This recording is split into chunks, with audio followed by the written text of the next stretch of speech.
Hey everyone! Welcome to Infinity Harry.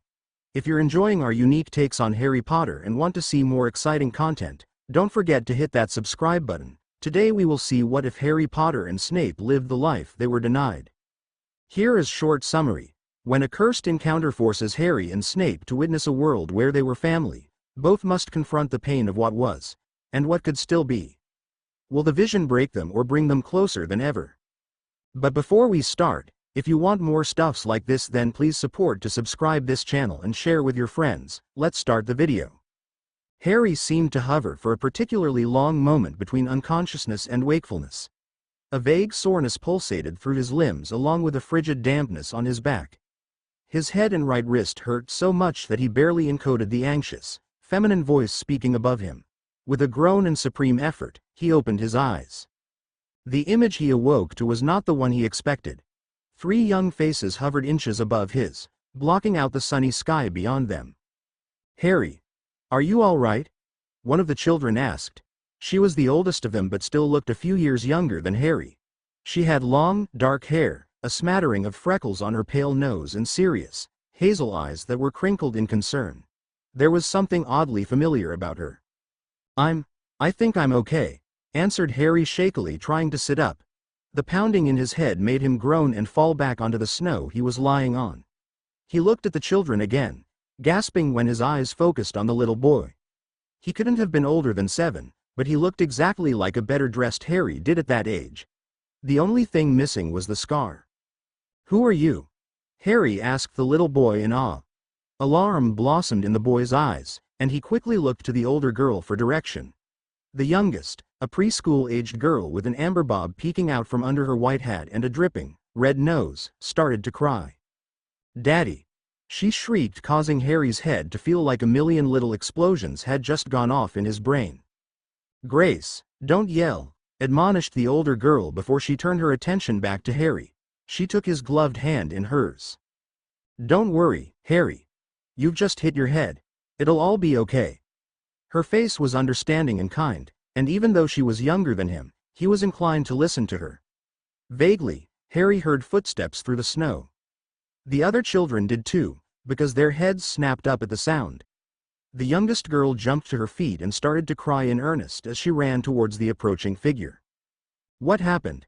a male, adult voice asked worriedly. Like everything else, the voice was vaguely familiar. It was like these people surrounding him were actors he had seen in movie long ago, not recognizable per se, but not completely forgotten either. "He fell off of his broom," said the older girl who was still holding Harry's hand. "Sirius dared him to try the Wronski feint, and he couldn't pull up in time." "Did not?" yelped the boy who looked so like Harry guiltily. "Did too." The girl shrieked back indignantly. "Daddy, he did. Harry said he could do it 'cause Charlie taught him. And Sirius said he couldn't, and he crashed, and now he can't remember anything." "All right, Amelia, it's all right. I'll figure out who to yell at later. Take Sirius and Grace inside, please." The voice was close to Harry now, and the children scattered to make room immediately. He didn't have time to consider the voice further when a face Harry had only seen in pictures swam into view. It was lined with age and drawn with worry, but it was undoubtedly the face of James Potter. His slightly skewed glasses, warm hazel eyes and messy hair were unchanged. A swooping rush of anxiety, pleasure and something else Harry couldn't quite identify swirled in his stomach as he gaped at his father. "Dad?" whispered Harry in disbelief. He blinked hard to clear the vision, but when he opened his eyes his dad was there. "Where does it hurt, love?" asked James gently, running a hand through Harry's hair to check for lumps. His father was dead. This Harry knew for sure, and he couldn't help but stare in bewilderment. "Harry," prompted James again, looking at Harry with concern. Swallowing thickly, Harry found his voice. "My head and my arm mostly," whispered Harry, relieved his voice was still how he remembered it. James felt Harry's wrist, sending a shock of pain through Harry, who yelped slightly. "It's broken," said James with a sigh. He wordlessly lit his wand and held it up to Harry's eyes. The intrusion caused Harry to cringe and look away. "And a concussion. Okay, love, to St. Mungo's we go." He wormed a hand under Harry's back and helped him sit up. The sensation made Harry feel dazed for a moment, and he blinked to clear the spots from his eyes. Before he could fully adjust, James seized him under the armpits and lifted him up onto his hip like a much younger child. James mistook Harry's gasp of shock for one of pain and rubbed his back in a small, calming circle. "I know it hurts, love," James said in a soothing voice. "It'll feel better soon." Hoisted across his father's chest only served to make Harry feel crazier. He could smell the subtle leathery scent of cologne and see the faint stubble on James's chin. Even though his father had run out into the snow in only his shirt, heat still radiated through to Harry and he could feel every breath James took. It was all so real. Harry remained in shocked silence as James collected Harry's siblings, none of whom Harry recognized, and took them all to the bright St. Mungo's waiting room. They were admitted quickly, and now Harry was sitting in a surprisingly comfortable hospital, listening guiltily while James softly lectured Sirius. "He could have done himself a serious injury," James said. "He didn't have to do it," replied Sirius moodily, crossing his arms. Outside the door, a little witch in a pink jumper was crying on her mother's shoulder as the harried-looking woman tried fruitlessly to calm her. Harry blinked at the image. He was so concerned with what this odd world was, that he had not even thought about the most important thing. "Dad, where's Mom?" Harry asked hesitantly. James looked at him with some concern. "She's in court, honey. She'll be here soon. You don't remember?" James asked, furrowing his brow. Harry just shook his head negatively, wincing when it burned. "Harry doesn't remember anything," Grace said matter-of-factly. James's eyes blossomed in alarm, the same way Sirius had earlier, but before he could say anything, the door opened to reveal an old, Indian man whose hair was going white in green doctor's robes. "I was wondering when I was going to get my monthly visit from the Potters," said the healer with a warm smile at the room. "What trouble have you lot gotten yourself into this time?" he asked, looking at Harry. "I'm not really sure," Harry admitted softly. "He fell off his broom," said Amelia, quickly. "He hit his head and his wrist, it's all swollen." "All right, Harry, follow the light at the end of my wand," said an old, white-haired healer. Harry did as he was told, still unable to shake the deep uncertainty in his gut. "Good," muttered the healer. "Just a nasty bump on the head, nothing that shouldn't clear up in a few days' time. Consider yourself lucky, Harry. We wizards may be less susceptible to brain injuries, but we can snap a neck just as easily as a muggle," Healer Harris said firmly. "Yes, sir," Harry said nervously. The healer arched an eyebrow at this, but before he could say anything, James cut in. "He's been having some memory issues, apparently," James said. He was trying to keep his voice level and calm for the sake of Harry and the other children, but Harry could see the anxiousness on his face. "I remember. It's just different," explained Harry, wanting to calm everyone down. Feeling a little stupid, he turned to James, who nodded seriously, giving Harry the confidence to continue. "I lived with my Aunt Petunia and Uncle Vernon, and I didn't have any siblings, and—" Harry trailed off, turning to James. "And you were dead. Mom too," added Harry in a whisper. "Voldemort killed you." James's eyebrows flew up to his hairline in surprise, then cleared his throat and shuffled closer to Harry. "I'm not sure what books you've gotten your hands on, love, but I assure you, your mom and I are very much alive. And Voldemort has been gone for quite some time now," James said in a placating tone. "And I don't know what world we'd be in where we'd send you to live with your Aunt Petunia. I'd rather think a nice goblin family would be more suitable. Don't tell your mother I said that," James said with a playful wink as he smoothed down Harry's covers. There was at least some logic in that, and Harry gave a shaky smile in response. "The last thing I remember was going to get a potion from Professor Snape," Harry muttered, rubbing his head. "Professor Snape," James said with a little snort. Before Harry could ask why that was funny, Grace toddled up beside the bed. "You thought Mommy and Daddy were dead?" Grace asked, horrified. Both her and Sirius were now looking up at Harry with fearful, wide eyes. Grace's lower lip was starting to tremble, and Harry felt an inexplicable urge to comfort her. "And I was never born," Sirius continued. Instead of his lips trembling, they drew back in anger. "But I've known you forever. You have to remember. Is he going to get better?" Sirius said, addressing the healer now with surprising fierceness considering his age. James drew Sirius onto his lap, to calm him, but fixed the healer with an equally intent look. Trouble recalling. Visions. These are all common with head injuries, especially with wizards, said Healer Harris, patting Harry on the shoulder. Your magic is just confused and trying to reorient itself. I'll keep you overnight for observation, but I'm certain you just need plenty of rest. I'll leave some painkillers with your father. Harry nodded mutely, feeling a sense of relief. If he was crazy or if something was really wrong, the healer would have been able to tell. James nodded and watched the healer leave before turning a tired smile to Harry.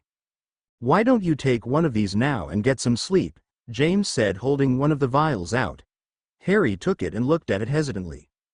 Millie, play with Sirius and Grace, okay? James said, gently pushing Sirius off of his lap towards the corner. Amelia took them obediently, and when they were out of earshot, James shuffled closer and brushed the bangs off of Harry's forehead. What's the matter, love? Asked James, concerned. If this was all some wonderful dream, going to sleep might end it. He hadn't seen his mother yet.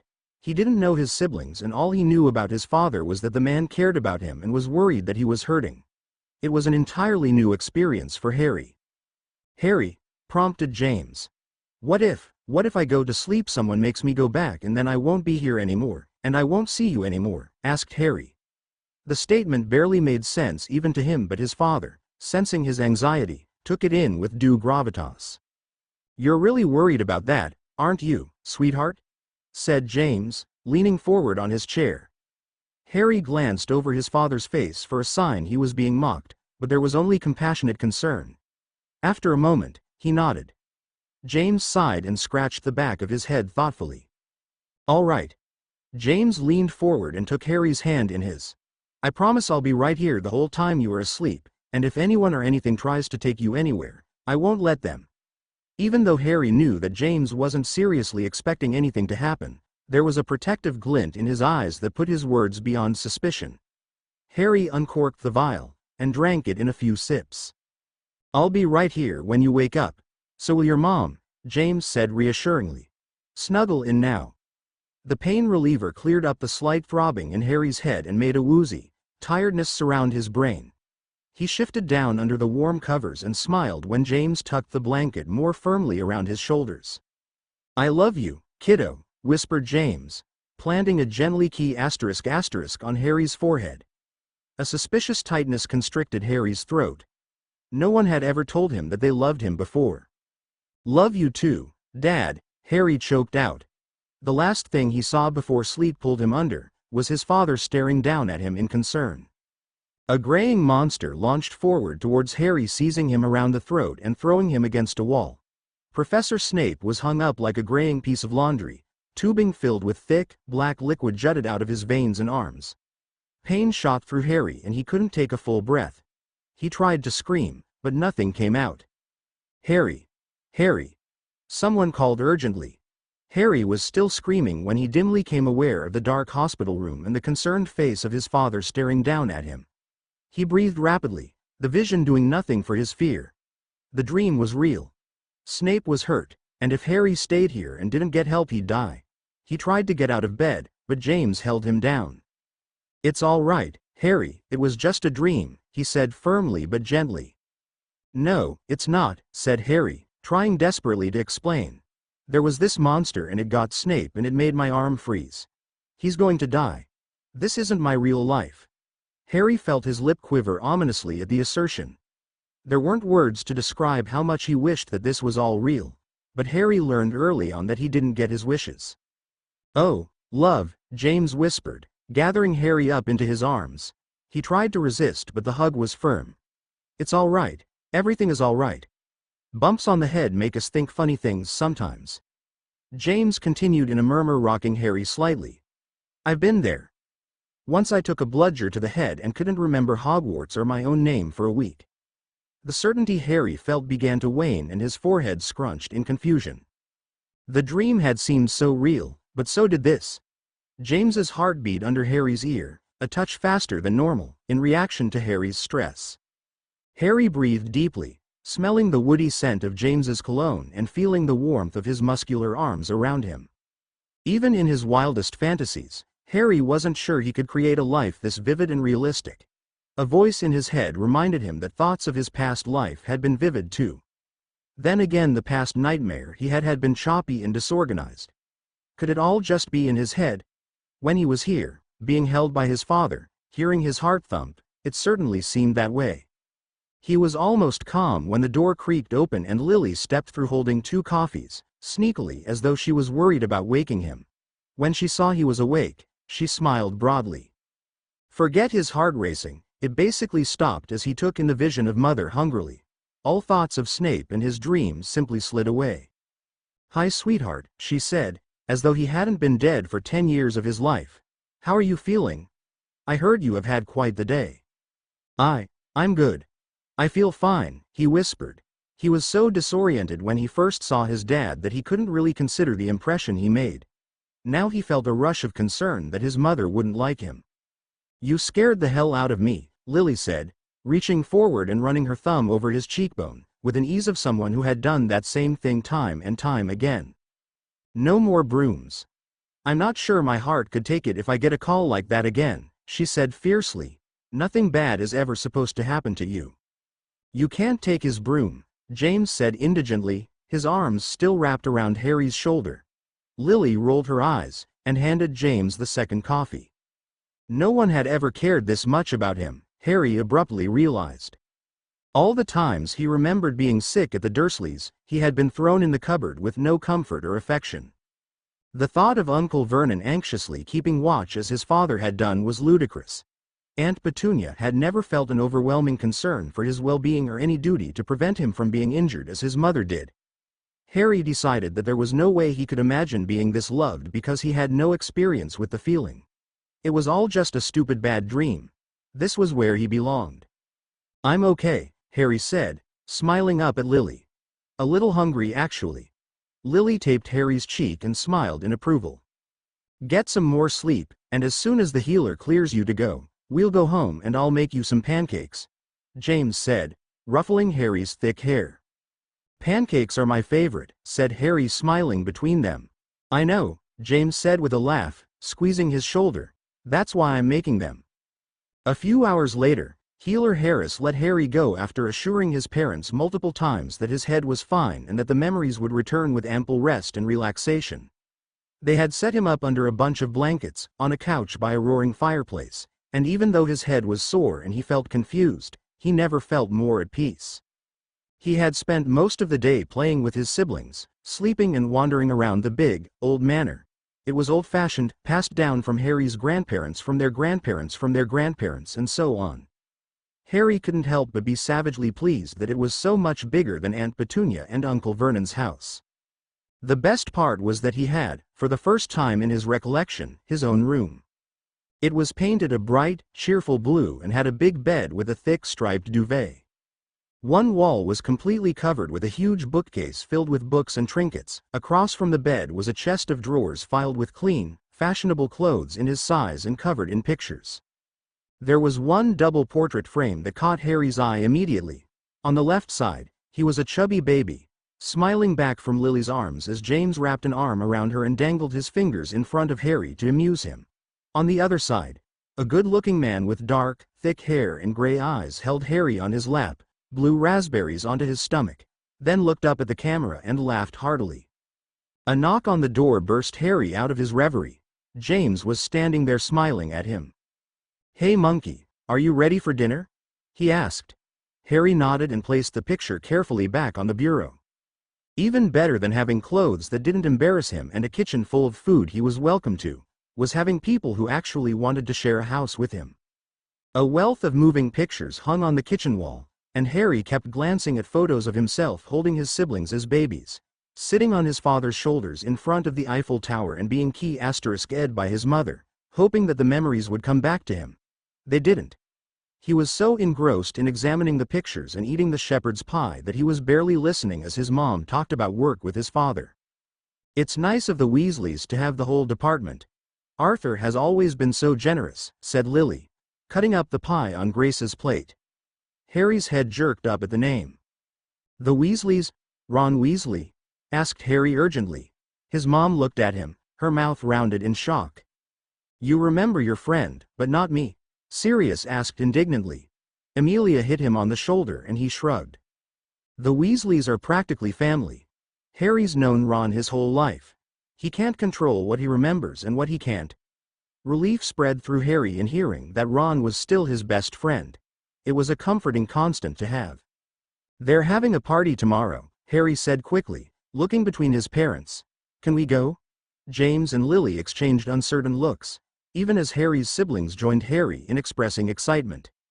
Well, love, we were going to, but we're supposed to see your aunt and uncle tomorrow for lunch.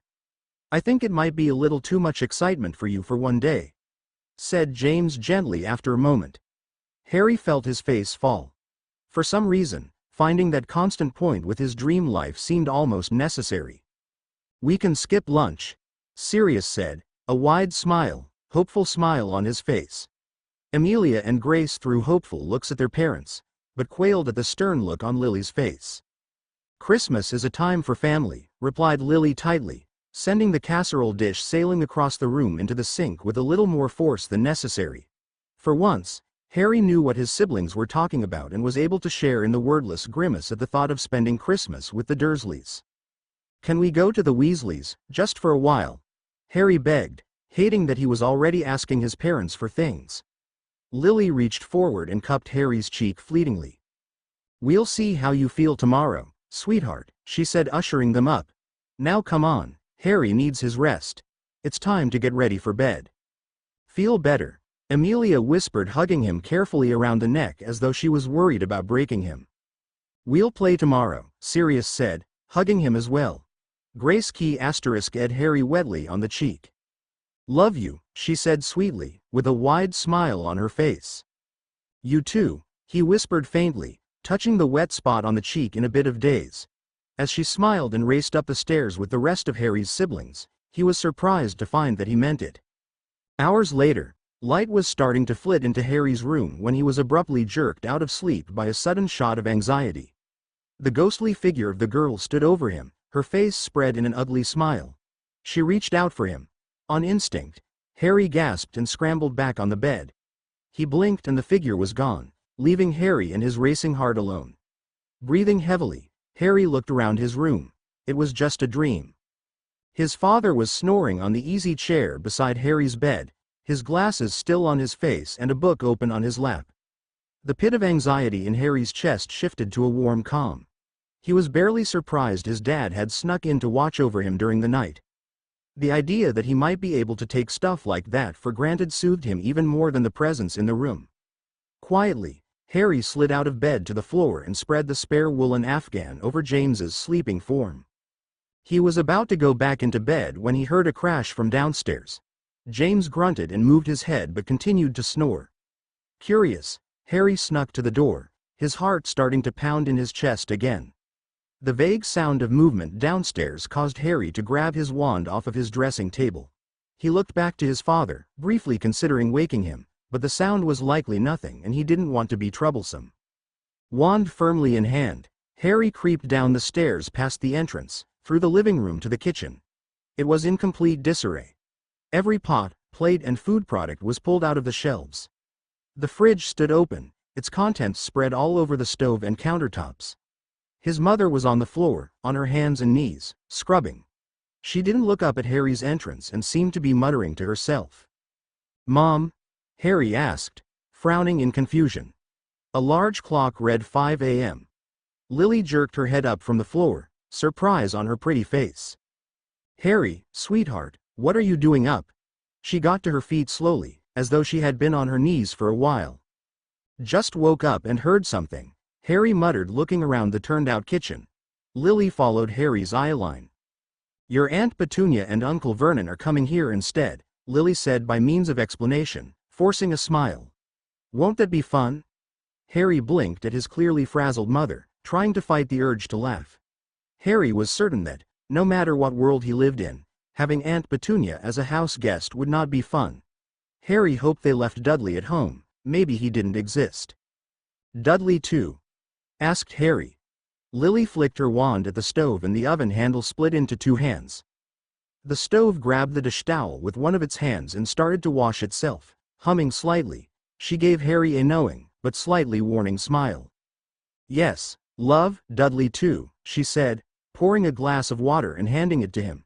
He hadn't realized he was thirsty until she gave it to him and smiled thankfully at her.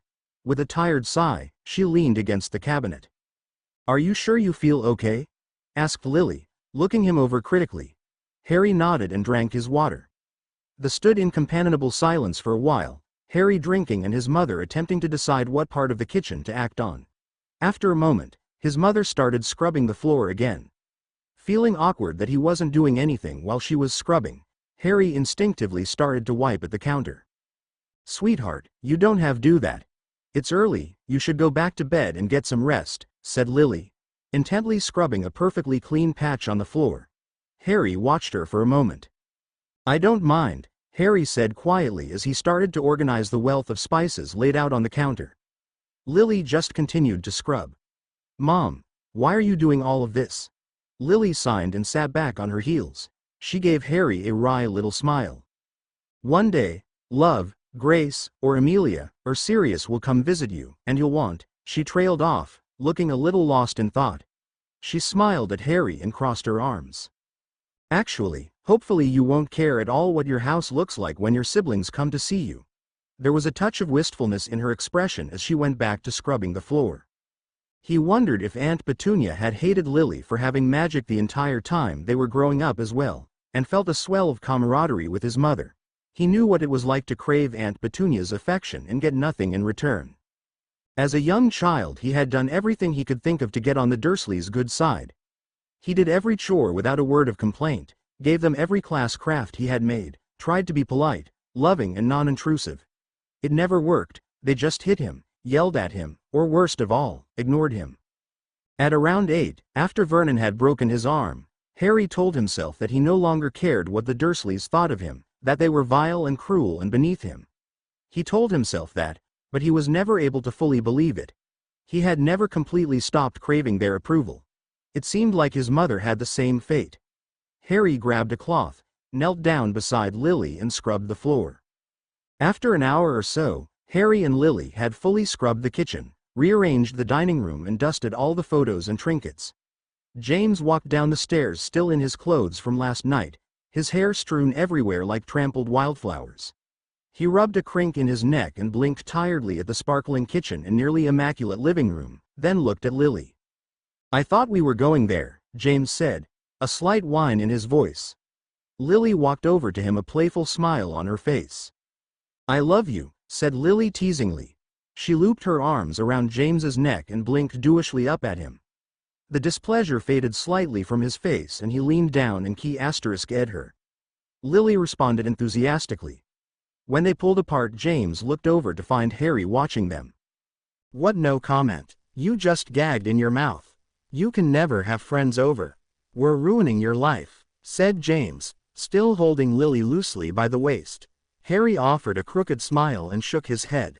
No, it's nice, said Harry. James and Lily exchanged raised eyebrows. Wow, you really did do a number on your head, James said, walking over and ruffling Harry's hair. Is it wrong? I hope he stays this way? Asked Lily, *ing Harry on the cheek, then winking at him. He helped me clean this morning. James pulled eggs and bacon out of the fridge. As he twirled his wands, the eggs obediently hopped out of the container and split open over a bowl. Well, there's a first time for everything, replied James as he caused a hunk of bacon to jump into the pan and start to fry. Lily came back behind him, and they *ed again. Ew, exclaimed Sirius, bursting down the stairs in his pajamas.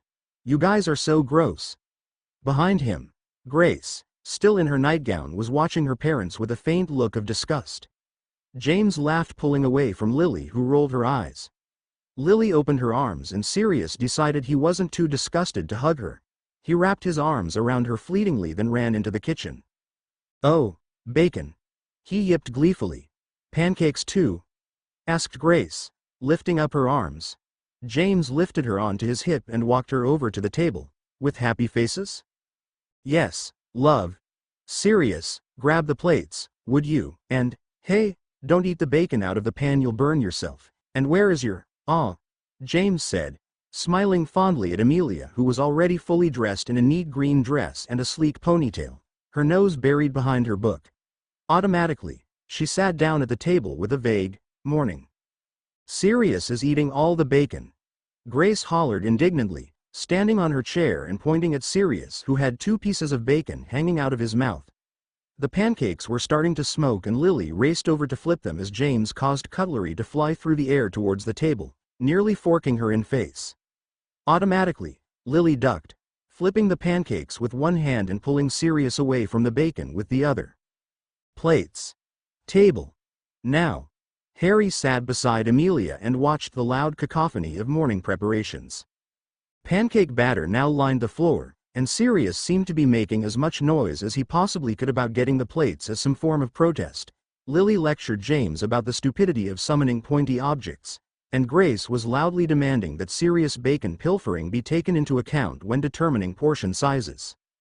Once Harry got past the chaos and noise, he found the crazed morning lack of routine preferable to the fussy affairs Aunt Petunia preferred. When the food was doled out and Amelia's book was pulled away, the whole thing was downright pleasant. Until Lily casually broke the news that the Dursleys were coming. The mood in Harry's nauseatingly perfect family turned considerably darker. "They have very kindly offered to visit us this year so Harry could rest," explained Lily. Grace stopped mid-chew to blink incredulously at her mother, and Amelia started to worry her lip between her teeth. Sirius turned a murderous glare towards Harry, who felt his cheeks blush with embarrassment. "You know the rules," James cut in seamlessly. "No magic toys, no pretend magic, and no speaking of magic." Amelia rolled her eyes. "That's stupid," she said softly. "Just because they're afraid." Amelia's soft displeasure was apparently not enough for Sirius, who rushed in to buttress her argument. "And why do we have to see them at all?" he asked sourly, crossing his arms and skulking down in his chair. "We hate them." He did not have the sensitivity to see the stricken look on Lily's face, but James did, and he immediately cut in. "That's enough," he said firmly. "Aunt Petunia, Uncle Vernon and Dudley are your family. There is nothing in this world more important than family.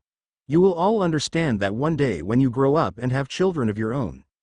You will not mention magic. You will be kind and polite, and you will be thankful you have family to come see you. Do you understand?" Harry got the feeling that James typically didn't do most of chastising, because as he gave each of the children a stern look, they all looked down guiltily and nodded. "All right then, finish up and get change," he said tersely, returning to his breakfast to stab moodily at his pancakes. The cheerful chatter was gone from the table as they all lapsed into sulky silence. Only Harry was pleased, because he now knew there was no way this was some perfect fantasy world. He grinned to himself and happily munched the last of his bacon. Harry's happiness that his life was not a perfect fantasy was relatively short-lived. Grace, dismayed at having her talking teddy bear hidden away with all the other magical toys and objects, was now sniffing back tears as she shifted uncomfortably at the table in an over-frilled periwinkle blue dress and shiny patent leather shoes. For the past 5 minutes Sirius and Lily had been yelling at full volume about Sirius' refusal to wear a dress shirt. "I don't want to," yelled Sirius. Harry's head was starting to hurt. Amelia sat curled up on the couch with her book, seemingly oblivious to the chaos. Harry looked at her enviously as he rubbed his temples. "How do you tune them out?" asked Harry finally. Amelia looked over the top of her book with a gentle smile. "Now, Sirius," Lily yelled back, matching him decibel for decibel. "Practice," she said before turning back to her book. The throbbing was getting worse, and Harry rubbed his head. Her eyes flicked back to him from her book and narrowed slightly. "Are you feeling all right?" Harry nodded tiredly. "Maybe I should get Mom or Dad," she whispered, putting her book down. Harry was about to brush her off when there was a sudden pop from upstairs, which was followed by Sirius' indignant scream. Both Amelia and Harry looked up at the noise. A second later, Sirius came racing down the stairs in a shirt and tie, looking apoplectic with rage. "Sirius Potter, you get back here this instant," demanded Lily. Sirius didn't even slow but walked over to the writing desk at the far end of the living room, picked up the inkwell and dumped it all over his shirt without a second's hesitation. He glared defiantly at Lily, who gaped back, speechless. Grace, Amelia and Harry looked between the parties in silent awe. "All right. Everything magical is locked away," said James cheerily. He turned the corner into the living room and stopped at the scene in front of him. It took him only the briefest of seconds to figure out what had happened, and he burst out in laughter. Sirius' eyes flashed triumphantly, and Lily glared daggers at him. Hurriedly, James collected himself. "That is not funny, James. Look at the state of him," Lily said, though Harry swore he saw the slightest hint of laughter in her eye.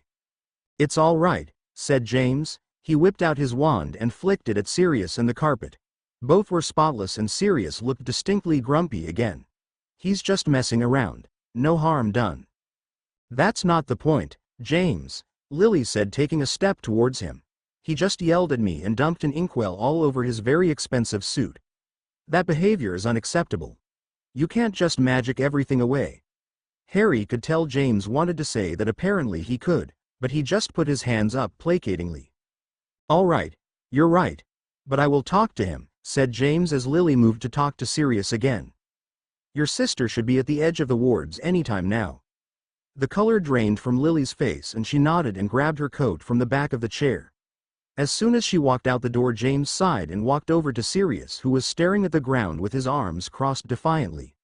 James knelt down in front of him, uncrossed Sirius' arms, and took both the boy's hands in his. "Lovey, you know how your mom gets with your aunt," said James gently. Sirius raised his eyes to look into James's. A slight bit of guilt lurked behind the defiance and James capitalized on it. "She needs you to help her out right now, and after all she does for you, I think you can do this for her, right?" After a long second, Sirius deflated slightly and nodded. James reached up and gently tapped the boy's cheek. "Thank you." Although Harry wished it could have been hours, it was mere moments before the door opened, this time with Aunt Petunia's shrill voice preceding the party into the house. "He's such a popular boy. Aren't you, Diddykins?" Harry looked over to Sirius, who caught his eye and pretended to retch. There was never anyone there to hate the Dursleys with Harry, and he found this new state of affairs highly pleasing. "I'm very glad to hear that, Dudley," Lily said. "Come on through to the living room."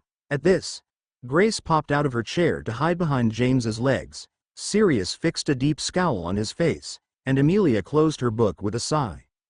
Without further warning, Aunt Petunia, wearing a salmon dress and strained smile, entered the living room with Uncle Vernon and Dudley, who were both as fat and necklace as Harry remembered. Uncle Vernon strolled into the living room and examined the house with the clear air of someone who was passing judgment, while Dudley immediately headed for the food. "Hello, Dudley," James said with a bemused smile at the boy past him without so much as a greeting.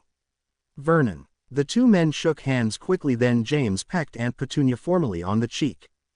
"Kids, say hello to your aunt and uncle," instructed Lily. The Potter children observed the severe face of Aunt Petunia and the red, disgruntled face of Uncle Vernon, and returned the unwelcoming glances with half-hearted hellos. After that, the children were largely ignored, for which Harry was immensely grateful. He sat in silence, squished on the couch between his father and Grace, with Lily and Sirius beside her. Amelia sat on the armchair beside Sirius and the Dursleys all sat on the couch across the coffee table. The Dursleys were about as pleasant as Harry remembered them to be, which, while being unfortunate for the rest of the family, did add some welcome consistency to Harry's life. Uncle Vernon made a variety of disparaging comments about the fact that Harry's father stayed at home while Lily worked, all of which James took good-naturedly. Aunt Petunia was currently providing an increasingly annoyed-looking Lily with cleaning tips. "I saw it on a TV special. You see those water spots on your wall there, Lily? If you use a bit of a vinegar and they should come right off," Petunia explained, not with the warm air of a sister giving advice, but in a rather condescending tone clearly made to pick at Lily's failures. Before she could respond, Grace leaned up from where she had been slouching miserably on the couch and whispered into Lily's ear with excitement. Whatever the little girl said made Lily smile. "Well, why don't you ask her yourself?" replied Lily. Grace, usually extremely talkative, cowed a little at this, but spoke when Aunt Petunia fixed her eyes on her. "Do you have a TV?" whispered Grace with soft wonder. Vernon gawked at the girl, and even Dudley took a break from eating to stare at her with wonder. "Of course we have a TV," growled Uncle Vernon. "What, you think we are paupers who can't afford a television set?" Grace's question was innocent, and she retreated back into the couch, confused at the negative reaction. Lily put her arm around her. Vernon, most wizarding children don't have television. She was just curious, Lily explained, smiling reassuringly down at Grace and tucked a strand of red hair behind her ears. Gracie loves films, James explained, suddenly looking as though he felt like he was on solid footing with the Muggles. We took the children to see A Christmas Carol in London. She hasn't stopped talking about it since. So, you can watch all the movies you like? Asked Grace in awe, sitting forward on her chair now. Harry noticed that this even managed to catch Amelia in serious interest. Vernon looked at the questioning little faces in front of him and puffed himself up importantly. We have all the latest movies and 3 television sets, he said proudly. Wow, gasped Grace. She turned to grin at Lily, who smiled warmly back. Get the girl a television set, Potter, Uncle Vernon said, winking at Grace who smiled back with a giggle. It's under advisement, James said, sidestepping the thorny issue that Grace's magic would likely cause the set to explode. A Christmas Carol was always your grandmother's favorite, Aunt Petunia said to Grace with an odd stiffness. She had been quiet ever since James had mentioned the movie, and now she was looking at Grace with reluctant fondness. Lily looked over Grace's head at Petunia, and the 2 sisters exchanged a look that, for the briefest of moments, seemed to hint at a connection. I think it is just wonderful, replied Grace with such open sincerity it was impossible not to feel a touch of her wonder. The faintest beginning of a smile appeared on Aunt Petunia's face, which was more than Harry could remember ever accomplishing in his past life. At that exact moment, the fire flared green and Petunia shrieked, dropping her teacup on the floor. Dudley had jumped from his chair near the fire. Harry, who had never seen this happen in the wizarding world, jumped in shock as well. James, Lily, called a warm, male voice.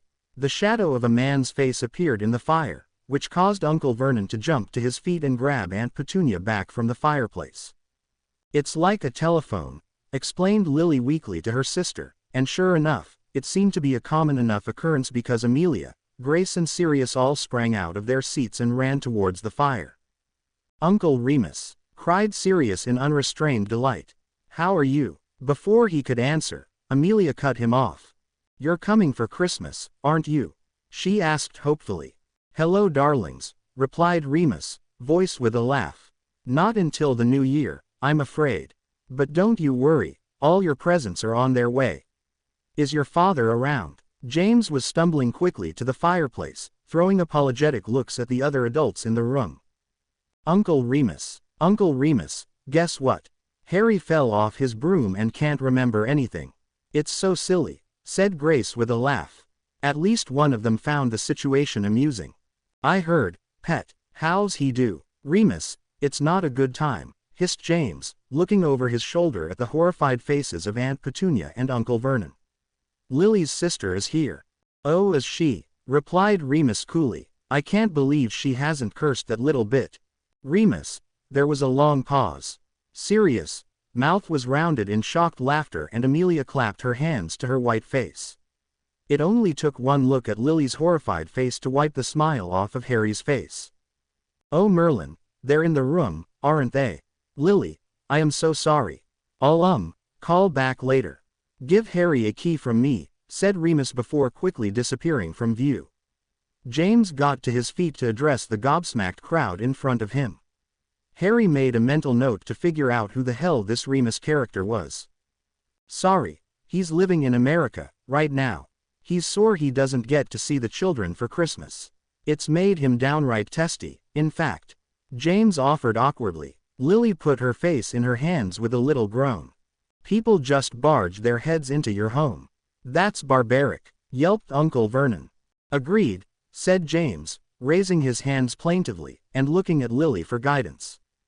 We should probably go, Aunt Petunia said stiffly, her horrified face giving way to impassive anger. No, Toonie, please don't go, Lily said quickly, getting to her feet. I'm sorry for Remus, really. He just knows we fight sometimes, is all. Please don't go. Harry had the distinct feeling that this request was often denied by Petunia. His aunt's fact was still hard, but after a moment she sat back down on the couch. Hey, said Amelia indignantly. Sirius took my book. I'm bored, whined Sirius when Lily turned an angry look on him. Still, he grudgingly handed his sister her book back.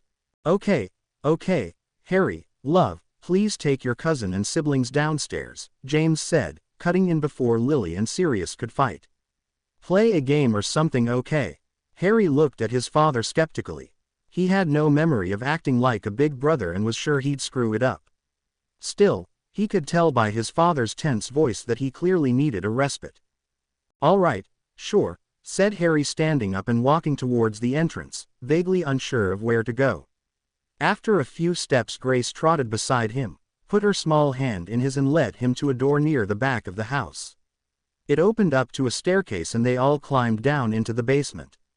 I can't believe that you don't have a computer, said Dudley, looking despondently around the room as he descended down the stairs. What do you do all day? Books, various games and a wealth of art supplies lined the wall, and this was only the stuff that wasn't magical. I don't know, said Harry, hoping to engage with Dudley the minimal amount possible. Amelia had already perched on the couch to read, functionally tuning Dudley out. At the moment, Harry envied her focus and intellect. This is boring, Sirius whined after a long moment of silence. I wanna go flying, Harry agreed. He'd rather be flying, or sleeping. You can't fly, said Dudley derisively. Sirius opened his mouth to respond, but Harry, sensing danger in the flash of his eyes and flush of his cheeks, stepped in. Let's just play a game, okay?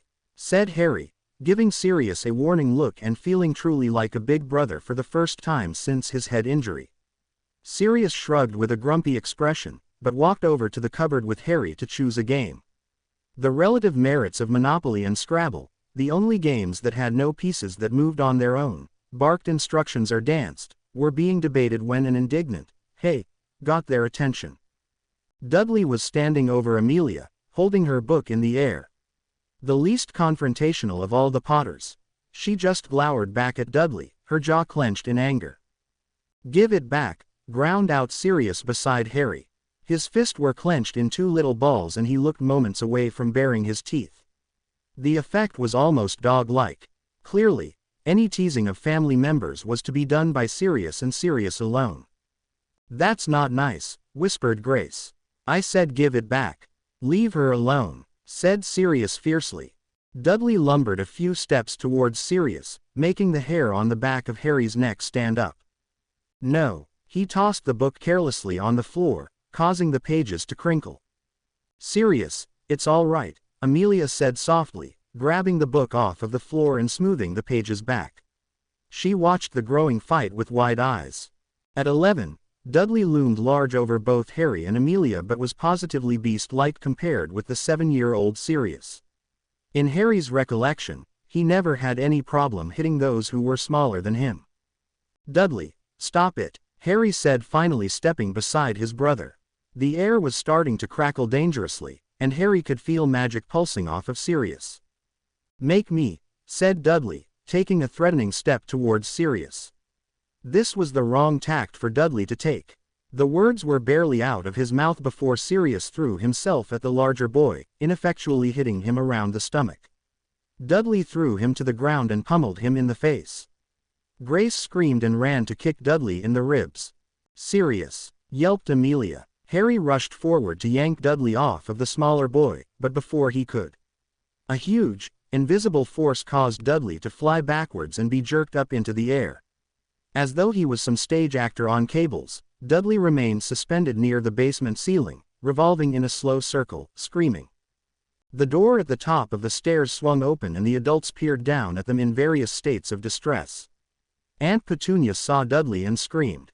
Dudley, get down from there, she yelped. She raced down the stairs and reached up to the ceiling even though she clearly could not reach him. Sirius was still on the floor with a nasty split lip and a burgeoning bruise on his cheek, looking more than a little dazed. Knowing well how being punched by Dudley felt, Harry reached down and pulled the younger boy to his feet. You okay? Harry asked gently. Sirius nodded, testing his split lip with his tongue. It's all right, Petunia, said Lily desperately, reaching her hands out to her wailing sister. Underage witches and wizards can't control their magic well, especially at Sirius' age. It's probably just a suspension spell, really, easy to fix. But this only incensed Vernon, who had just finished lumbering down the stairs. "Get him down," he yelled. James was the only one of the adults whose narrowed eyes had focused in on the four wizarding children. "What happened here?" James demanded, sounding truly angry for the first time in Harry's recollection. His eyes flickered from Grace, to Sirius, to Harry, to Amelia in quick succession. The bruises on Sirius' face were a clear tip-off, and James stared at the boy, unwavering. "We fought," Sirius said, thrusting his chin up defiantly even as his voice betrayed nervousness. "He hit me and I pushed him back, that's all." "Clearly, that's not all," James said, the raised voice causing Sirius to flinch slightly and move closer to Harry, who was half watching Lily lower a wailing Dudley to the ground and trying not to think that, despite the situation, Dudley as a great blimp made a truly hilarious image. "It was Dudley's fault. He stole my book and hit Sirius, and he's bigger," said Amelia quietly but firmly. The statement barely caught James's attention as he continued to glower at Sirius. "How many times, Sirius? You have to be careful. Your magic is strong, you cannot just let it out whenever you bloody well feel like it." Guilt started to blend into the defiance on Sirius' face, but the boy didn't quail. The boxes on the shelves started to quake as Sirius crossed his arms angrily. The diffuse energy of uncontrolled magic permeated the air like electricity on a hot night. Boxes fell off of the shelf, causing Petunia and Dudley to shriek. Horrified and angry, Petunia advanced on Sirius. "You did this. You should be locked up, all of you," she continued, rabidly looking from face to face. Lily had gone white, and James was frozen. Grace started to cry. Amelia bit her lip, ducking her head to hide behind the curtain of hair. Only Sirius, who seemed to attract so much trouble that getting yelled at barely fazed him, and Harry, who had too many memories of the Dursleys yelling at him to care, stared back at Aunt Petunia. "He hit me first," said Sirius with an emphatic gesture towards Dudley. A cruel sneer, usually reserved for Harry on his worst days, crossed Aunt Petunia's face, and she pulled back her hand and smacked Sirius hard across the face. Sirius had not been expecting the blow and let out a gasp of surprise and touched his already bruised cheek. Tears filled his eyes, but before anyone but Harry could notice, he sprinted towards the staircase. Amelia and Grace followed at his heels. Harry was so stunned by the event that he missed the white-hot look of rage on Lily's face. "You hit my son," roared Lily, pulling out her wand and advancing on Petunia with a truly frightening expression. Although she regarded the wand fearfully, Petunia didn't have the capacity to remain silent. "That little freak cursed my son," Petunia yelled back. "He did not curse him. He just restrained him, and only because your kid was bullying his sister and beating him up," responded Lily, her anger increasing with every word. Harry watched in silent awe, hoping very much he was going to see his mother curse Aunt Petunia. "Lil, he's fine, put it down," James said in a voice Harry imagined doctors used to speak to the mentally ill. Lily didn't listen, just continued to train her wand on her sister, whose defiant glare hadn't once softened. "Harry, go check on your brother please," James said, his attention still focused on the scene. Wanting to see the end, Harry opened his mouth to protest, but changed his mind at the firm set of his father's jaw. He yearned to run up the stairs, leaving Lily and Petunia to hurl insults and loud recriminations at one another. It dawned on him that he didn't know where Sirius' bedroom was. He followed the stairs all the way up to the third floor and knew he guessed right when he heard soft voices coming from a room at the end of the hall. Hesitantly, Harry pushed the door open. The room was as big as Harry's, but painted a light green and much messier, littered with toys and clothes. Sirius lay on the bed tucked away in the far corner facing the wall. Amelia sat beside him quietly while Grace was prodding at him in an attempt to garner a reaction. "Don't be sad, Sirius," she said, sounding near tears herself. "Look, here." She grabbed a teddy bear from the bed and held it out to him. The boy made no move to take it. Harry walked around the heaps of toys and clothing on the floor and sat on the bed next to Sirius, feeling distinctly awkward. Although they were apparently not real, Harry had memory after memory of collapsing into his cupboard in tears when he was Sirius' age and knew all too well how much it hurt. The boy wasn't crying though, just staring at the wall in stony silence, the bruise on his face purpling rapidly. "Does it still hurt?" Harry asked quietly, wondering if he should be getting some sort of first aid kit. "No," muttered Sirius, drawing further into himself. There were few memories Harry had to draw on of being comforted, and he wasn't altogether sure what to do. Hesitantly, he put a hand on the small shoulder. After a second, the tense set of Sirius' shoulders softened. Before he could think of anything to say, the door burst open and James was standing there. His cheeks still had two angry spots of color, but his expression softened when he saw Sirius, who had turned from the wall to peer at his father uncertainly. James gave the boy a small smile and opened his arms. In a flash, Sirius launched himself across the room into his father's arms, tears streaming down his face. James held him tightly and rested his lips on the black mop of hair. It was the first time in Harry's recollection that the boy truly looked as young as he was. "All right, monkey, it's all right. I'm sorry I yelled," James said reassuringly, his hand almost taking up Sirius' entire back. After a few moments the tears turned into violent sniffles, and as soon as Sirius had calmed down enough, James walked them over to the bed and pulled the boy onto his lap. Harry got the distinct sense that Sirius wouldn't commonly stand for such treatment, but he curled into James's chest without protest now. A few moments later Lily appeared at the door, regarding the scene with mingled fondness and sadness. "They're gone," she said, catching everyone's attention. Perhaps expecting to be yelled at, Sirius retreated further into James's arms. Lily walked across the room and knelt down in front of him, then reached up and brushed the bangs from his eyes. From the amount of time Harry could remember, he knew this was a rare, gentle moment between two people who spent a large percentage of their time fighting. "I'm so sorry, sweetheart," said Lily. She took a small container of bruise salve out of her pocket and dabbed a healthy amount of it on his cheek. "We won't be seeing them for a while," she continued, as she ran a gentle thumb over Dudley's handiwork. Sensing the sadness in his mother's face, Sirius leaned forward out of James's lap and hugged her. Lily smiled and hugged him back fiercely. "I love you so much," Lily said, keying him on the head. "Even though I drive you crazy?" asked Sirius, the beginning of a smile tugging at his lips. James and Lily exchanged a look that Harry found oddly wistful, then Lily cleared her throat and turned back to Sirius. "Especially because you drive me crazy. You and your namesake had that in common, you know," said Lily gently, pushing back Sirius' hair. "And we love you both so much." Sirius allowed another tight hug, and James gave Lily another sad smile. "Can we go see people we actually like now?" Grace asked, swinging her feet off of the bed in boredom. As they all laughed, Harry swore he saw the ghost girl standing in the doorway.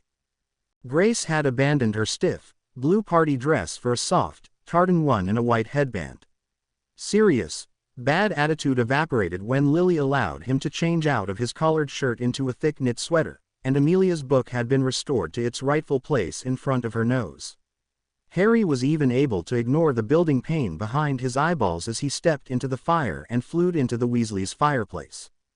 His knees buckled slightly as he landed hard in the Weasleys' fireplace.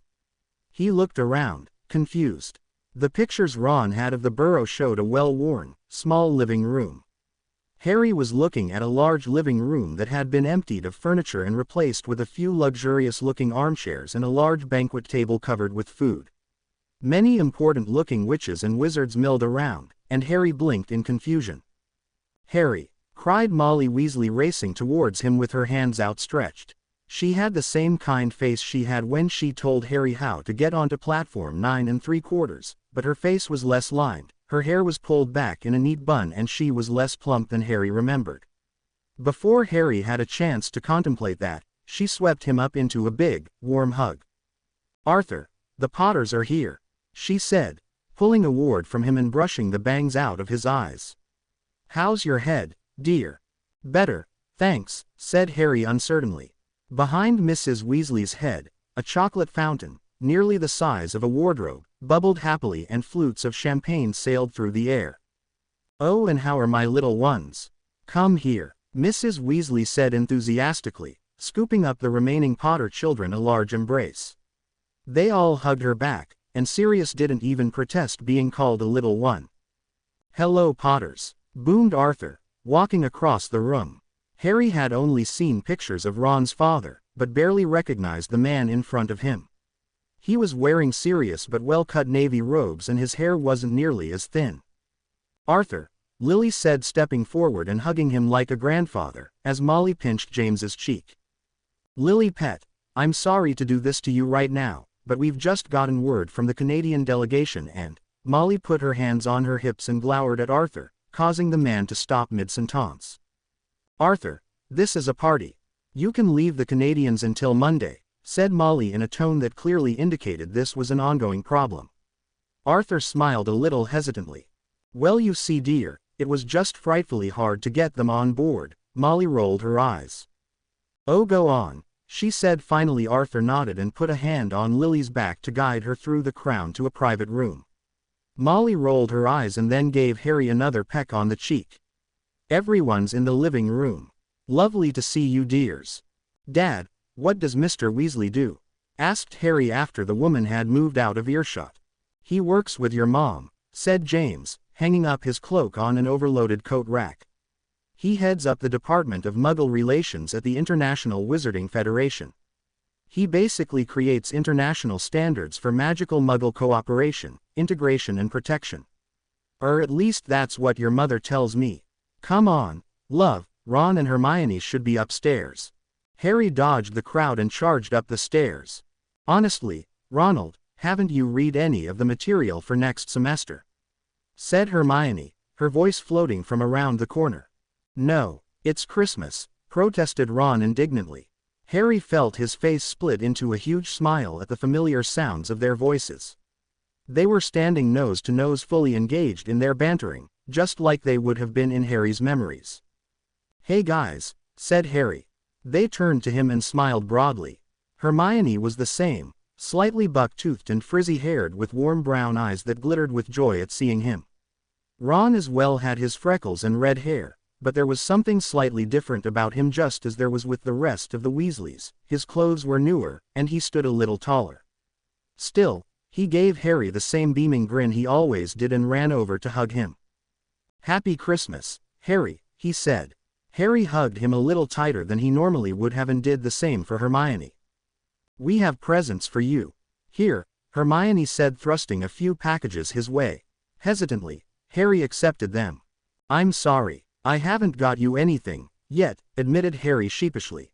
"That's all right, Harry. We know you've had a rough few days," Ron said kindly. Hermione nodded along beside him.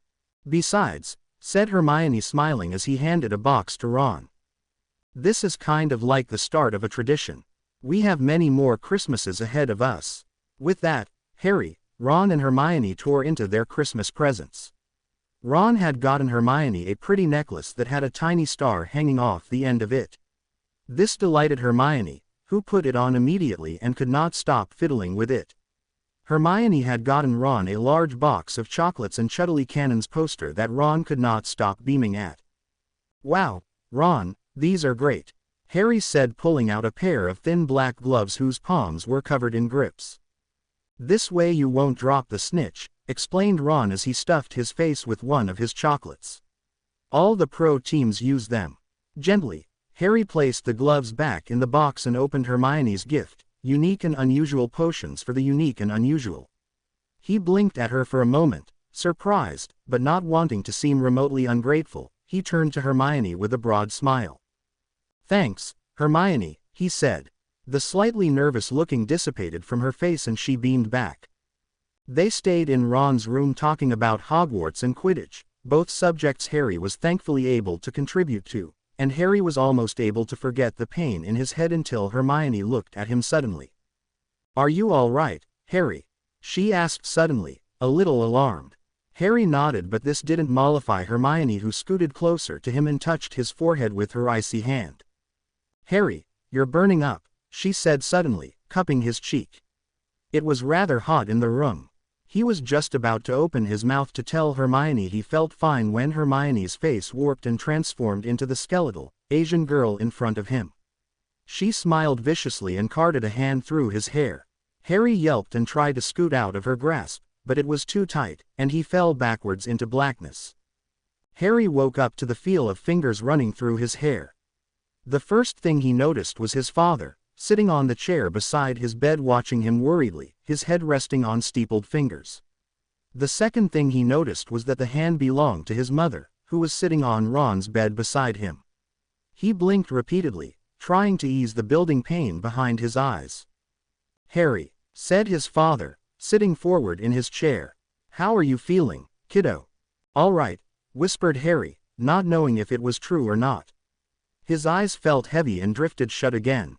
"I'm going to take him home," James said softly, apparently thinking Harry had fallen asleep again.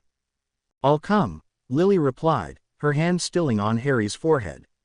There was a knock at the door and Harry forced open his eyes to see Professor Dumbledore, his robes a resplendent red and green, standing at the door, peering in serenely. Another wave of familiar comfort overtook Harry, and he smiled at his headmaster. "Professor Dumbledore, sir," James said, getting to his feet quickly. "James, you have 4 children, a beautiful and successful wife, and we have fought a war together. I think it is time you start calling me Albus," said Dumbledore, his eyes twinkling as he took in his former student. James's cheeks reddened slightly. Harry could feel Lily chuckle beside him. "Yes, sir." Dumbledore took a few steps into the room, fixing his eyes on Harry. "Forgive the intrusion, I heard that Harry had taken ill. I wanted to see if I could be of any service. We were actually going to go home. He has a fever," Lily explained hesitantly. "But if you wouldn't mind." "Absolutely not. Absolutely no trouble at all," Dumbledore said magnanimously. With the ease of a much younger man, he settled himself on the side of Harry's bed and smiled down at him. "Hello, Harry," he said gently. The lack of concern on Dumbledore's face eased the fear brewing in Harry's stomach. "Hello, sir," Harry whispered in response, a genuine smile forming on his face. "Do you remember what a diagnostic spell is, Harry?"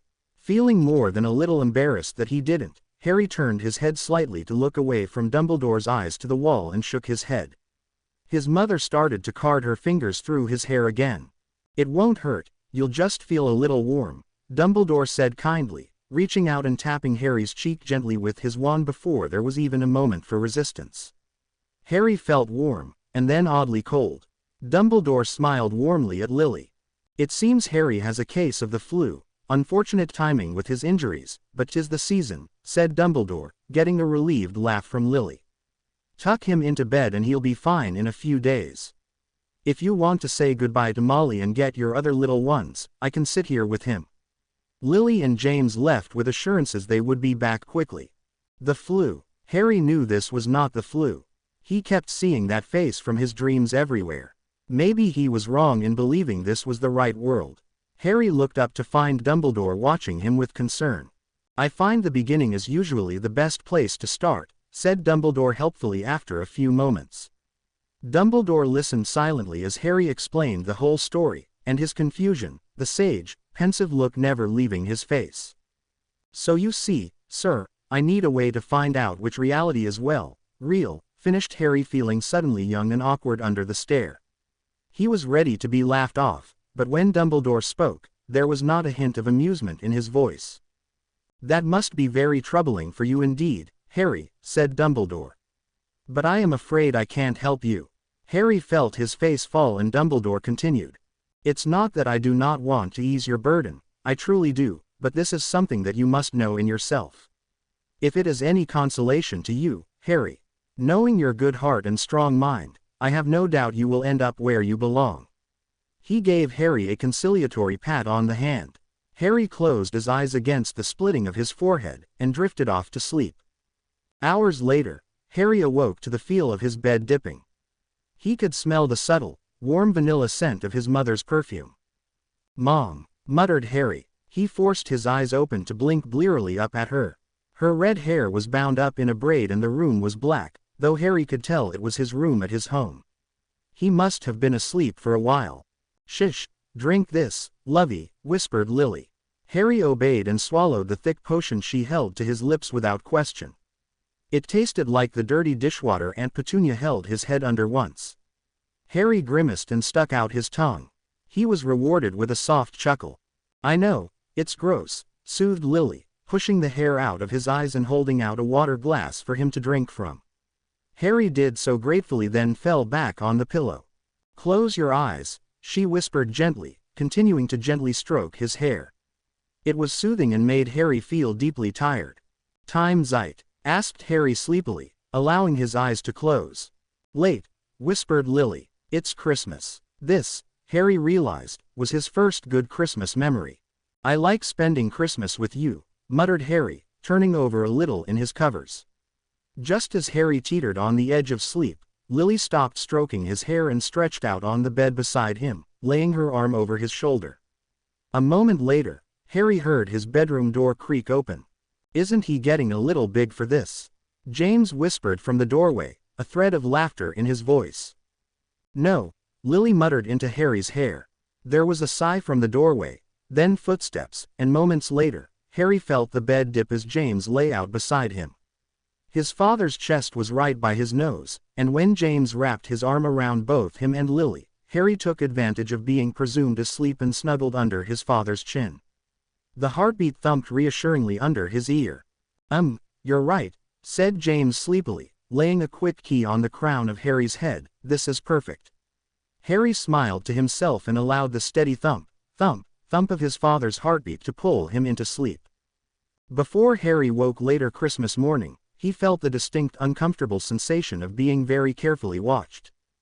Harry, wake up, hissed Sirius. Instantly, Harry jerked awake to see Sirius and Grace, inches away from his face, looking at him impatiently. It's Christmas, Harry, Grace said conspiratorially, her hazel eyes wide. You haven't forgotten Christmas, have you? It's wonderful. Don't be stupid, Gracie. Of course he hasn't forgotten Christmas, said Sirius, rolling his eyes a little. We can't open our gifts until you get up. So get up. I have presents, asked Harry in awe. No one had ever bought him presents worth anything before. Sirius looked at Harry as though he was purposefully trying to be stupid. Of course you have presents. It's Christmas, Sirius explained impatiently. Unable to contain himself, Harry jumped out of bed. Before he followed Sirius out the door, Grace reached up and took his hand in hers with a smile. Feeling oddly touched, he smiled back at her and allowed her to pull him out of his room and down the stairs. Lovies, didn't I tell you to let your brother sleep? Asked Lily from where she was drinking her coffee at the kitchen table. A look at the clock told Harry it was only 7 a.m. James, looking bleary-eyed, was cooking breakfast in the kitchen with Amelia. We waited a whole hour, explained Sirius, walking over to his mother with a playful grin on his face. She smirked at him indulgently and pulled out her chair, allowing the small boy to climb up onto her lap. Breakfast first, Lily said gently, resting her chin on his head and looking up to Harry. Happy Christmas, sweetheart. How are you feeling? Harry beamed back at her. Good, answered Harry honestly. The pounding in his head was almost non-existent and the pain of the broken arm was only a slight twinge. Breakfast is ready, said James from the kitchen. Come get it. Harry, sit down, I'll bring you yours.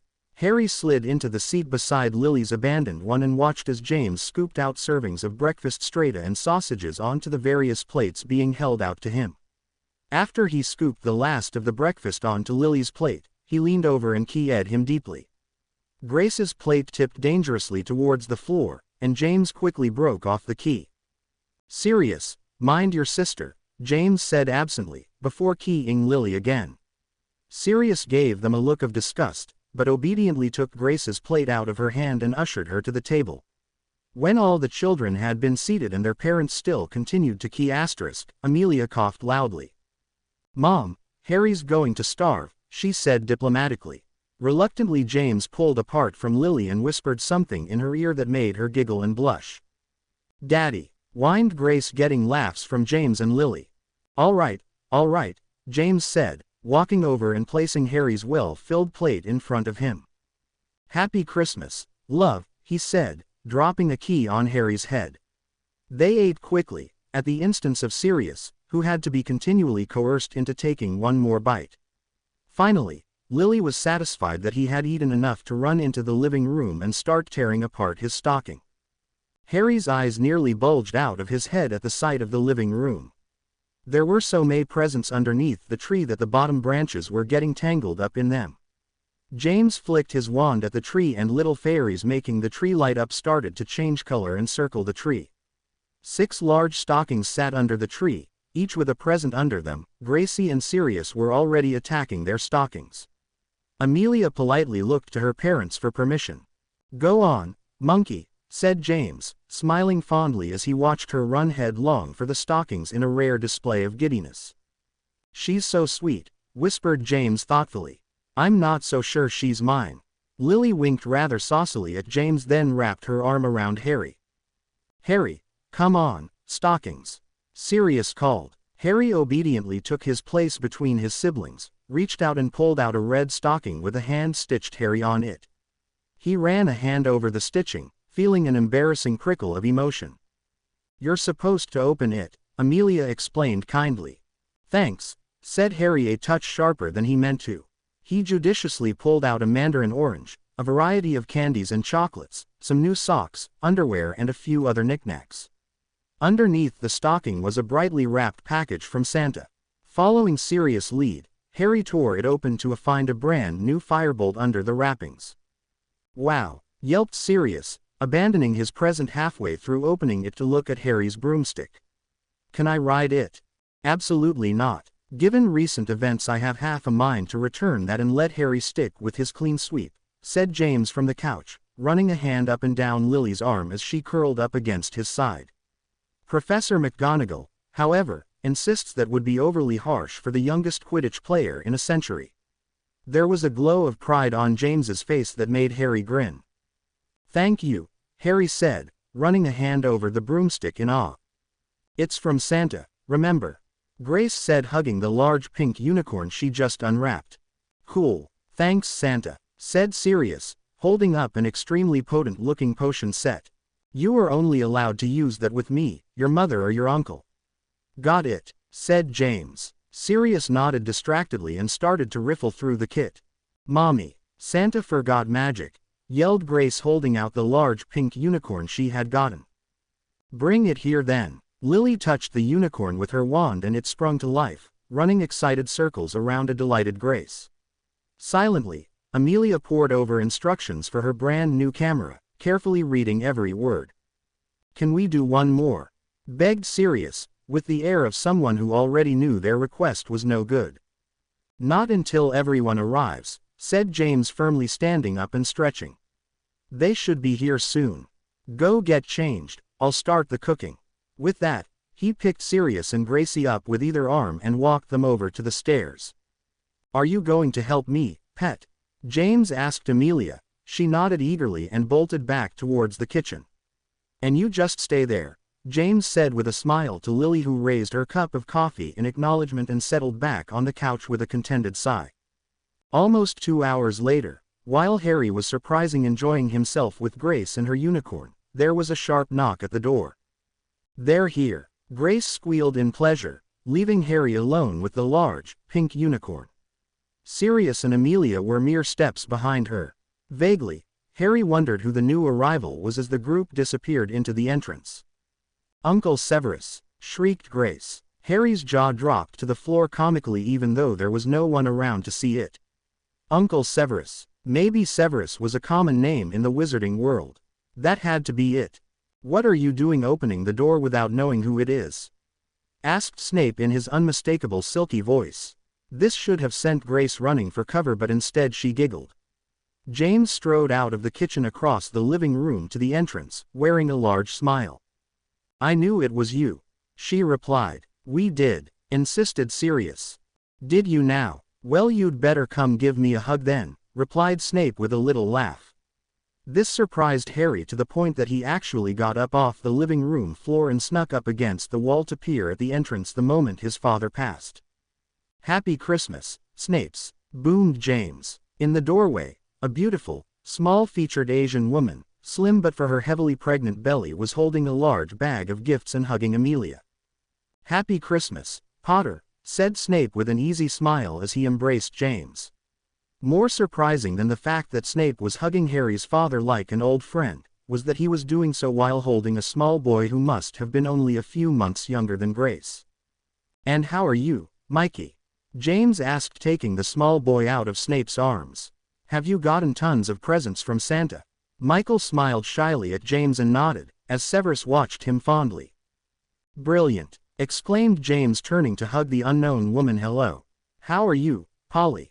Now that Snape was no longer being hidden by his son or James, Harry could truly observe him.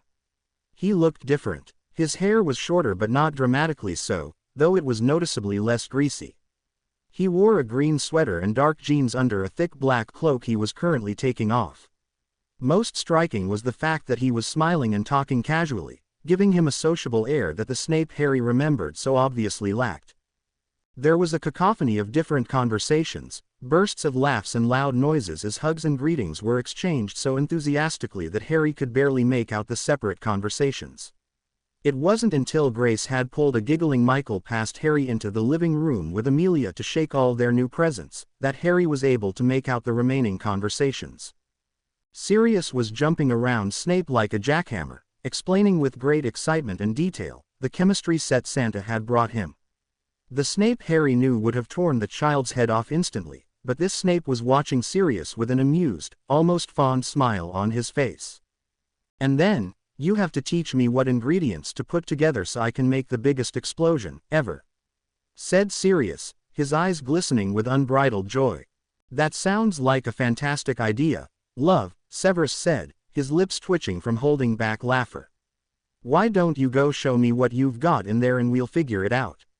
Without further prompting, Sirius turned and ran into the living room, narrowly missing a vase and making explosive noises. "You bought him explosives?" asked Snape, turning a half-incredulous, half-amused look to ran a tired hand through his hair and gave Snape a wan smile.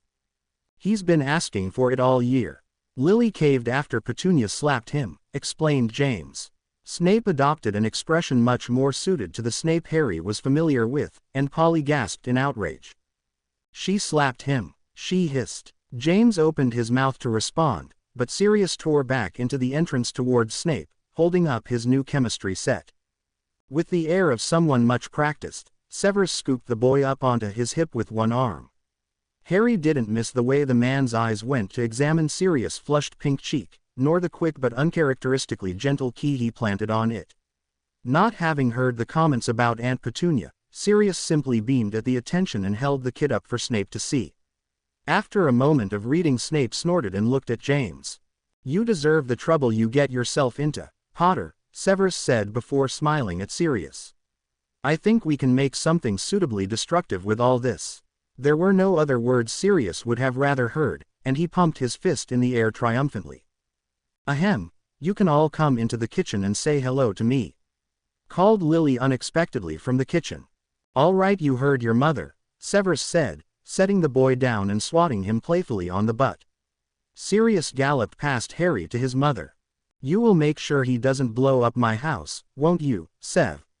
asked James, sounding genuinely concerned for a moment. The woman beside Snape burst out laughing. "No promises," said Snape over his shoulder as he walked towards the living room. Harry turned himself further against the wall as Snape approached, realizing too late that there was nowhere to hide. Sure enough, the second they started to walk, Snape's eyes peered around the corner to meet Harry's. "Hello, Professor Snape," whispered Harry uncertainly. Despite the fact that Snape had been oddly friendly to everyone else in the room, Harry was sure that attitude wouldn't extend to him. The briefest flicker of surprise appeared on Snape's face before he crossed his arms and smirked down at Harry. "Mr. Potter." It was the sort of derisive Christmas greeting Harry would expect from Snape, except it was all wrong. The man's eyes were dancing with amusement, and he was obviously trying not to smile. "Clearly, we are having a rather formal Christmas," James said, looking at Harry with a furrowed brow. Snape picked up on the thread of concern in James's voice and peered back down at Harry intently.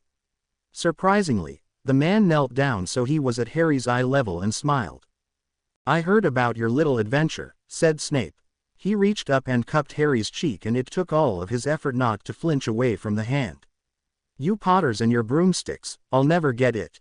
Your memories are still a little muddled, then. Harry blinked in confusion. Snape sounded concerned, paternal even. The black eyes staring back at him held warm regard and not a speck of malice.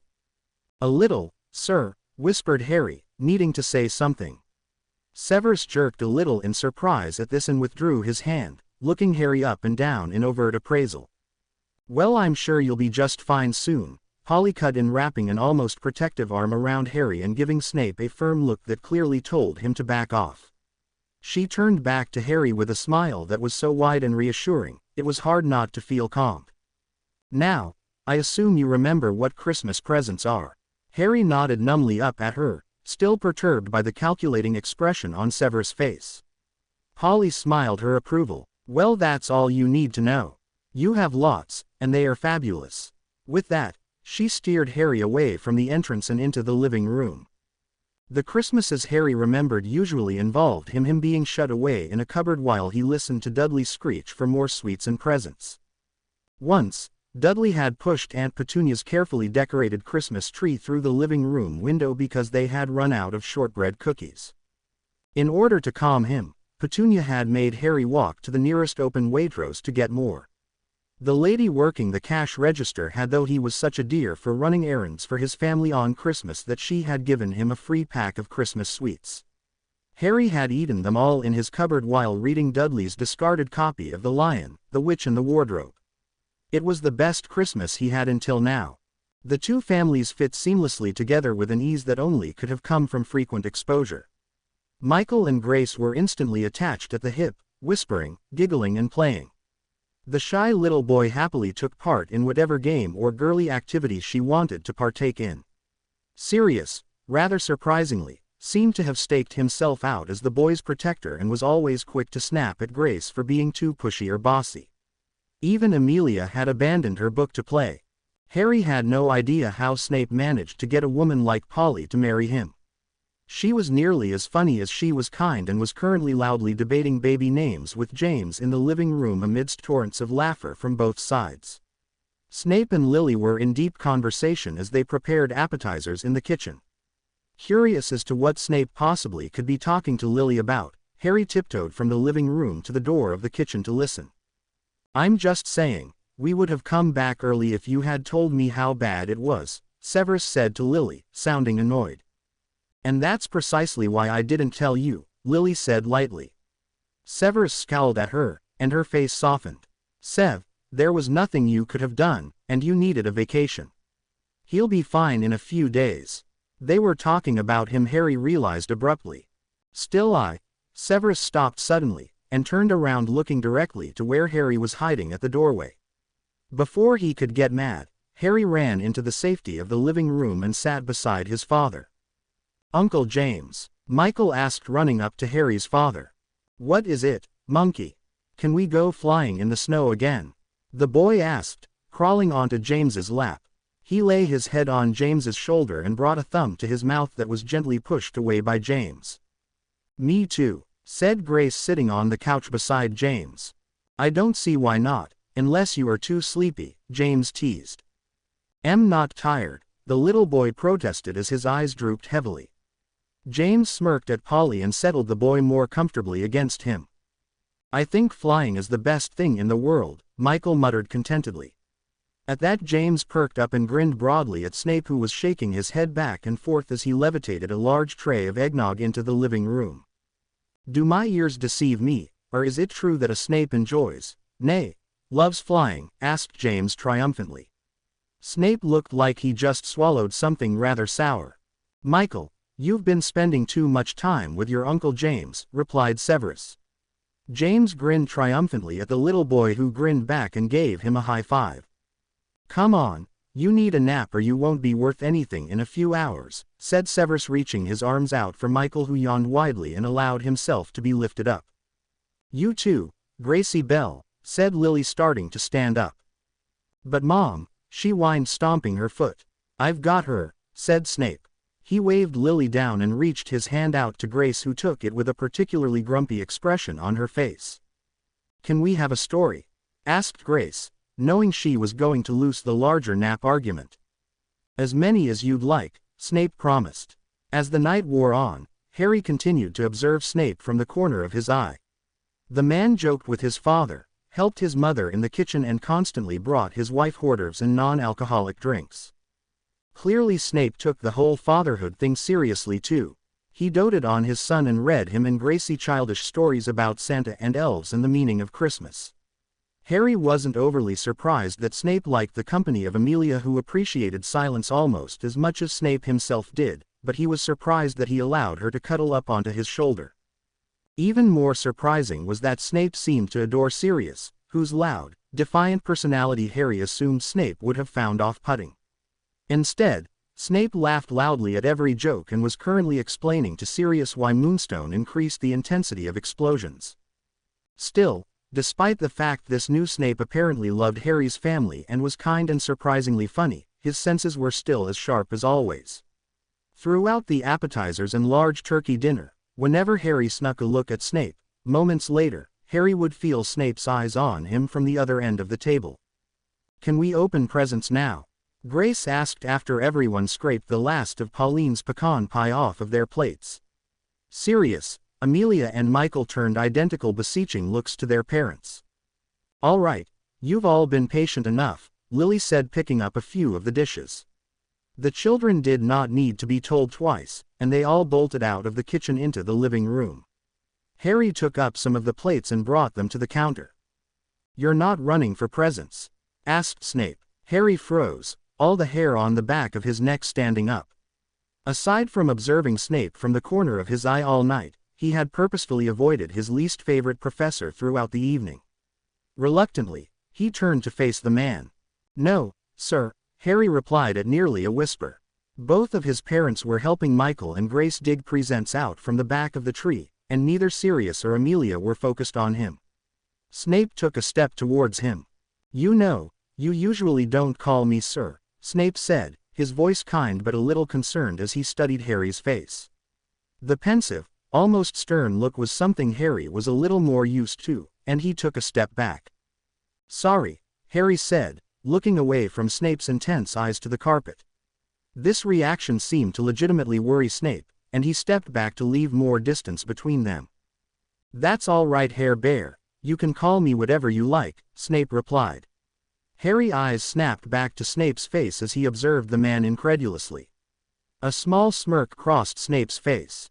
"You've always hated that nickname," Snape admitted, flicking his wand at the sink. The dishes started to wash themselves slowly. "I'm afraid you're stuck with it though." "What do I usually call you?" Harry asked, his curiosity overcoming his reticence. "Uncle Sev, mostly." "Professor Snape while we're in class," Snape said, suppressing a smile. "Well, you're supposed to at least." Sensing that he had successfully built a bit of rapport, Snape took a step closer to Harry and knelt down so that they were almost eye level. "It must be scary to not remember people in your life and your connection to them," said Snape conversationally. "It'll all come back to you soon though. The important thing is that you know everyone here loves you very much." It was odd to be taking comfort in Snape's words, but as Harry reluctantly looked up into his professor's warm eyes, he couldn't help but feel soothed.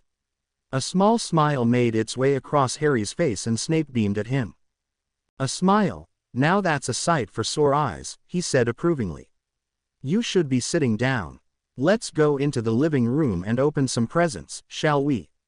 Snape raised his arm like he was about to loop it around Harry's shoulders, but he let it drop back to his side at the last moment, not wanting to push it. The two of them entered the living room, side by side. "Daddy, look, Uncle James and Auntie Lily got me glob," Michael said, crawling into Snape's lap with two large handfuls of smelly green material. "What is it?" asked Severus. Michael made the green mess into a globe and threw it up in the air. The ball started to spin madly and Michael giggled at it. A moment later, it zoomed towards Severus' face and exploded all over him. Everyone in the room burst out laughing, except for Snape, who looked stunned and slightly pissed. Harry was sure he was going to start yelling until the man looked down at his son, who was giggling madly, and smiled.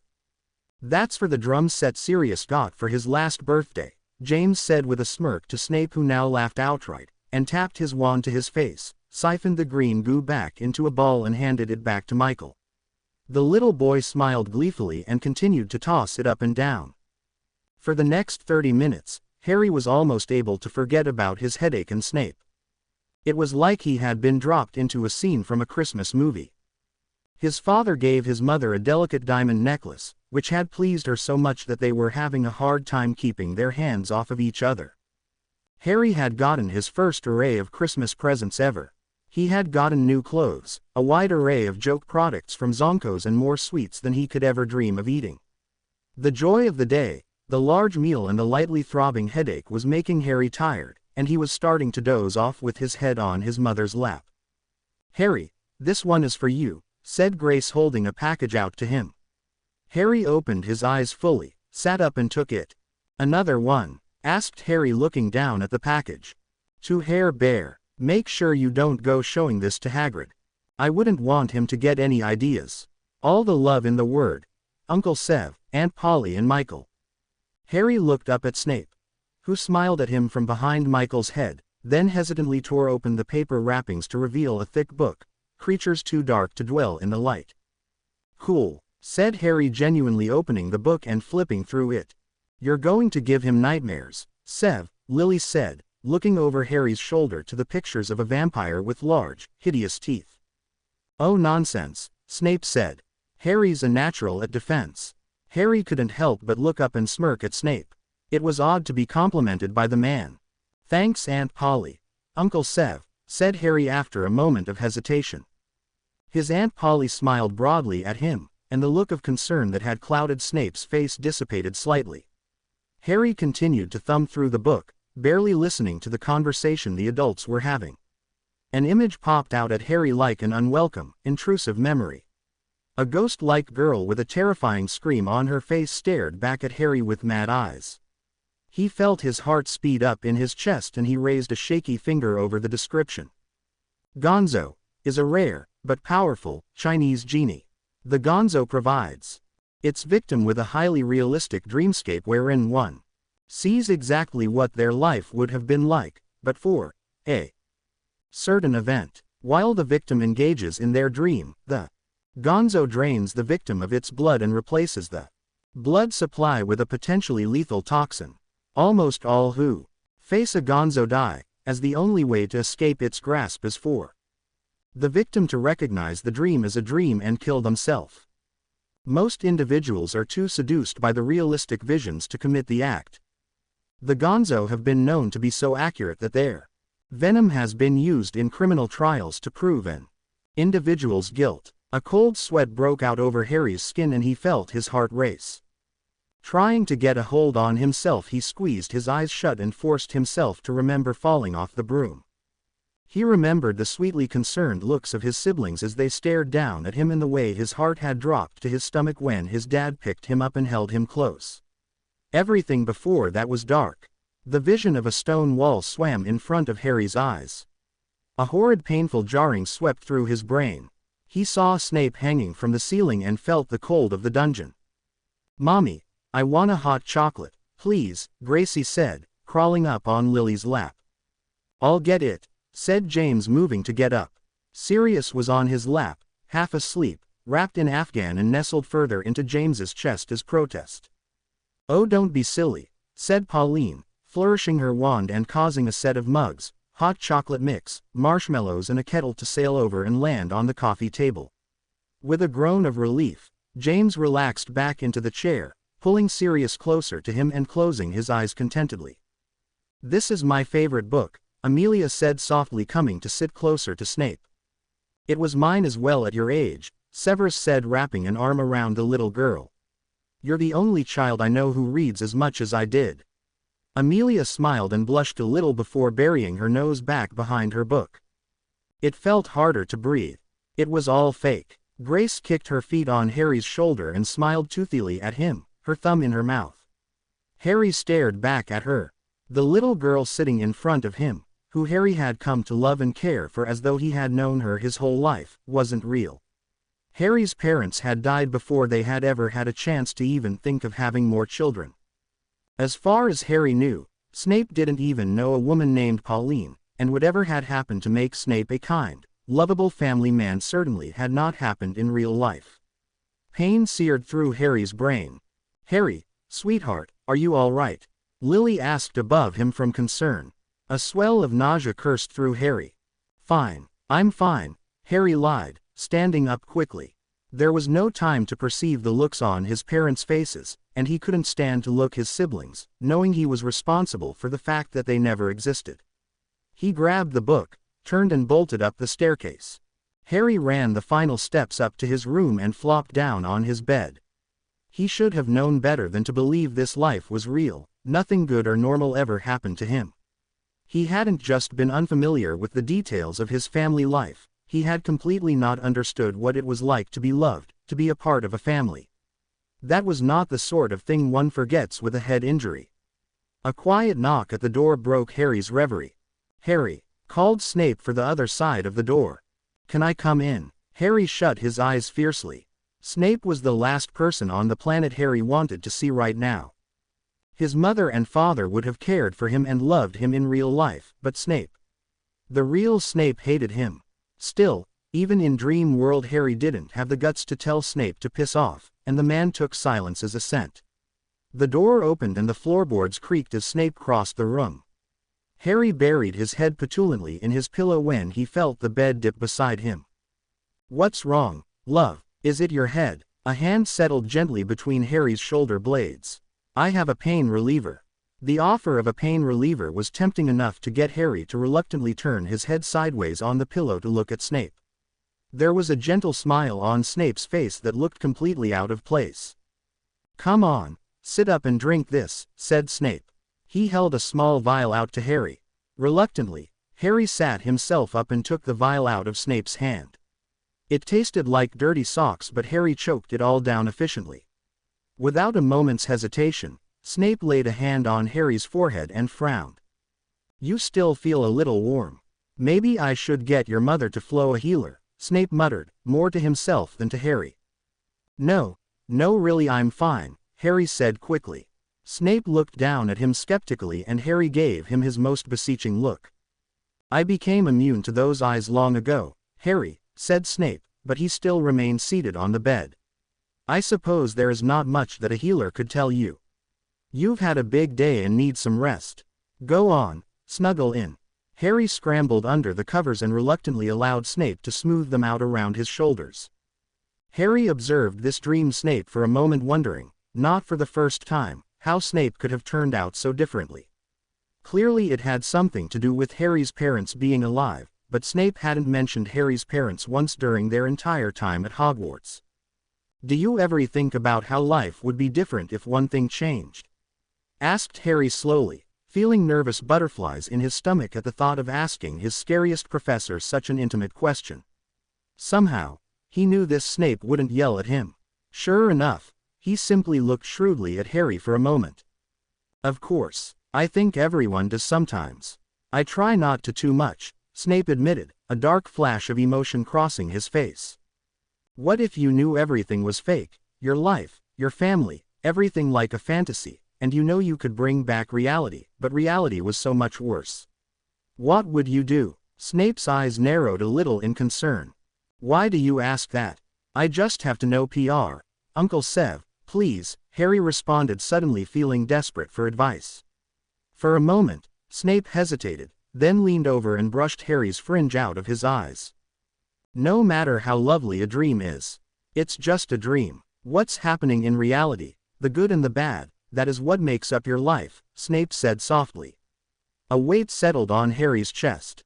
In reality, Snape was dying slowly into the Hogwarts dungeons. Harry was hiding in a secret corridor. Ron and Hermione would have to go through the pain of losing him, and now that Harry knew that the world he was existing in wasn't real, it would never be able to satisfy him the way it had before. A warm pressure started to build up behind Harry's eyeballs. He furiously tried to blink back the tears, but Snape was too fast for him. "Oh love, come here. You're going to be okay," said Severus, pulling Harry forward into his arms. A sob burst out of Harry, and he knew he should have been embarrassed to be bawling in front of Snape, but he was too heartbroken to care. It seemed particularly cruel that Harry had to lose his family twice. He still wasn't remotely over losing them the first time.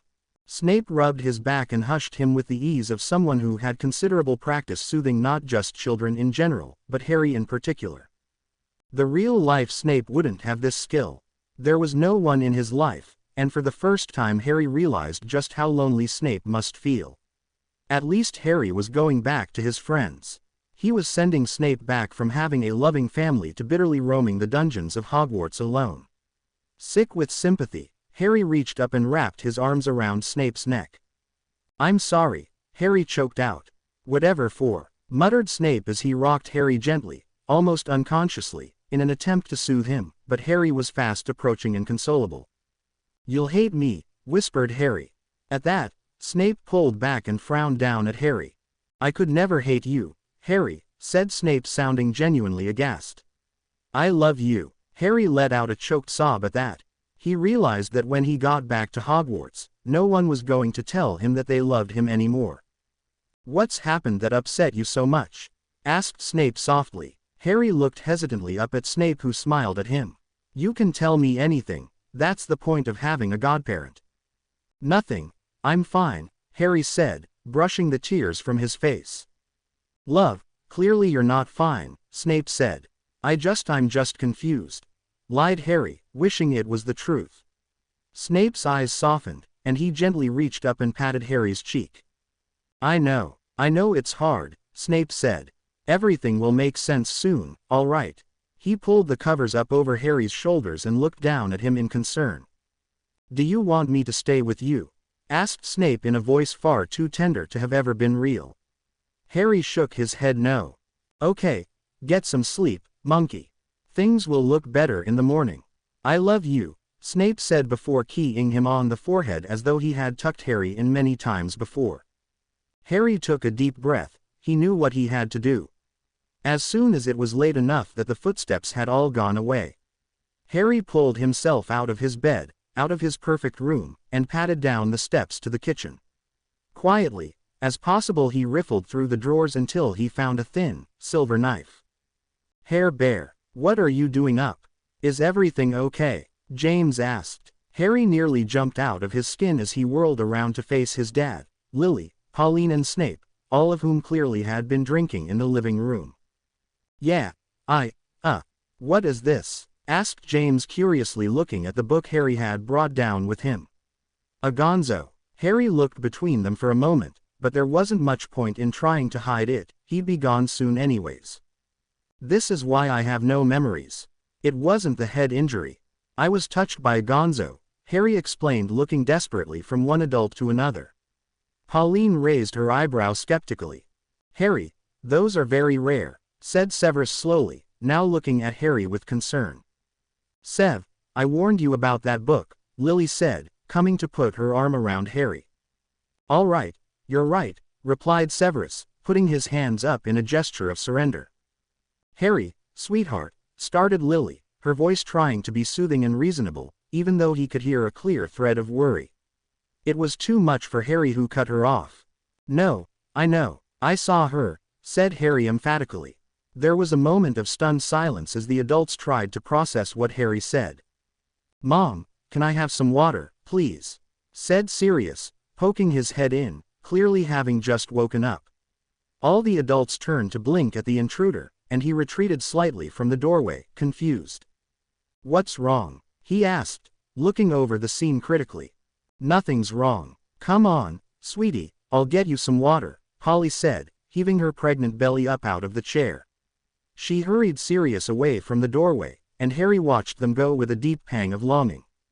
"Harry, love, I know why you could think that," James said, looking and sounding more calm than both Lily and Severus. Lily threw him a dirty, disbelieving look, but James returned it with a calm, pleading one, then turned back to Harry. "I do, Harry, really," James continued reasonably. "In the magical word, sometimes we see the magical where we should see the natural and mundane. Head injuries are especially confusing. When you don't remember things," Lily trailed off as Harry shook his head, tears filling his eyes. "This isn't like that," said Harry. "You died when I was 15 months old. Voldemort killed you. I grew up with Aunt Petunia and Uncle Vernon in Little Whinging. James was shaking his head negatively, but the calm demeanor was gone from his face. Snape's face was milk white. Harry, listen to me, we didn't die that night. Uncle Severus and Uncle Sirius, they got us out in time, explained James. No, Harry whispered. They didn't. He turned his eyes to Snape. Professor Snape, said Harry softly. I met you for the first time 4 months ago at Hogwarts, and you hate me. You don't have a wife. You don't have a son. Professor, you have to know that these memories you have aren't real. Snape's stern face softened to something a little more sympathetic, and he shook his head negatively. I'm calling a healer, said Lily abruptly, moving towards the fireplace. No one went to stop her, but Harry wished she stayed. He wanted to feel her arms around him one last time. I've known you almost your entire life, Harry, Snape said softly. I remember every birthday, every skinned knee, the first time you fell asleep in my arms. There is not a world where I could hate you. Yes there is, Professor, whispered Harry, blinking back unexpected tears as he looked seriously into Snape's eyes. In a world where Voldemort killed my mom and dad. In a world where they died that night. You do. Snape opened his mouth then shut it again, looking at Harry oddly. But the expression was not the same sure, frustrated look James wore. There was something hesitant in it. He'll be right over, said Lily striding back to the kitchen. There were only a few moments left to spare. The real Snape had been sick for days potentially. The real world needed him. A family picture sat open on the table where Lily and Pauline had been looking through photos of past Christmases. In the picture, Lily and Severus were both holding babies. A 2-year-old Sirius ran around James' legs as James tried to hold him still for the camera, while a 4-year-old Amelia sat still, smiling brightly. Harry was only 6 in the photo, holding Lily's free hand and offering the camera a sheepish smile. It was the only Christmas picture Harry had. With reckless abandon, Harry ripped the photo out of the photo album. Harry, cried Lily. Harry cringed. He didn't want their last memories of him to be terrible, as fake as they were. James, Snape and Lily were all staring at him as though he was some bomb that was going to go off any moment. Spotting the knife beside the cheese plate, Harry took a deep breath and smiled at his parents. I love you, guys, he whispered. This didn't reassure them, and James took a step towards him. Sorry. He grabbed the knife from the table and shoved it as far in his gut as he could. Harry, cried Lily as he fell hard on the kitchen floor. In a moment, his parents and Snape were both by his side, their faces all sheet white with panic. Don't pull it out, yelled Snape as James's hand instinctively went to the knife. Stay awake, sweetheart, Lily said desperately, pulling Harry's head on her lap. Even as she spoke she was starting to fade out, like a drawing in the sand. James was stroking Harry's hair and tears were welled up in his eyes, but Harry couldn't feel the hand. Snape's face, so wrought with concern it looked positively enraged, faded faster too, and Harry suddenly wanted to take back his stupid decision. Real life was not better than this. Neither he nor Snape would find happiness in the cruel, lonely world Harry was sending them back to. No, don't go, whispered Harry. Lily cradled him closer and let out a little sob. We won't go, she promised, but as she said it, she was only an outline. The world was being replaced by a blinding white light. Harry squeezed his eyes shut, unwilling to see his parents disappear. Harry opened his eyes to find himself back in the stone corridor where he had hidden from the gonzo. No knife stuck out of his stomach. He was safe at Hogwarts, with no family. Tears threatened to spill out his eyes, but he remembered that Snape, the real Snape who called him names and hated him, was still strung up in the dungeon. Harry pushed his roiling emotions into the tiniest mental box he possibly could, and pulled himself up to his feet. Don't worry little one, help is coming, said an old, concerned-looking elf. It was the only portrait in the whole dungeon, but Harry nodded at it gratefully. You should sit down and wait in case it comes back, said the elf. No, Snape, whispered Harry in response. He started to stumble down the hallway towards Snape's dungeon, gripping the wall to remain upright through the pain and fatigue. Snape was hung up on the wall like a messed-up Halloween decoration. His wrists were attached to the ceiling, and his chin lolled on his chest. Thick, black sludge worked its way through a hose that was connected to Snape's wrist. His face was the color of old scrambled eggs, and thick, red blood drained directly into the mouth of the ghost-like Gonzo, who was looking more and more lifelike as she drank Snape's blood. "Snape," Harry rasped again. He pointed his wand at tube feeding into Snape and yelled, "Defendo." Snape fell to the ground with a loud dramatic crumble. The Gonzo screeched and turned to Harry with a wild, angry look. This part of the plan, Harry hadn't thought through. He raised his wand without a single idea of what spell to use. "Inducto," said Professor McGonagall firmly from behind Harry. The Gonzo exploded into a puff of harmless smoke.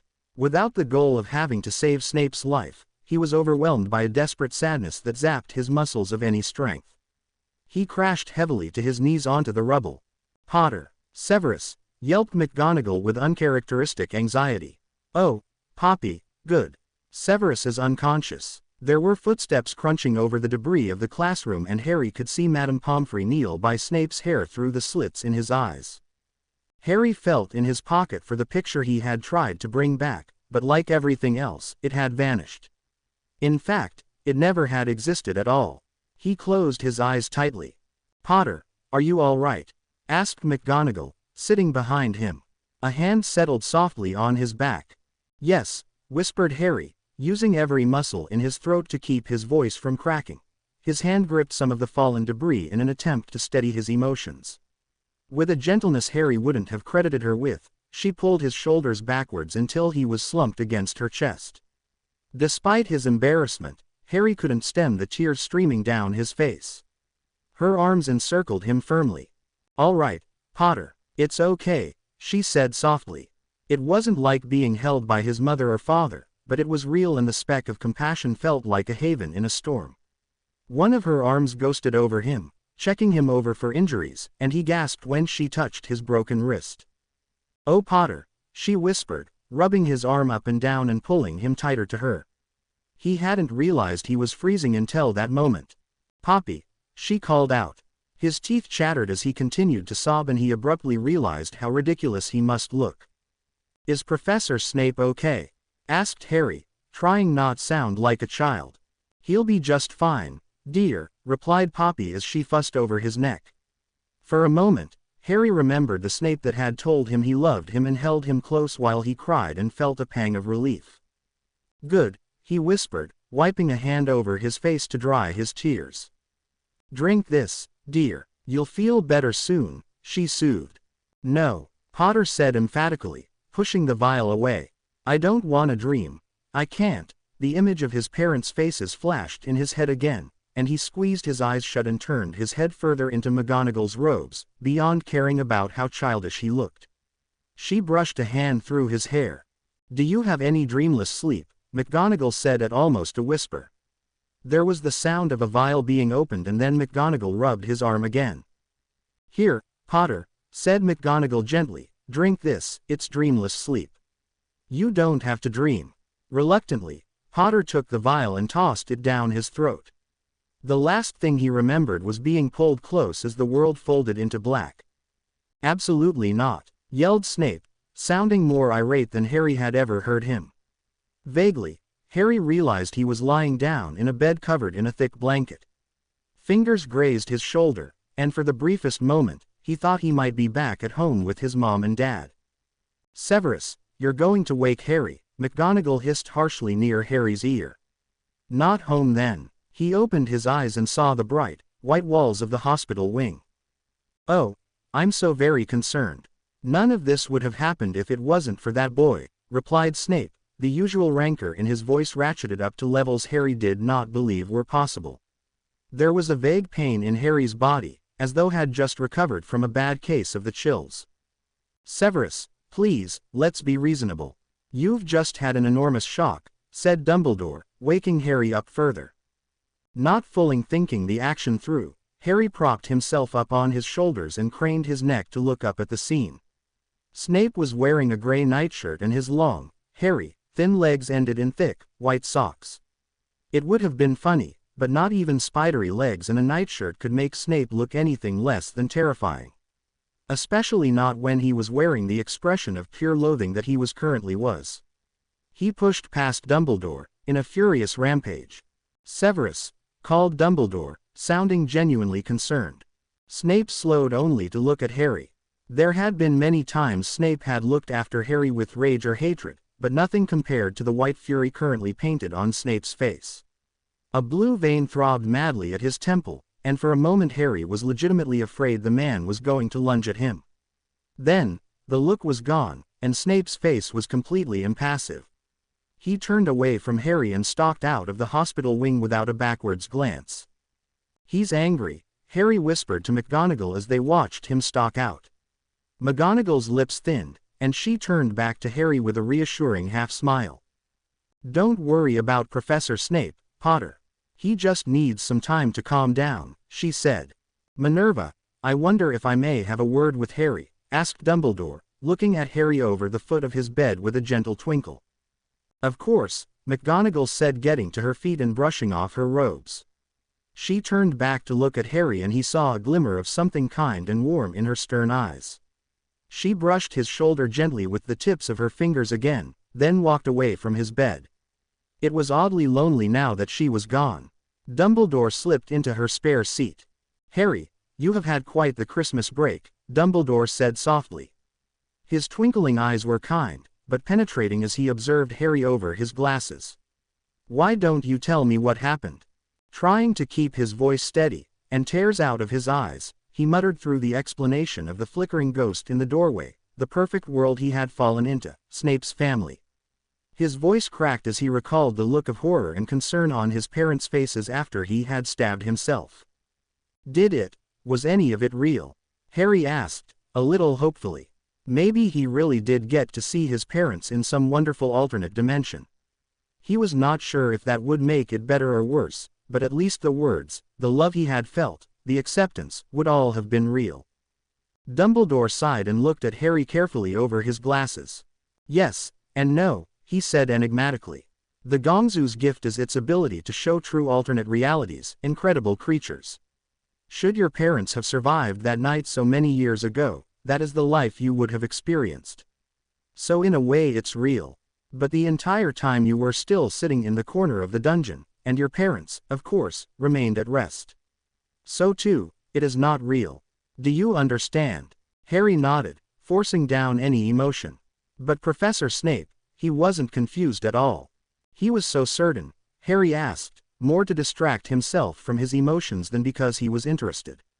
Dumbledore started nodding halfway through the statement, anticipating Harry's question. "But I suppose that is because we had different visions. I mean, Professor Snape would have only been in my vision because I was thinking that he was in danger, right?" Dumbledore looked at Harry for a long moment, as though he was debating with himself. "You were only touched by the Gongzo. When she wrapped her fingers around her throat, she was able to transfer only a small amount of her venom. Your visions were incomplete because she was unable to fully poison you. Professor Snape, on the other hand, had high doses of venom and blood loss," Dumbledore said. Harry blinked hard, trying to take it all in. "He'll be all right though, won't he, sir?" Harry asked, not knowing why he suddenly felt such a strong feeling of concern. Dumbledore looked at him seriously for a moment, then nodded. "Professor Snape has endured worse pain, both physical and psychological," Dumbledore said thoughtfully. "I am quite sure he'll make a full recovery." It was weird to think of Snape having hurt feelings, having feelings at all actually.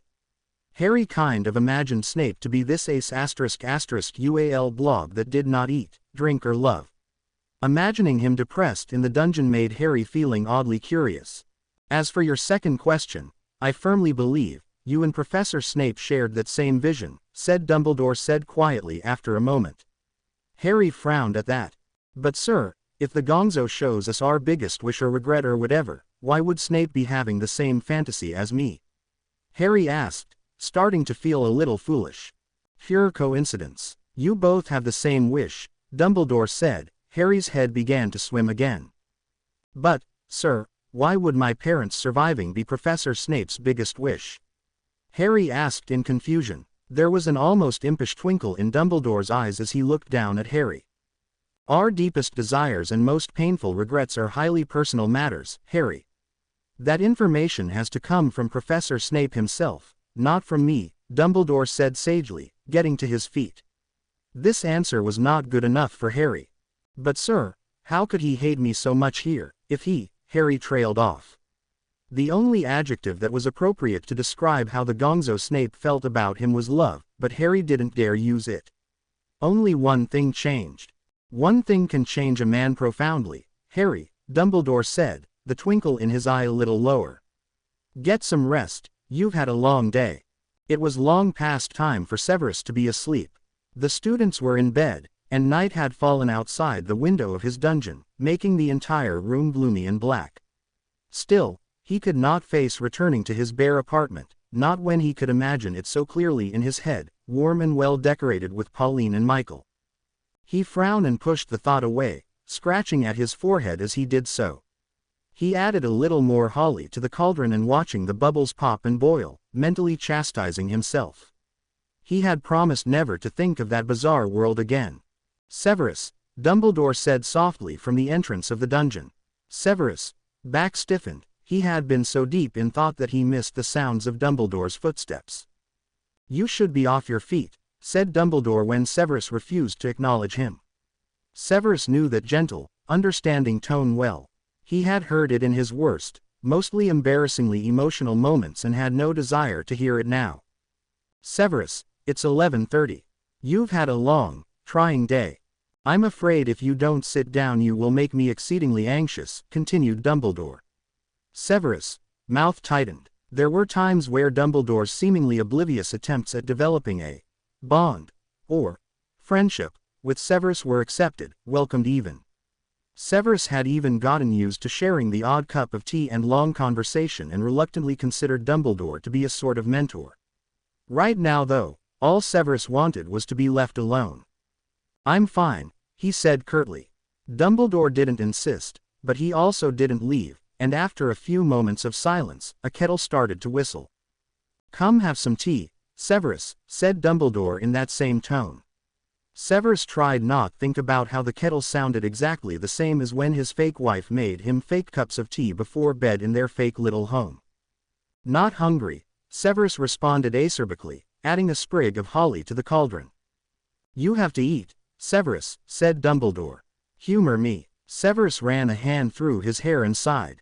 When Dumbledore got like this, resistance was futile. Do you at least have anything stronger? Severus grumbled as he collapsed grumpily into the chair across from Dumbledore. It was a student's chair, and though Dumbledore looked as wise and at ease as ever, Severus felt childish and awkward squeezing into it. Surprisingly, Dumbledore swirled his wand and bottle of Ogden's fire whiskey materialized on the desk. He poured Severus a healthy glass, and they drank in silence for a moment. They drank another drink, then another. Severus' favorite roast beef sandwiches arrived on the table and, without realizing it, he started to munch on one. Harry is doing all right, said Dumbledore casually. Terribly shook up, of course. Severus stiffened and put down his sandwich. That boy was truly the bane of his existence. Pure loathing was easy enough to carry on with, but when he had looked at Harry in the hospital wing he had felt something else. Thankfully, the memories he had of a young Harry had faded quickly with detoxing the poison. Unfortunately, he wasn't able to remove the thoughts and feelings he had when he had actually lived through his time in Dreamland. He had cared for that boy, all of James and Lily's children, in fact, with all of his heart. With a sigh he closed his eyes and willed those thoughts away. He told me all about where you were, Dumbledore said softly. I don't want to speak about it, said Severus firmly. He couldn't think about it. He couldn't go down that path again. The gonzo was clearly defective, or I got beeped into Potter's fantasy somehow. Did Potter tell you he called me Uncle Sev? Asked Severus with a snort. If Severus wasn't so inebriated, he would have noticed a dangerous twinkle in Dumbledore's eye. Really, you don't think the gonzo showed you how your life really would have turned out had you been able to save Lily and James that night? Severus gulped the rest of his whiskey and couldn't quite hold back a harsh laugh. Gonzo venom provides notoriously accurate visions, Severus, said Dumbledore softly. Severus shrugged, putting the glass down. There was a long moment of semi-comfortable silence. "I just don't understand how I would have become that man," admitted Severus quietly. He had fallen asleep reading picture books to his tiny, intelligent son. There was a woman he loved in his bed every night. That woman wasn't Lily, but still he loved her more if that was possible. When he had hugged and kissed Lily over Christmas, it felt like how he imagined people felt when they saw a much-beloved sibling. It was the same love he felt for James Potter, which was so outrageous that Severus couldn't even think of it. It was all too bizarre. "Usually, I find Gonzo to be unhelpful," admitted Dumbledore after a few moments, pouring some more whiskey into his cup. "What ifs, but furs, regrets, they are painful and ultimately, we can't do anything about them." Severus nodded absently, drinking more fire whiskey. "As anything in life, there are exceptions to this rule," Dumbledore said. Severus continued to nod along. Vaguely, he realized that Dumbledore's words were having trouble sinking through his head. Owlishly, he blinked up at the man. "Did you drug me?" he asked in harsh accusation, scrambling to his feet. Dumbledore's expression did not change, he simply held out a small vial of liquid gold potion. Distilled Gonzo venom, exactly what the Ministry used with criminals. His knees buckled, and with surprising vitality and strength, Dumbledore jumped to his feet and caught him under the armpits, lowering him into the chair. 10 years I have watched you condemn yourself to a life of pain, loneliness and misery. I think it's time you see another way," Dumbledore said. Severus was already too far gone to protest. He could barely scowl as the drug pulled him under. Severus hurried from one shadowed entrance to another, looking over his shoulder as he went. It was unnecessary. The late October sun had set early on Hogsmeade, and even though it was Halloween, no one was out except a witch in a pink cloak. The moment she noticed him, she picked up her pace and crossed the street. He turned right off of the main road to a tree-lined lane, which was lit only by the flickering candlelight in some of the flat windows. A shabby, Victorian-looking building with a slanted, chain-link fence stood a block away. Severus broke out into a jog towards it. The townhouses were old, whitewashed brick with identical metal doors. He ran to the door with the iron number 9 and knocked insistently, looking over his shoulder as he did. No one answered. "Black," hissed Severus. "Open the door." No response. Severus wasn't really expecting one. Still, he pounded on the door harder. There was no time for this. "Black," he called as loud as he dared. He couldn't hear the creak of footsteps, but he could feel someone's presence on the other side of the door. With another look over his shoulder, he pressed himself up against the door. "Pettigrew told," Severus said, as loudly as he dared. Severus was about to break down the door, but after a second, it creaked open. One of Sirius' gray eyes glared out at him, and his wand was raised through the slit in the door. "Snape," whispered Sirius, the disgust in his voice was dampened only by anxiety. "What do you mean?" "He's the spy," Severus hissed. Sirius looked truly stunned for a moment, then the wide eyes narrowed into suspicion. "Why are you here? Why are you telling me this?" asked Sirius, not moving to open the door further. Severus stared back at him for a moment. "The Potters are in danger. Why does it matter why I'm here?" Severus snapped back furiously. Sirius considered him for a moment, debating whether or not he was walking into a trap. "There isn't much time, Black," Severus said, fully impatient now. He could see concern for the Potters start to outweigh Black's concern about being led into a trap. Just as Severus was about to drag the man out of the door, he stepped outside and closed the door behind him. "You stay here. I'll go alone," said Sirius, still pointing his wand at Severus' throat. "You don't trust me?" Severus asked with a mocking smile that he immediately regretted. He probably shouldn't be aggravating the man. "Not with the Potters," Sirius said, as he walked down the path to the gate. "Do you think I'd be here if this was a one-man job?" "You won't be able to save them alone," hissed Severus. The two men stared at each other, unable to solve the dilemma of needing each other's alliance while deeply distrusting one another. "Do I need to beg, Black?" Severus said, allowing an uncharacteristic thread of emotion to enter his voice. The slight moment of vulnerability did what no amount of rationalizing could, and Sirius lowered his wand. It would have taken more to convince Severus, but for once he was satisfied with the Gryffindor penchant to play the hero. "If anything happens to James, Lily, or Harry, I'll kill you," promised Sirius, and Severus had no doubt it was true. "If anything happens to them, it's because I'm already dead," Severus spat back. There was such hatred on both men's faces as they stood, inches away from one another, glaring, that the air literally seemed to crackle. Without warning, Black grabbed Severus' arms and they soared through the air. They ended up in front of a large timber frame cottage, too large to be quaint but still exuding a nauseating amount of charm. The curtains were still open, and Severus could see Lily sitting at the kitchen table pushing her long, red hair behind her ear as she scribbled on a piece of parchment. It felt as though a moment hadn't passed since the first time he saw her across the park. "Come on," said Sirius darkly, looking over his shoulder. He ran up the stairs, with Severus tagging alone at his heels, then banged insistently on the doors. "Prongs, Lily." A few seconds later, James opened the door with an easy grin. "Hey Pad, Snape," said James, the smile falling off of his face. For a moment, James stared at Snape, then Sirius, then drew his wand. "You're the spy," he whispered to Sirius, his voice breaking slightly. "Of course not, you idiot," snapped Sirius. "But Peter is." James's jaw dropped. "You need to leave, now," snapped Severus, not having time for this stupidity. "Peter," whispered James to Sirius, wounded betrayal and disbelief clear in his voice. "Honey, who is it?" Lily walked into the entrance, holding her small blob of a son. Before Severus could do more than blink at her, James's entire face paled to the horrible color of rotten milk, and he gripped his wand. Severus whipped around to see a hooded figure, almost gliding up the road. Severus didn't need to ask who that was. "Lily, run, now, out the back door," yelled James. A bright red light shot out from James's wand, creating a protective barrier.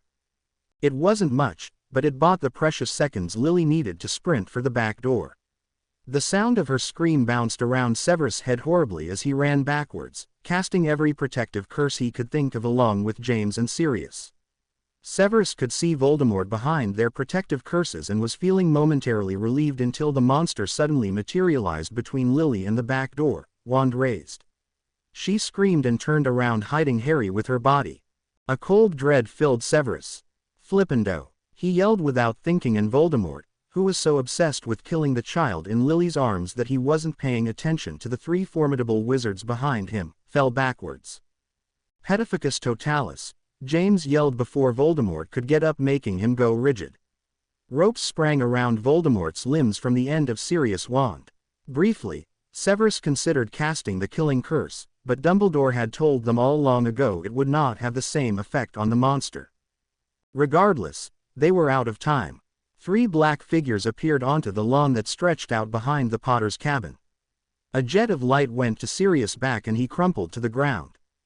"Sirius!" yelped James, raising his wand and firing back while sliding to his knees beside Sirius. The Death Eater crumpled. Lily was at the edge of the wards, nearly safe, and Severus stunned another Death Eater who looked suspiciously like Avery. Only Bellatrix was left and she turned to run at Lily. "Lily!" yelled James, leaving Sirius' side to run towards her with his wand drawn. Bellatrix immediately threw a curse over her shoulder, blasting Potter backwards. She laughed and turned to Lily again, who had stopped instinctively at the sound of James being cursed. "Expelliarmus!" Bellatrix shouted, causing Lily to drop the baby in her arms. The baby howled indignantly as Lily screamed and crawled towards him. Her fingers were inches away from the child when Bellatrix lifted her wand again. "Avada Kedavra!" yelled Severus without a thought. Bellatrix crumpled to the ground and Lily grabbed Harry to her chest, sobbing convulsively. It was the last thing Severus saw before everything went dark.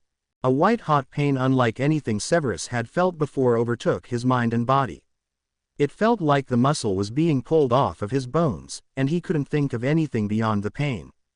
He tried to scream but nothing came out. He tried to move but couldn't.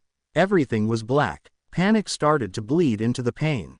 "Severus," said James Potter from somewhere off in the distance. "Can you hear me?" He could, and he tried to say so, but he couldn't speak. He felt his face contract with the effort, but no sound came out. "All right, shush, it's okay," Potter continued. "Can you open your eyes?" Severus blinked open his eyes to see the orange haze of lowered gas lamps, and James Potter's white face and red-rimmed eyes. "Potter," Severus rasped in confusion, blinking his sand-filed eyes. "Wah, Lily." "Lily's fine," whispered James soothingly. "She sat up with you all night and needed to get some sleep, which is why you got stuck with me." He let out a breath of relief, and tried to sit up, but he couldn't move. He was in a giant, invisible cast. He strained against the invisible restraints holding him, starting to panic.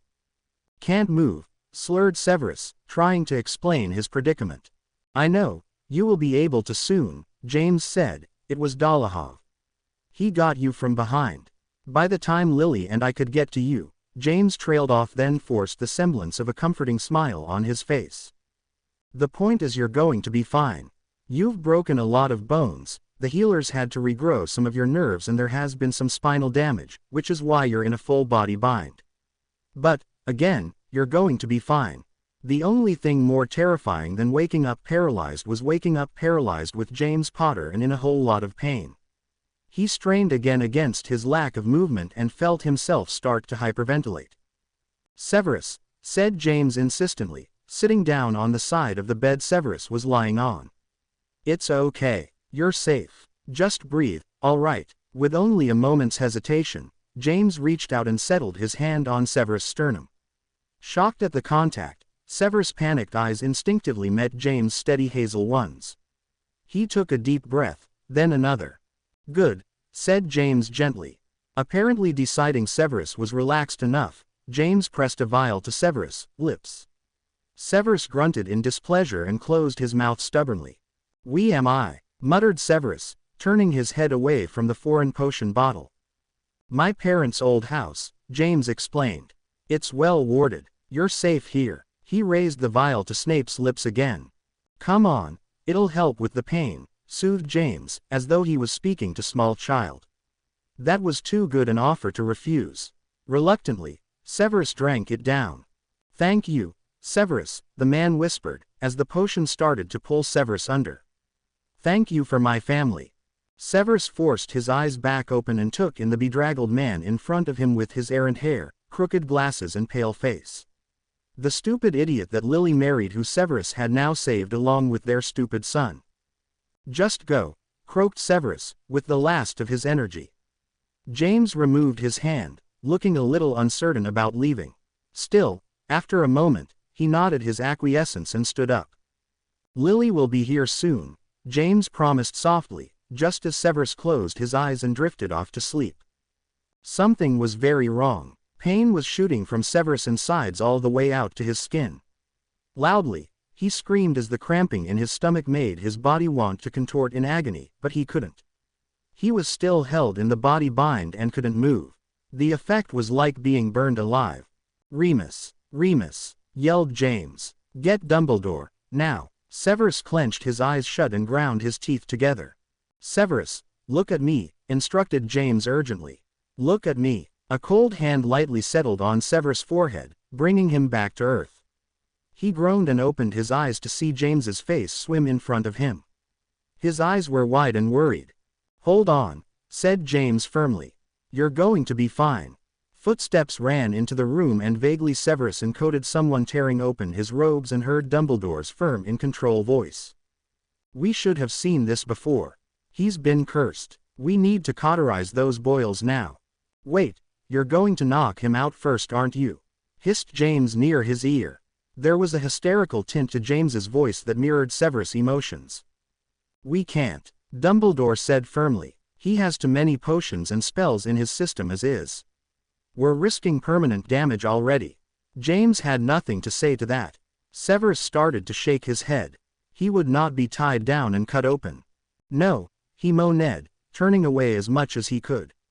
All he could do was thrash his head helplessly around. "It's all right, Severus," said James, a little helplessly, reaching up and placing a hand on the top of Severus' head in an attempt to both calm and restrain him. "We'll cut on 3, asked Remus from further down on the bed. Severus tensed in anticipation and futilely tried to roll away from the wolf's hands. Quitenso, James said sharply, drawing a curtain in the air that shut out the sound of Remus and Dumbledore's urgent conversation. It was better not hearing the sounds of spells and anxiety, and Severus was almost able to pretend the pain was just left over from the torture he endured. "Thought I told you to go," Severus gritted out through the pain, feeling suddenly embarrassed now that there was nothing but him, James, and silence. He bet the man couldn't wait to tell Lily how Severus had begged. James gave him a tired smile and shook his head.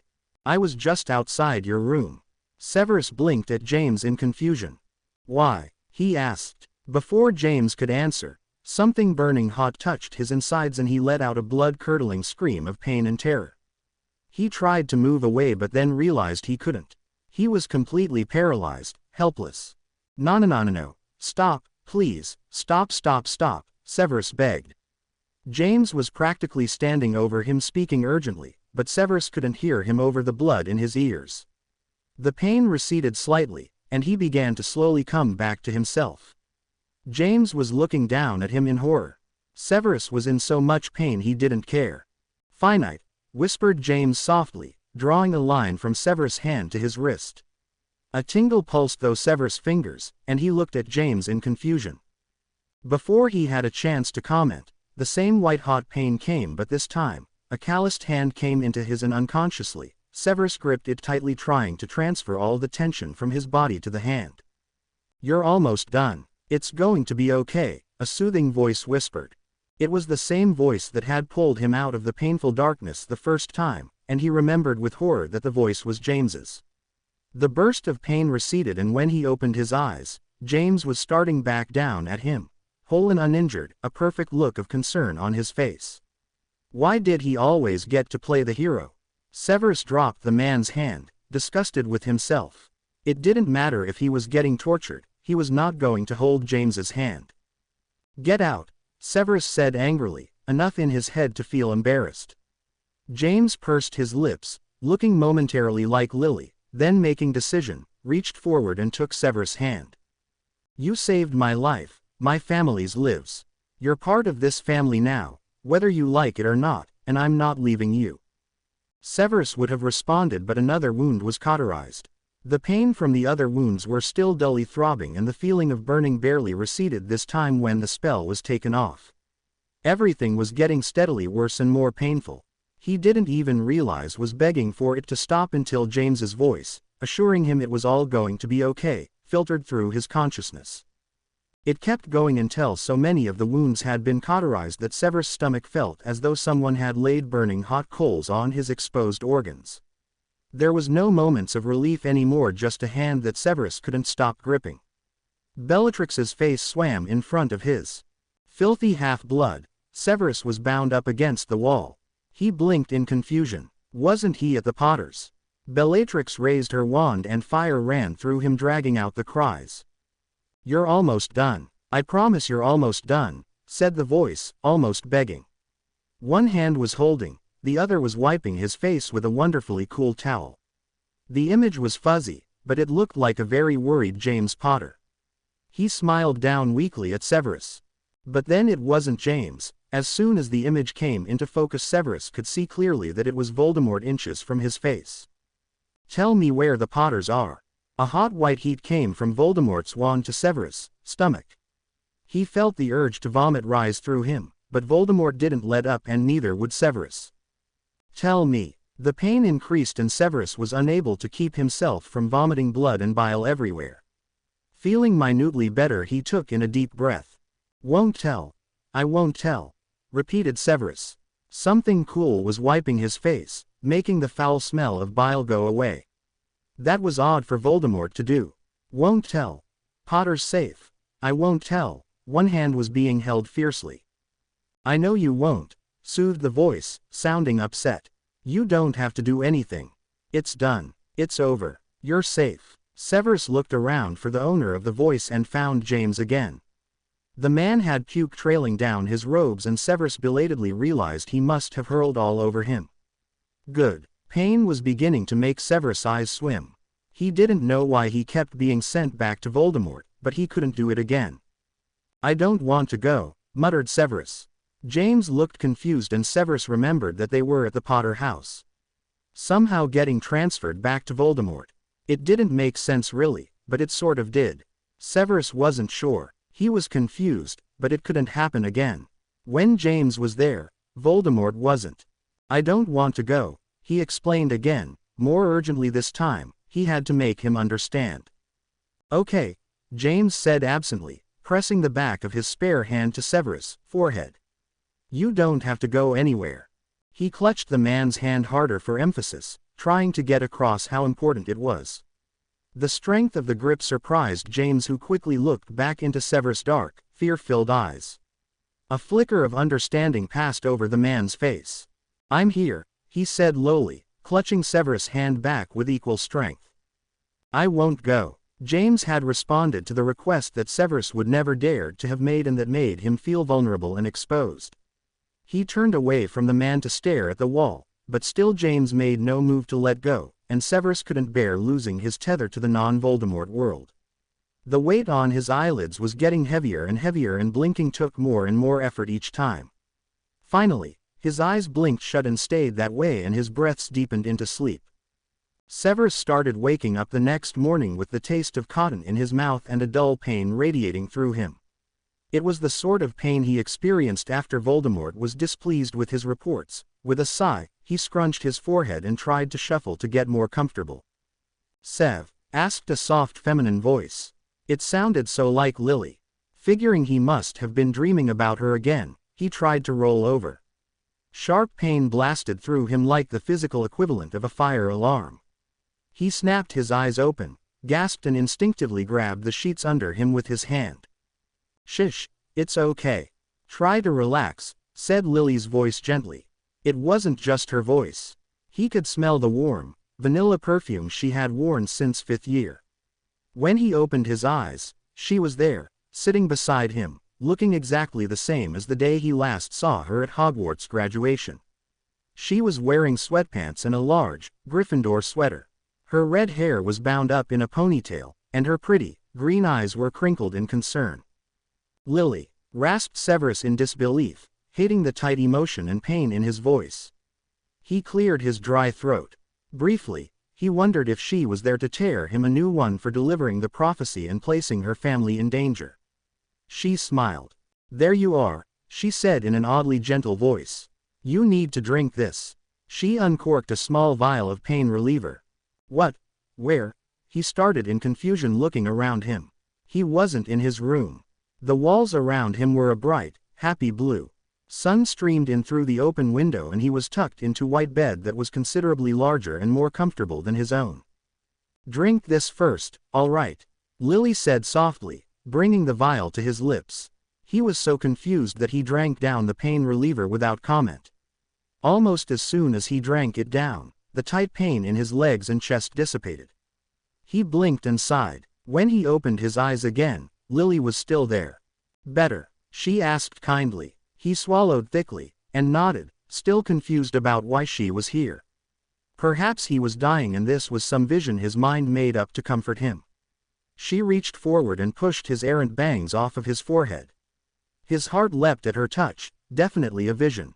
Am I dying? He asked stupidly. Her brow furrowed in concern, and she moved from the chair to sit on the side of the bed. No, sweetheart, Lily said softly. Sweetheart, you've been hurt pretty bad, but you're going to be fine. Do you remember what happened? Lily continued. Severus started to remember. Bellatrix's raised wand, Lily's screams, Sirius crumbling to the ground in a jet of green light, the painful cutting and Potter holding his hand. Not a vision then. As Lily told him the details, he studied every inch of her pale face, hardly daring to believe she was sitting there in front of him, smiling at him. You'll be out of commission for a while, but Dumbledore has recommended a really great magical physical therapist, and you're healing nicely so far. You just need a lot of rest, Lily finished, squeezing his shoulder. Severus nodded, then blushed, realizing he was resting at the Potter's house, and had been for the past 2 days. All right, said Severus uncomfortably.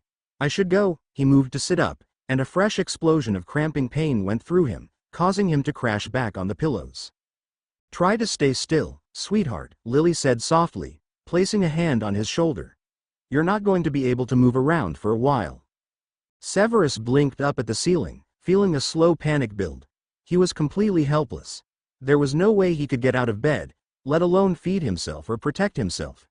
The vulnerability petrified him. But you're going to be fine, Lily continued. You're going to stay here, with us.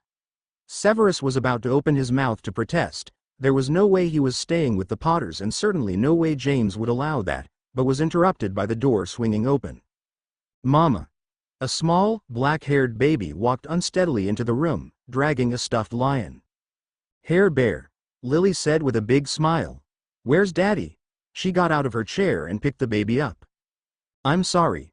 James will be here to get him in a second, explained Lily with a blush, clearly believing Harry's presence would not be welcome. This is Mommy's friend, Severus. Can you say hi, Harry? Hi, whispered the tot. He had not recognized that someone had been lying in the bed, and now he was burrowing into Lily's embrace shyly. Hello, Harry, replied Severus. It was the right decision. Lily smiled again and seemed to relax slightly.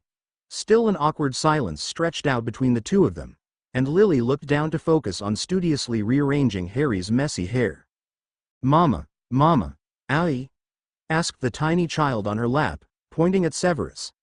Right down to the last strand of messy, black hair, the baby looked exactly like James but for the big, green eyes that perfectly mirrored his mother's. Yes, sweetie, he has an owie, Lily said, throwing an almost apologetic look at Severus. The boy nodded, then proudly showed a plaster-covered elbow to Severus. Do you have an owie too? Asked Severus, not believing he just used the word owie. Harry nodded gravely, then turned shyly into his mother's shoulder again. She stroked a gentle hand over the boy's head. A moment later, James entered holding a large tray covered in food. Hey. He looked awful. His hair was practically vertical, like he had been running his hand through it all day, and he was wearing rumpled clothes that looked slept in. His face was gaunt and pale when he looked at Severus and forced a smile. The memory of James holding his hand came back full force, and he looked away embarrassed. Dad, babbled Harry, reaching his arms up for James. The first genuine smile Severus had seen from the man crossed his face. He put down the soup and happily plucked up the baby up from Lily's lap. Hey monkey, you ready for your bath? This made Harry's pleasure at seeing James dissipate immediately, and he started to cry. No bath, protested Harry, dramatically throwing his head onto James's shoulder. With practiced ease, James rubbed Harry's tiny back and *ed him on the top of the head. Shush, it's okay. Harry's exhausted sobs were somewhat muffled by James's shoulder. After the boy calmed down a little, James looked over to where Severus lay on the bed and smiled at him somewhat uncertainly. Severus, how are you feeling? As rumpled as James was, he was still James.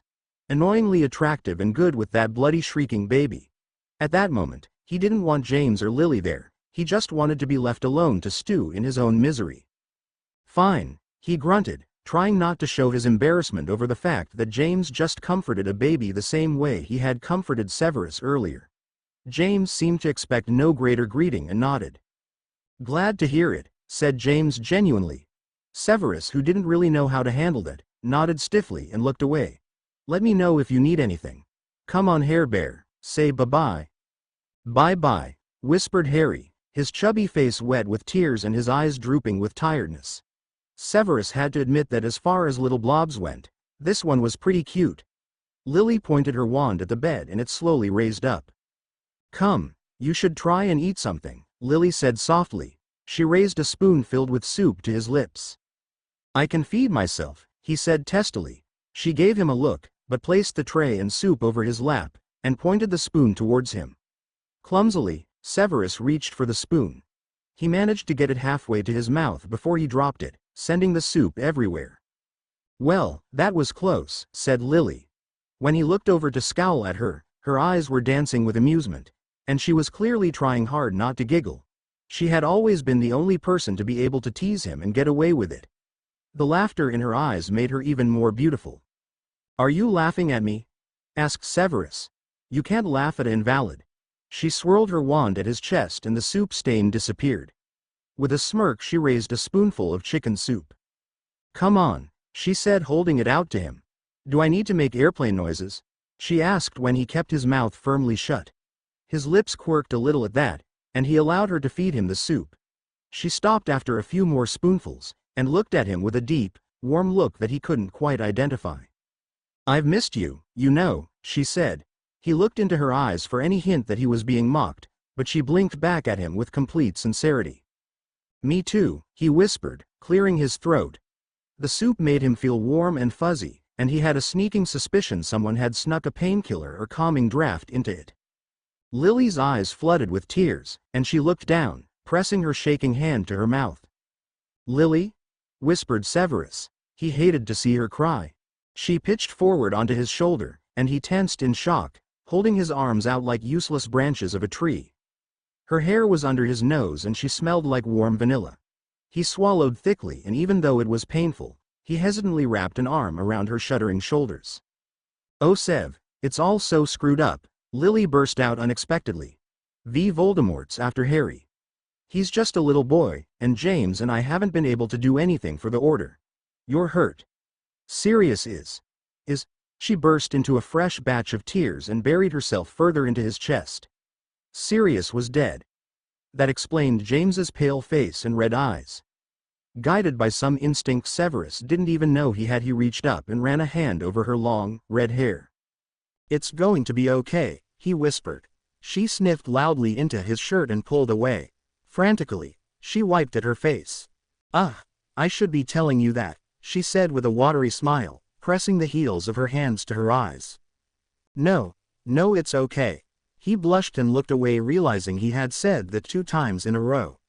She sniffed and collected herself. "You should get some more rest," whispered Lily. She stood up and tucked the blankets more firmly around his shoulders. It felt embarrassingly nice to be taken care of. No one had treated him with any gentleness since long before he could remember. Pain still radiated through him, as did fear, and he was so exhausted. He noticed Lily looking at him in concern, and looked down at his blanket, feeling a sudden embarrassing heat behind his eyes. Then, gently, as though he was made of fragile glass, she sat back down on the bed, reached forward and took him into her arms. He gasped a little and stiffened, but she didn't pull away, and after a few seconds, he relaxed into the embrace. There were very few times when he had been held like this, and he had decided long ago that he didn't deserve it. The hug felt like redemption. He let his head rest on the crook of her neck and closed his eyes.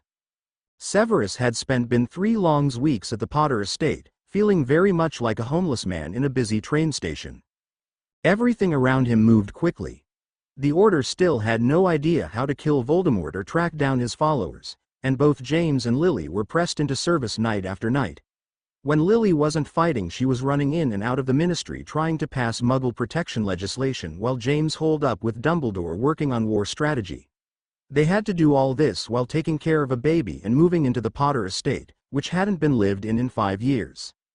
Severus, on the other hand, wasn't any help to anyone because he couldn't move. He just lay in bed, waiting as the Sklee-Grow attempted to reform his legs from useless piles of bone to working limbs. He couldn't go much longer than 2 or so hours without sleeping. When he wasn't sleeping, he was struggling to get through the painful physical therapy sessions where he struggled and panted for an hour just to take 3 steps. To make matters worse, James had taken an uncomfortably large interest in Severus' well-being. He stayed home with Harry while Lily worked, so he was the one cooking Severus meals, helping him stumble to the bathroom, and making sure he took his medicine and did his physical therapy like a good boy. All of this resulted in an excess of anger which was currently directed at the extremely overqualified, slightly angry wizard Lily had hired to help Severus walk. It was not going fast enough. He was still struggling to walk across the room. With this frustrating thought in mind, he forced himself to take another step even though his legs were shaking with effort. "That's enough, Mr. Snape," instructed Healer Harris, as he took another step. "No, I am fine."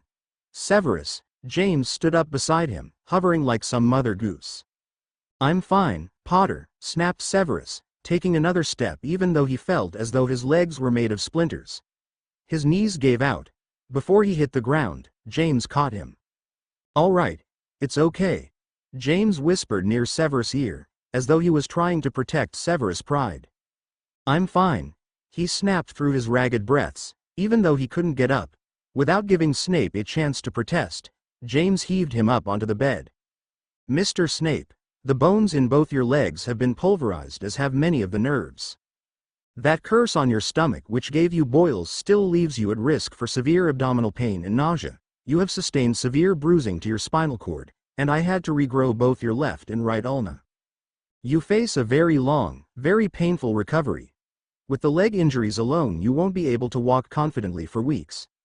You need to be patient," said the healer unhelpfully. Usually Severus appreciated the tall, Indian wizard's matter-of-fact attitude, but right now he just felt incredibly tired. They were in the middle of a war. He couldn't afford to be this vulnerable and useless. "I'm sure I'll be fine," replied Severus stiffly. Healer Harris opened his mouth to protest, but James cut him off. "He'll be fine," said James firmly. It was the longest James had stayed quiet in a room with the audience, and Severus was surprised by the man's firmness. With a nod of assent, Healer Harris packed up his coat. "All right then, I'll see you at the same time tomorrow," he said, leaving the room. As soon as the footsteps faded, James turned to Severus. "Severus," James said in a slightly chastising tone, "you should listen to him. He knows what he's doing." James pulled the blanket at the foot of the bed up and over Severus' legs. Severus scowled at the fussing. "Leave me alone," snapped Severus, pushing the blanket off of him. He gave James the most murderous look he could. Considering Snape was well practiced in murderous looks, the one James received made the man step back from the bed looking stung and a little frightened. "Good. I don't care," said Severus, his voice reaching the low pitch that usually only surfaced when he was about to do someone serious injury. "You hate me, and I hate you. At least you previously had the courage to be straight with me. I don't want your pity or your fake concern, just leave me alone." "Severus," James started again, but Severus cut him off. "Did you know it was me who delivered the prophecy to the Dark Lord? I am the reason he hunted your family down in the first place," growled Severus, with a feeling of wild exhilaration. "Did you know that when I found it he was hunting the beloved Potters, I told him only to spare Lily? I didn't think on your life for a single moment, and if he ended it, I would have looked at your corpse without a hint of regret." Severus was breathing heavily at the end of his rant, and James's face was taut and white. They both stared at each other for a long moment, surprised by the viciousness of the rant. After a moment, James nodded, more to himself than to Severus, and turned to leave. "I don't hate you, Severus," he said from the doorway. Before Severus could respond, the door shut softly behind him. Severus frowned at the ceiling, feeling something uncomfortably close to guilt. James only cared about him because he had saved Harry and Lily, a debt the man took seriously. Still, Severus didn't understand why that had to extend to James trying to engage him in conversation and fussing over him. The physical therapy and the anger had exhausted the last of his energy reserves. Not even the lingering unsettled feeling could keep him awake any longer, and he was pulled into a deep sleep. The clatter of dishes and the sound of Harry squealing woke Severus up a few hours later. A large clock on the wall and the growl in his stomach told him it was dinner time, and sure enough he could hear Lily, home from work. The kitchen was too far away for him to make out the exact words, but he could hear the pitch in her voice raise as she talked to Harry, and her melodious laughter following James's deep baritone over the banging of dishes and cutlery. For some reason, the sound made Severus feel even more lonely and irritable. Usually, he was dragged out for dinner with the whole family, but after his little episode today, James had no doubt told Lily to stop that practice. It was all very well. In all honesty, Severus was too grumpy and sore to want to leave his bed anyways, even if dinner did smell fantastic. He was debating between reading or going back to sleep when there was a soft knock at the door. "Come in," he said. Lily pushed the door open. A tray filled with steaming, delicious-smelling chili and bread levitated out in front of her. "Hey you," she said with a smile as she lowered the tray across his lap. Severus blinked at her in surprise. "James mentioned you might not be feeling up to coming out for dinner," she said, handing him a spoon. He could tell by the expression on her face that James hadn't told her the reason why. "He must be worried about you." He doesn't make that chili for just anyone, Lily said with a worried look on her face. I'm fine, said Severus, taking a bite of the chili. It was fantastic, warm and just a little spicy, dense with meat and beans.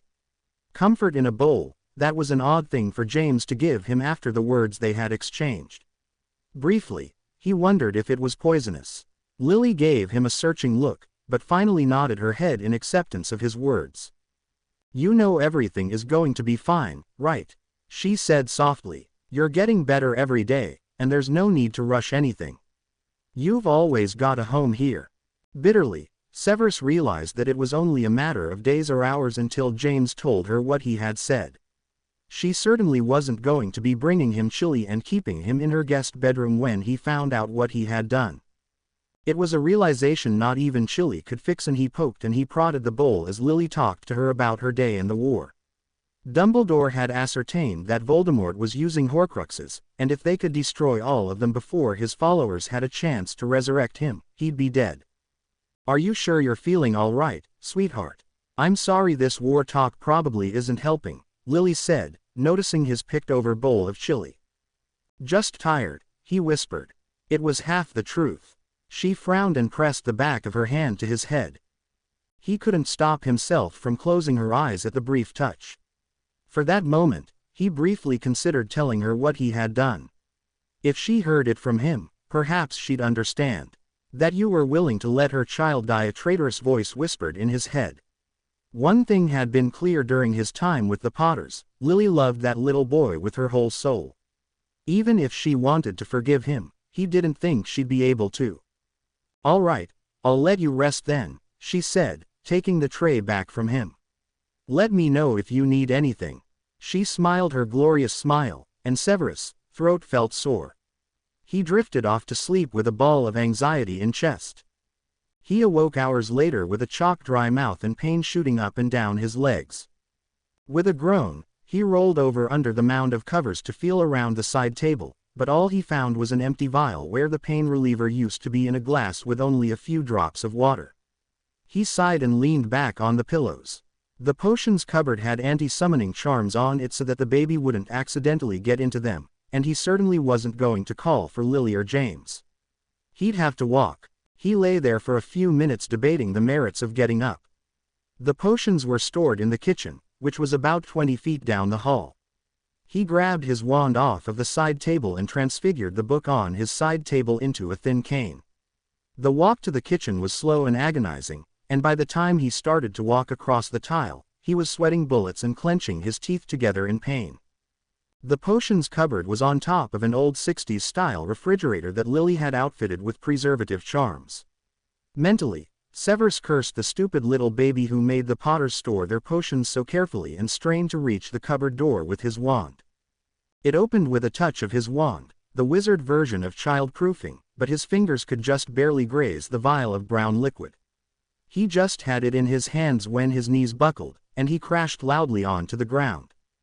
Hurriedly, Severus tried to get his feet underneath him, but his muscles were painful and uncooperative, and he ended up crashing onto the ground again. There was the sound of a door closing and footsteps racing down the stairs into the kitchen. Sev, James said with a breath of relief.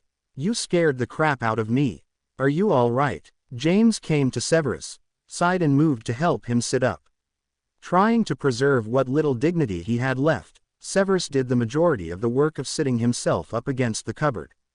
Are you okay? What happened? James asked again, looking Severus over intently, clearly trying to ascertain whether he had fainted or just fallen over.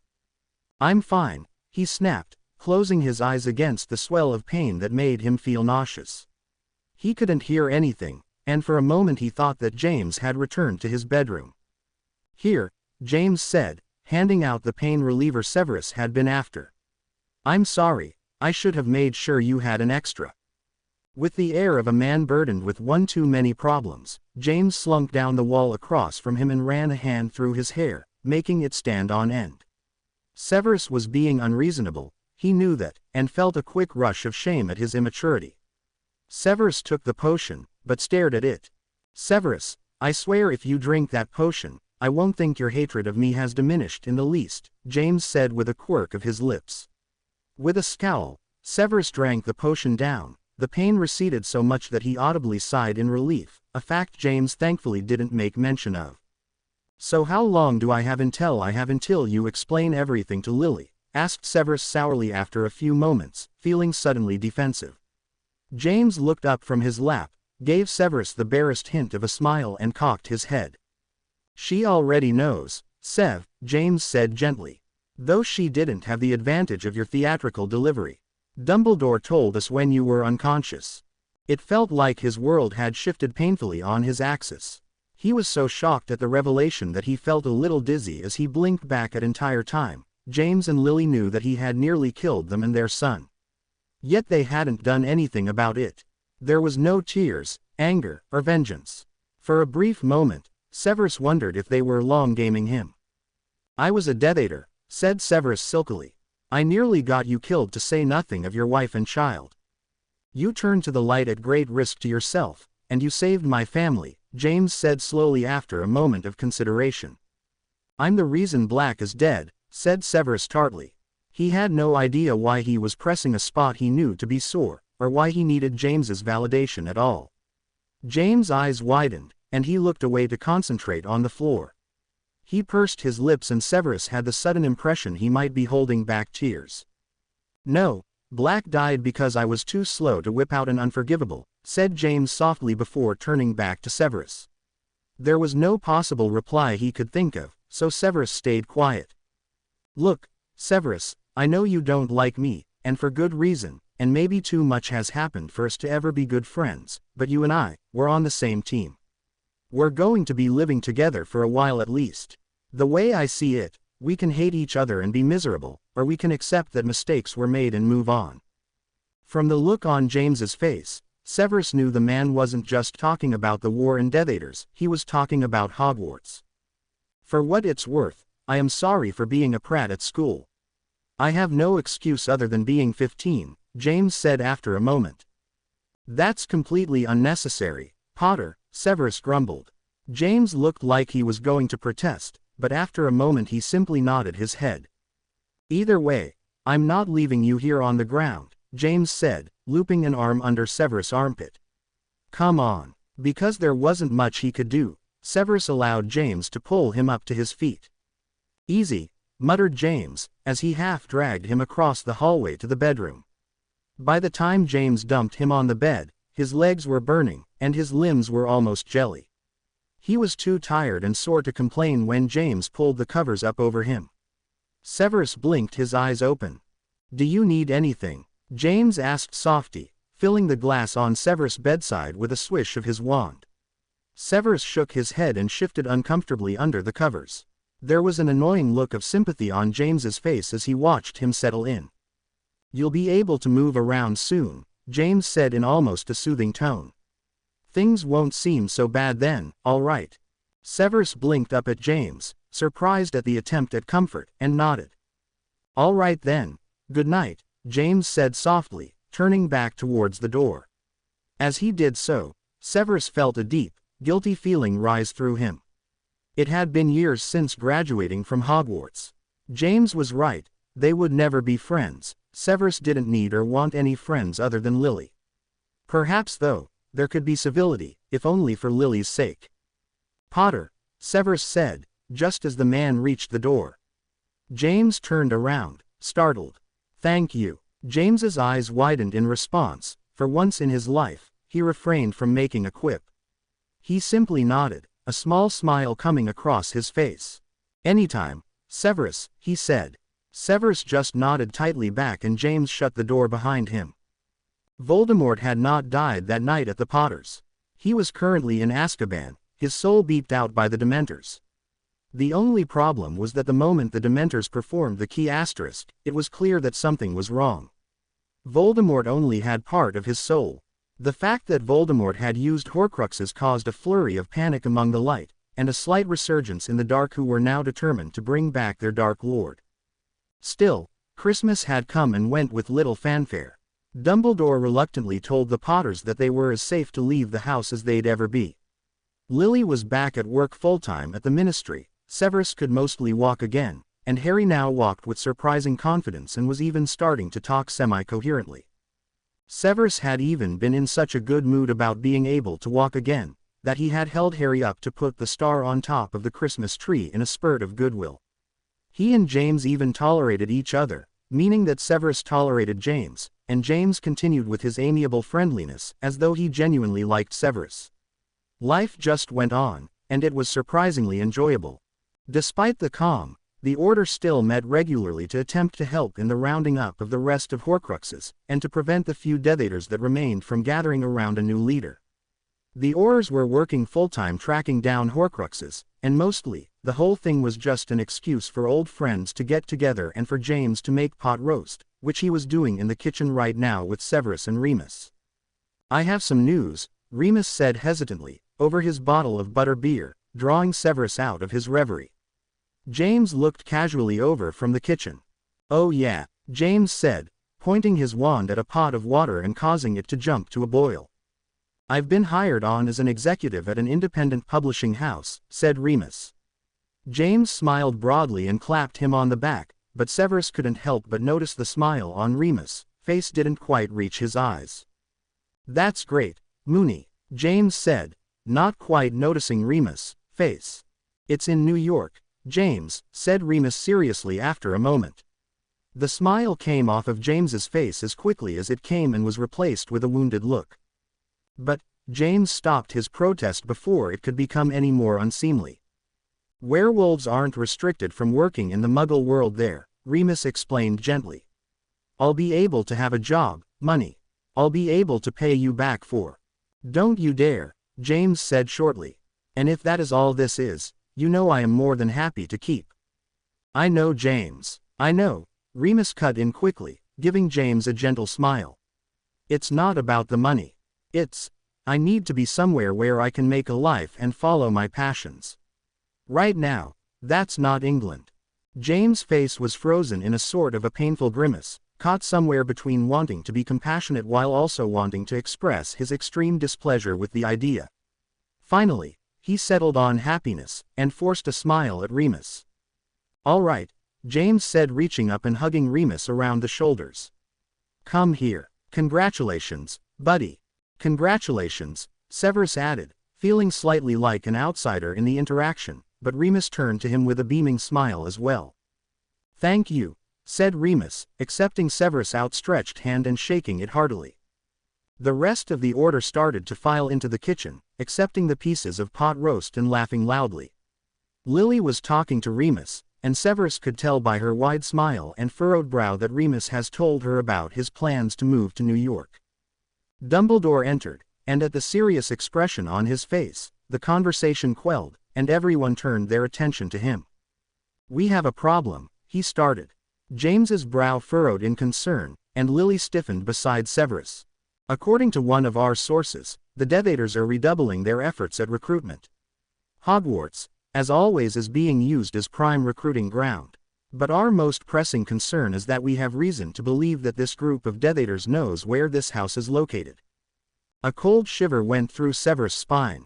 The thought of the Potter estate being destroyed suddenly filled him with a strong sense of fear and discomfort. Stronger than he expected. "How?" said Potter suddenly, a dangerous color coming to his cheeks. "Peter Pettigrew," Dumbledore said with cold eyes. "He was a frequent guest here when you were children, was he not?"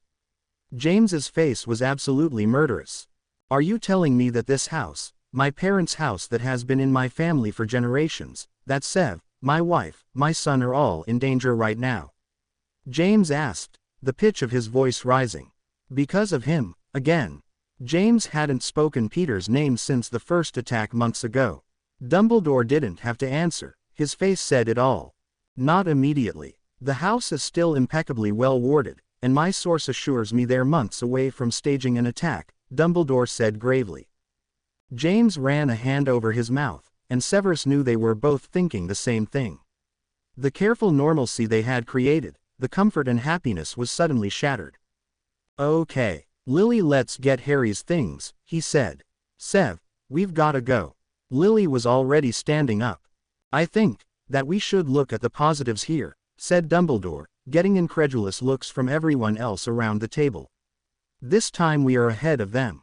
They knew that Malfoy Manor was being used as a base for the Death Eater attacks, and a small contingent of the Order had been organized to attack it in a week from now. But though James had nodded and listened through the meeting, Severus could tell that the man's mind wasn't on a week from now. When the Order dispersed and Lily went to put Harry to bed, Severus sat in a chair in the living room with a fire whiskey and his wand. An hour passed, then another, then footsteps, too confident to be Harry's and too heavy to be Lily's, crept down the stairs. Severus flicked on all the lights with a sweep of his wand. James jumped with a yelp and turned to face him, wand raised. The moment he saw it was Severus, he exhaled and dropped his wand to his side. "Not even you, Potter, can be this stupid," Severus said, not rising from his chair. With a flick of his wrist, James summoned his cloak and fastened it around his neck. "I am going to kill him," James said matter-of-factly. "You're planning to walk into a room full of Death Eaters and kill them all?" Severus sneered. "You don't have the stomach, and even if you did, you don't have the ability." "I'll keep your encouraging words in mind," James said, walking towards the door. Now getting truly angry, Severus jumped to his feet. "It is suicide," he snarled, grabbing James's arm and pulling him back from the door. "I hope you at least wrote your boy a note so he has something to remember you by." It was a low blow, but Severus could tell by the way James's lips thinned that he had hit his mark. He was about to declare a victory when James's eyes hardened again. "At least he'll be alive. King Gryffindor," thought Severus, shaking his head. "It's only been 2 months since Bellatrix almost killed him, and I dream every night about what would have happened if you hadn't raised your wand as fast as you did," James said firmly. "I'm making sure no one can get to him ever again. As admirable as the sentiment is, Potter, you're still going to wind up a broken toy for the Death Eaters to play with." "Believe me, they won't kill you quickly," replied Severus, crossing his arms. "A cost I'd happily pay," James said, reaching for the door. There was no point in arguing. Severus ground his teeth and summoned his own cloak from the rack. "What are you doing?" blurted James. 1-5 odds are better than 1-10, snapped Severus. A momentary look of surprise flitted across James's face, then disappeared. "All right then." They quickly apparated the short distance to Malfoy Manor. It was a large, block-like castle with vast grounds enclosed in an iron fence that pulsed with dark magic. "Grab my arm," muttered Severus. James gave him an odd look, but obeyed. Severus lifted his other arm, and the iron gate turned into smoke. Severus hustled himself and James across the threshold. James looked over his shoulder to observe the gate, which was now metal. "It removes all traces of magical concealment," explained Severus as they hustled across the property. "Do you have a plan, or did you intend to simply burst in there in a fit of anger?" "I'm going to immobilize them and call the Aurors and other Order members to take them into Azkaban. Except for Peter, him I'm going to kill," said James tightly. Severus shook his head. "Proud, arrogant fool." The door was unlocked, as was the custom in traditional wizarding homes. The outdoor wards were meant to keep away anyone who wasn't supposed to be there. And a simply body detector spell revealed only 5 people in the residence aside from James and himself. Severus let out a breath of relief. With another quiet flick of his wand, he sent a Patronus to Dumbledore requesting backup the moment James's back was turned. They were sitting at the table, with Lucius at the head. Avery, Crabbe, Nott and Pettigrew all sat around him. "Our primary concern must be the elimination of Harry Potter. Without him gone, I fear we may never be able to restore the Dark Lord," said Lucius. James tensed beside Severus, but didn't move. "If I freeze Malfoy, and you freeze Nott, we'll knock out the 2 strongest wizards," James hissed in Severus' ear. "Then they'd be able to duel Pettigrew, Avery and Crabbe into submission, something Severus was sure he and James could accomplish." He gave a small nod of understanding. But Malfoy, be reasonable," said Pettigrew. "We should focus on the Horcruxes. Harry is just a boy." There was an odd beseeching tone in Peter's voice that betrayed the tiniest bit of regret, still James's features hadn't softened. "You give too much thought to your old school friend," muttered Avery. James looked at Severus and mouthed on 3. 1, 2, 3. The moment they stood up they fired identical freezing spells. James's hit Malfoy right in the chest and Severus hit not with just force. The poor man was knocked clear off of his feet. A mess of curses and swearing followed. Crabbe swirled his wand, and a purple light flared, hitting Potter right in the stomach. James collapsed with a disturbing squeak, and Pettigrew took advantage of the moment to unfreeze Malfoy and not. Severus fired a shot that disarmed Pettigrew, and he whimpered and scrambled for his wand. James had pulled himself to his feet and fired a curse that nearly missed Avery. Multiple flares of lights burst forth, and a smoky heat was starting to fill the room.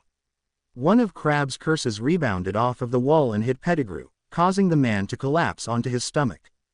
Malfoy was calling for the Death Eaters to apparate, and Severus looked over his shoulder to see the heat coming from a roaring fire. He grabbed James' arm and apparated them both to the safety of the lawn outside Malfoy Manor. "Peter!" yelled James, looking at the roaring fire that was licking the edges of Malfoy Manor. Severus looked at the man incredulously, but before he had the chance to say anything, he started to run back into the burning building, wand in hand. "Potter!" Severus was able to catch up to him in a few strides. "What the hell are you doing?" Potter's eyes were wide and wild, beyond rationality. He pushed Severus out of the way with surprising strength and bolted into the building. After a moment's hesitation, Severus followed with a snarl of rage. Peter was lying on the charred floor of Malfoy Manor, surrounded by the inflamed plush furnishing. James dodged a burning crossbeam out of his way with a little screech and skidded down to his knees beside Peter's body. "Petty," said James, shaking the fat unconscious lump. Another burning rafter crashed to the ground and James yelped and covered Peter's body with his own. "Gryffindors." "James, we have to get out of here," yelled Severus, using water from his wand to put out as much of the fire as it could. It was too dangerous to apparate, they could send themselves right into the flames. James blinked at him for a moment, as though just realizing he was there, then sprung into action. "Help me with him," said James, already leveraging Peter up. "Seriously?" Snape demanded, even as he dodged a patch of flames and grabbed Peter's other arm. The fat lump was complete dead weight and they both struggled to walk a few steps while dragging him between them. It was too loud for Severus to hear how loud James was panting. Suddenly the man dropped to his knees with a scream that was equal parts frustration and pain. Severus stumbled under the full weight of Pettigrew, instinctively trying not to let him fall. In obvious pain, James pitched forward onto all fours. "You're hurt," snapped Severus in accusation. A panic, deeper than he expected, coursed through him as he watched James struggle to get his feet under him. Wordlessly, Severus moved to slump Pettigrew against the wall. "I'm fine," rasped James, sounding like he was out of air. "Get him out. I'm right behind you." The man barely looked as though he could walk and Snape raised his eyebrows skeptically. The hazel eyes that met his offered no room for argument. There was no time to press the point. Severus shifted his grip on the increasingly heavy Pettigrew and started to drag him down the stairs, listening all the while for the reassuring sound of James's footsteps behind him. At the bottom of the manor, the fire roared so completely and the smoke was so dense that Severus could barely see the ends of Pettigrew's feet as they carried on towards the door. Breathing the air felt like trying to beat down cotton balls, and tears filled his eyes as they futilely tried to keep away the stinging smoke. Thankfully, after a few tortured steps, the inflamed doorframe came into view and he pulled Peter's lifeless body out of the crackling fire into the cold, clear air. The moment he dropped Peter on the grass, he turned anxiously towards the door, expecting to see James running to safety at any moment.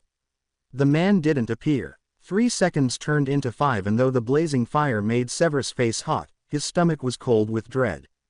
Before he consciously realized what he was doing, he stumbled back towards the manor and broke out into a run.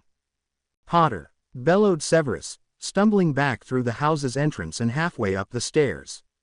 James was lying like a forgotten rag doll over the 3 steps, his arm jutted out at an unfortunate angle. "Potter! James!" Severus yelled insistently as he crashed on the stairs beside the inert man's head. His glasses were shattered into pieces, leaving flecks of glass all over his closed eyes. Quickly, Severus discarded them and wiped the fragments off impatiently with his forearm. The movement caused James to stir feebly and blink his eyes. "Peter!" he rasped, confused. A loud crack rang out. The fire ate through one of the house's support beams. "Come on," Severus said harshly, pulling a barely conscious James to his feet and putting the man's unbroken arm around his neck. Through some deep reservoir of willpower, James was somehow able to put one foot in front of the other, even though his chin met his chest and he coughed and rasped continually. They stumbled out together on the grass and fell into a heap beside Peter. Severus blinked and breathed heavily, looking up at the stars that were barely visible through the smoke. Smoke had coated the cells of his brain and information seemed to take a particularly long time to be processed. Still, as he breathed in the relatively fresh oxygen, he dimly remembered Potter's injury. "Potter," he rasped. His limbs were made of lead and sitting up felt like pushing that lead through dense water. As bad as he felt, it was clear James felt worse. All his limbs were shaking with shock and his eyes were wide and wild. "Where are you hurt?" Severus asked, sounding more callous than he meant to in an attempt to keep the panic from his voice. "Stomach, not so bad," James slurred, yelping a little as Severus ripped his shirt open without preamble. Blood flowed freely from the gaping wound and Severus swore he could see something smooth and organ-like under the severed muscle. "Not so bad," he hissed at James in bitter, sarcastic anger. Severus conjured a pile of bandages and pressed it to the wound with a little more force than necessary. The pressure made James buck a little and swear. "Peter, is Peter okay?" whispered James as Snape taped the bandages into place. "I don't know," said Severus coldly. "He's out of the fire." "Check on him," James said, scrunching his face as another wave of pain washed over him. Severus sat back on his heels and blinked incredulously at the man. It was sheer luck that Peter's disloyalty hadn't killed James and his entire family, including Lily. Why the man cared was beyond Severus. "Please, Severus," James said, reading Severus' hesitancy. With a half-hearted sneer, he crawled the few paces to Peter, who was breathing slowly, blissfully unaware that two people he had callously stabbed in the back had saved his life. "He's fine," Severus said after a cursory examination. James sighed in real relief and closed his eyes, still shaking. Severus pursed his lips together thoughtfully for a moment, then grudgingly shucked off his outer robe. "You have to stay awake," said Severus, tucking the robe up around James's shoulders like a blanket. "Dumbledore is on his way." James blinked hazily at Severus and gave a sly smile. "Careful, Sev, I might think you care about me," rasped James before lapsing into a fit of angry, wet coughs. Instinctively, Severus reached out to place a hand on the man's chest. "No need to get yourself all worked up about it, Potter," muttered Severus absently, noticing the white bandages were starting to turn red and Potter's face was starting to go gray. The man's eyes fluttered shut again. "Potter," Severus said insistently, shaking him slightly. His eyes slid open reluctantly. Thankfully, before Severus had to do anything more drastic, there was a flash of light and Dumbledore appeared on the yard holding a portkey. "Headmaster," yelled Severus, waving his arm like he was still a schoolboy. Dumbledore hustled over and looked down at James and Peter. "Take this portkey, I'll follow with Peter," said Dumbledore, tapping an old sweet wrapper with his wand. James opened his mouth to protest, but Severus grabbed the man's arm firmly and allowed the portkey to carry them to Hogwarts before he could say a word. For some reason, Severus stayed by James's bed when they fixed the gash in his stomach, forced him to drink blood replenisher after blood replenisher, and was now sitting in the plastic chair beside his bed as he slept. Lily had been placing protective enchantments in her sister's house with Harry, and Dumbledore was busy dealing with Peter, so there had been no one else, and leaving James seemed somehow mean and wrong after living with the man for over a month and a half. James coughed and groaned plaintively in his sleep. Severus rested a hesitant hand on his shoulder. "Potter, wake up," he ordered, gently shaking him. James smacked his dry lips together a few times then woke up. "Snape," he muttered blearily, forcing himself to sit up. "Drink this," Snape said, handing him a glass of water mixed with painkillers. Still a little out of it, James obeyed, looking around the hospital wing with a bit of confusion. "Do you save my life again?" he muttered tiredly, sinking back into the pillows. With a small smirk, Severus took the water glass from his hand and placed it on the side table. "Why are we at Hogwarts?" Dumbledore wanted to make sure you were safe from any retribution from the Death Eaters and ensure Pettigrew couldn't escape, answered Severus, sitting back in his glare to covertly observe James's ghastly slate completion and heavy-lidded eyes.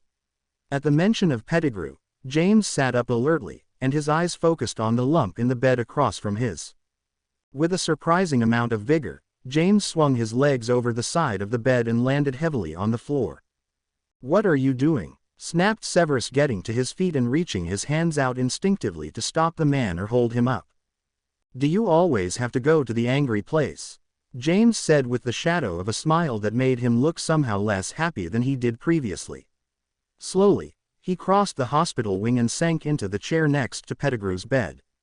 Hesitantly, Severus followed. "Has he woken up yet?" asked James, looking over Peter with a perplexing amount of concern. Severus crossed his arms and looked hard at the man in front of him for a long moment. Part of him wondered if he was planning on smothering Peter in his sleep. That seemed far more reasonable than forgiving him. "For a bit," answered Severus cautiously. James nodded his head in approval, looking old and sad. "Thank you," he said. "Again I'm in your debt." "Far better than the alternative," muttered Severus, ignoring the flicker of a smile that appeared on James's face. The door to the hospital wing opened and an official-looking wizard flanked by two Dementors and an extremely angry Madame Pomfrey entered. "Dumbledore cannot have authorized this. There are ill people in here," said Madame Pomfrey as she trotted to keep up with the wizard. A deep chill went through Severus' bones and his hand instinctively went to his wand. James got to his feet as well, his face paling even further. "I have an order for the removal of Peter Pettigrew, known Death Eater and perpetrator of crimes against Muggles and Muggle-borns, to Azkaban prison to await trial for crimes of treason against the Ministry." A deep feeling of depression and emptiness started to tear at Severus' gut as the Death Eaters glided towards Pettigrew's bedside. "Surely, Gideon, this could have waited until morning," said Dumbledore serenely from the doorway. The authoritative, bespectacled wizard looked at Dumbledore without a hint of concern. "Not as such, Dumbledore. Priority case this is. You understand." The man didn't sound especially cruel or callous, just certain in his actions. The look on Dumbledore's face was clearly one of disagreement, but he nodded his assent. The scene was blurry and scenes from Severus' childhood, being beaten by a belt, being laughed at, being so alone intruded into his consciousness. "Wait," protested James as two of the scaly hands gripped the gurney. He was white to the lips and swayed dangerously. Without a second's hesitation, Severus lifted his wand, thought of lying by the lake with Lily and yelled, "Expecto Patronum." The Patronus had been curiously hard to conjure, but the doe leapt gracefully from his wand and landed in between Potter and the Dementor. Startled and swaying on his feet, James stumbled back. He would have fallen, but Severus walked the 2 steps quickly and caught him around the waist, avoiding the recently broken arm. "I'm fine," muttered James even though he made no move to shrug off Severus' arm. His eyes were on Dumbledore's. "There is nothing you could have done, my dear boy. His choices were his own," said Dumbledore, his calm, blue eyes heavy with sympathy. James swallowed hard, nodded, even though Severus Doe was walking laps around them, protecting them from the Dementors. Severus still felt cold. "Exactly right," Gideon said, snapping his fingers. The Dementors lifted up the hospital bed and a moment later they disappeared, leaving an empty hole where the Pettigrew had once been. "By Wormtail," James whispered, barely loud enough for Severus to hear. "Please do your best for him, sir," James said sadly as he turned away from the empty space to face Dumbledore. "I don't imagine he'll be much of a match for the Dementors." There were cells in Azkaban for less severe crimes where the Dementor activity was limited. Surely Potter didn't think Pettigrew deserved that luxury. The rat deserved nothing less than years of slow mental torture, and Severus only hoped that he didn't yield to the Dementors too quickly. Dumbledore nodded, unexpectedly gravely. It was as though there had been a little death, and Severus felt a sudden protectiveness for the hunched-over, barely standing man beside him. "Come, Potter," he instructed, more gently than he usually would have. James allowed himself to be led across the hallway and back to bed. When James was settling in, Severus looked up to find Dumbledore watching him with something akin to approval in his light eyes. "I'll leave you to rest," Dumbledore said, turning and exiting the hospital wing. The chill from the Dementors hadn't quite left Severus' bones, and when the door to the hospital wing closed behind the headmaster, Severus reached over and pulled the covers up over James's shoulder. There was no quip from the man, who was lying with his back turned away, about how Severus was coming to care about him, just silence, which caused Severus to furrow his brow slightly as he watched the hunched shoulders rise and fall. Severus was just starting to doze off in his chair when the door to the hospital wing was thrown open and Lily ran into the room looking disheveled and slightly out of her mind. Harry dangled off of her hip, holding his stuffed lion in his hand. "Oh, James," whispered Lily, running to James's bedside. She sat down on the bed beside him and tenderly brushed his errant hair off of his sticky forehead. Severus looked up at the scene from his chair, but she only had eyes had for husband. "Sevis," giggled Harry, pointing at him. The baby had learned how to mangle Severus' name a few days ago and hadn't quite gotten over the excitement of it. "Hello, Harry," Severus replied softly. As though she just noticed Severus was there, Lily looked up, blinked at him and smiled tearfully. "Severus, are you all right?" she asked. She took her hand off of James's bangs and held it out for Severus. The quick action shocked him, but after a moment he nodded and put his hand in hers. "Course he's fine," rasped James. "He's a badass." His eyes were glazed with pain and potions, but the smile on his face was genuine. "Hi Jamie," Lily said softly, reaching up and laying his hand on James' forehead. He closed his eyes at her touch, and there was a look on Lily's face that was more tender, loving than any other Severus had ever seen. Severus looked down at his lap, embarrassed at witnessing the intimacy. "Dada," said Harry, crawling along the bed towards his father. James opened his eyes and struggled to sit up. "Hi monkey," James said, drawing Harry towards him.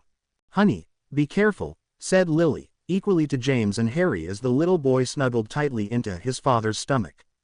James winced, but keyed the top of Harry's head and held the baby to him like some sort of security blanket.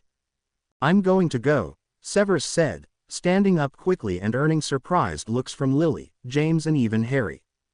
"Are you sure?" asked Lily, recovering quickly. "James should be released just as soon as Madame Pomfrey makes sure his arm is healed. We can all go home together." She looked at James for support, who nodded. Severus felt a claustrophobic desire to leave and walked backwards to the flow, abandoning his usual attempts to be calm and collected. "Yes, I'm tired," Severus said, taking a pinch of Flo and trying not to blush at the bemused looks on the Potters' faces.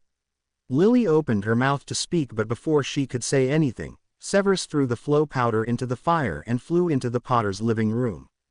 Ever since Severus had seen Lily, he had suffered from the same delusion that all people in love have, that those they love could love them back.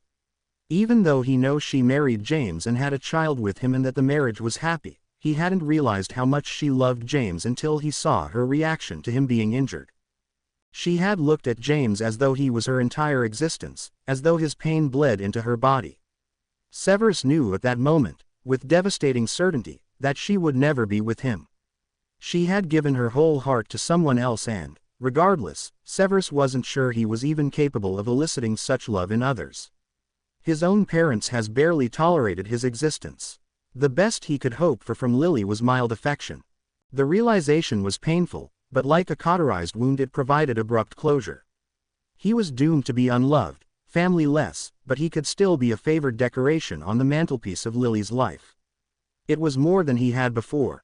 With a deep sigh, he walked from where he had been standing still in the middle of the living room to his bedroom, fell on top of his covers, closed his eyes and fell asleep even though it was only 5 p.m.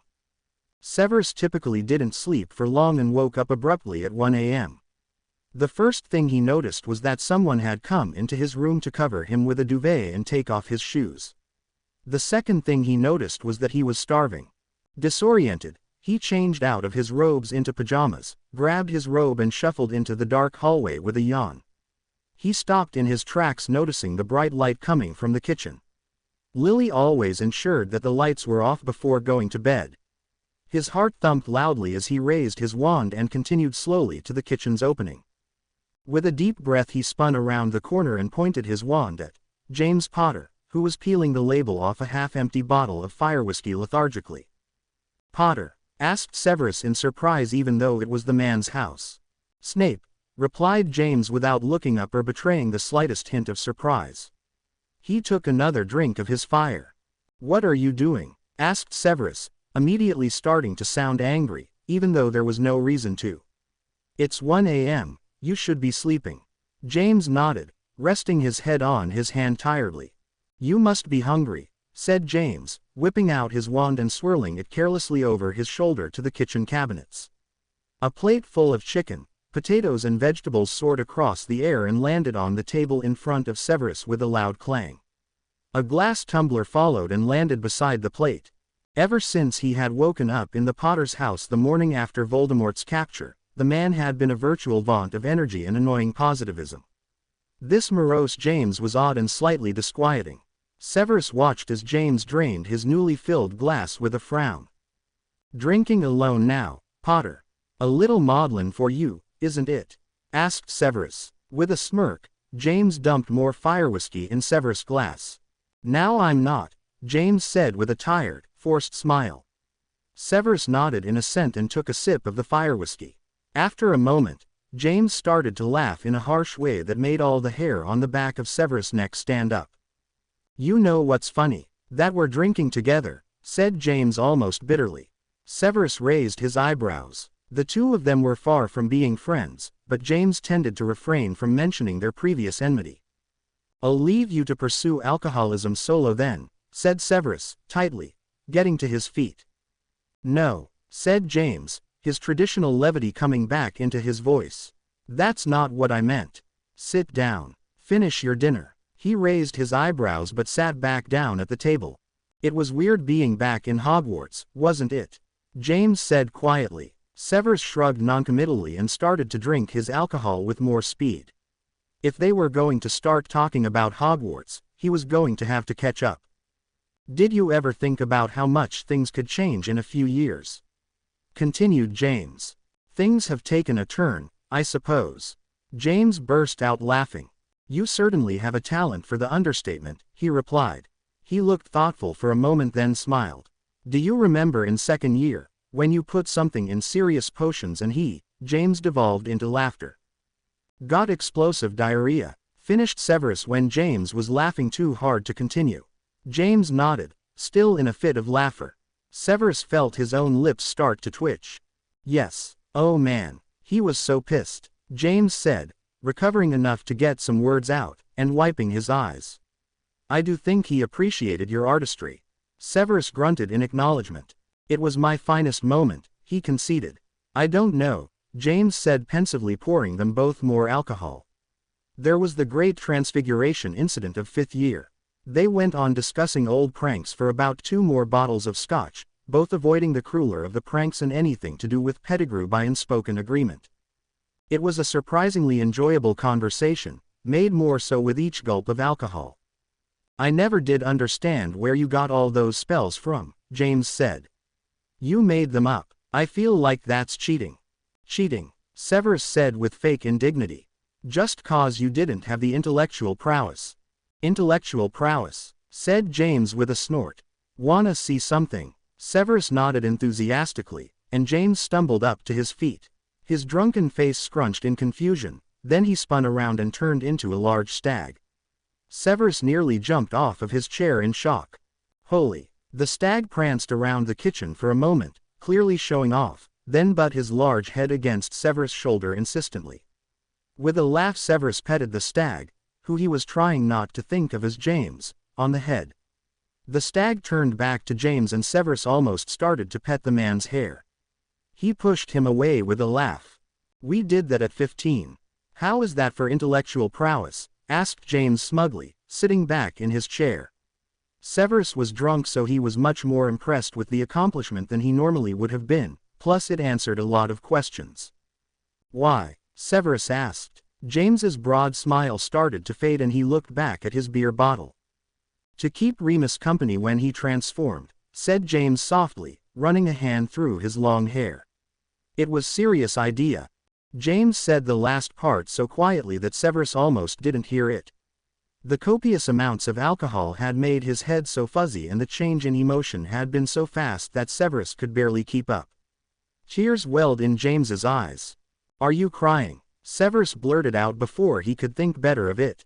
James quickly wiped at his face, but more tears came. "Don't cry." Severus realized he sounded more angry than comforting.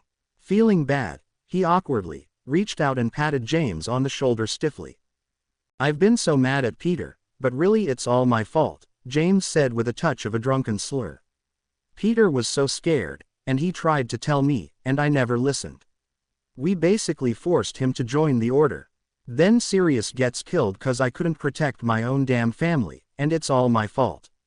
James slammed the table hard for emphasis, making Severus jump. There was a moment of intense silence where James's pained eyes met Severus, and Severus had the feeling that James had been needing to say that for a long time. "Pettigrew could have not joined," Severus said reasonably, because it was the only thing he could think of to say. "Black could have not gone to help you that night. There are too many factors to lay blame. All I know is I'm all alone now," muttered Potter bitterly.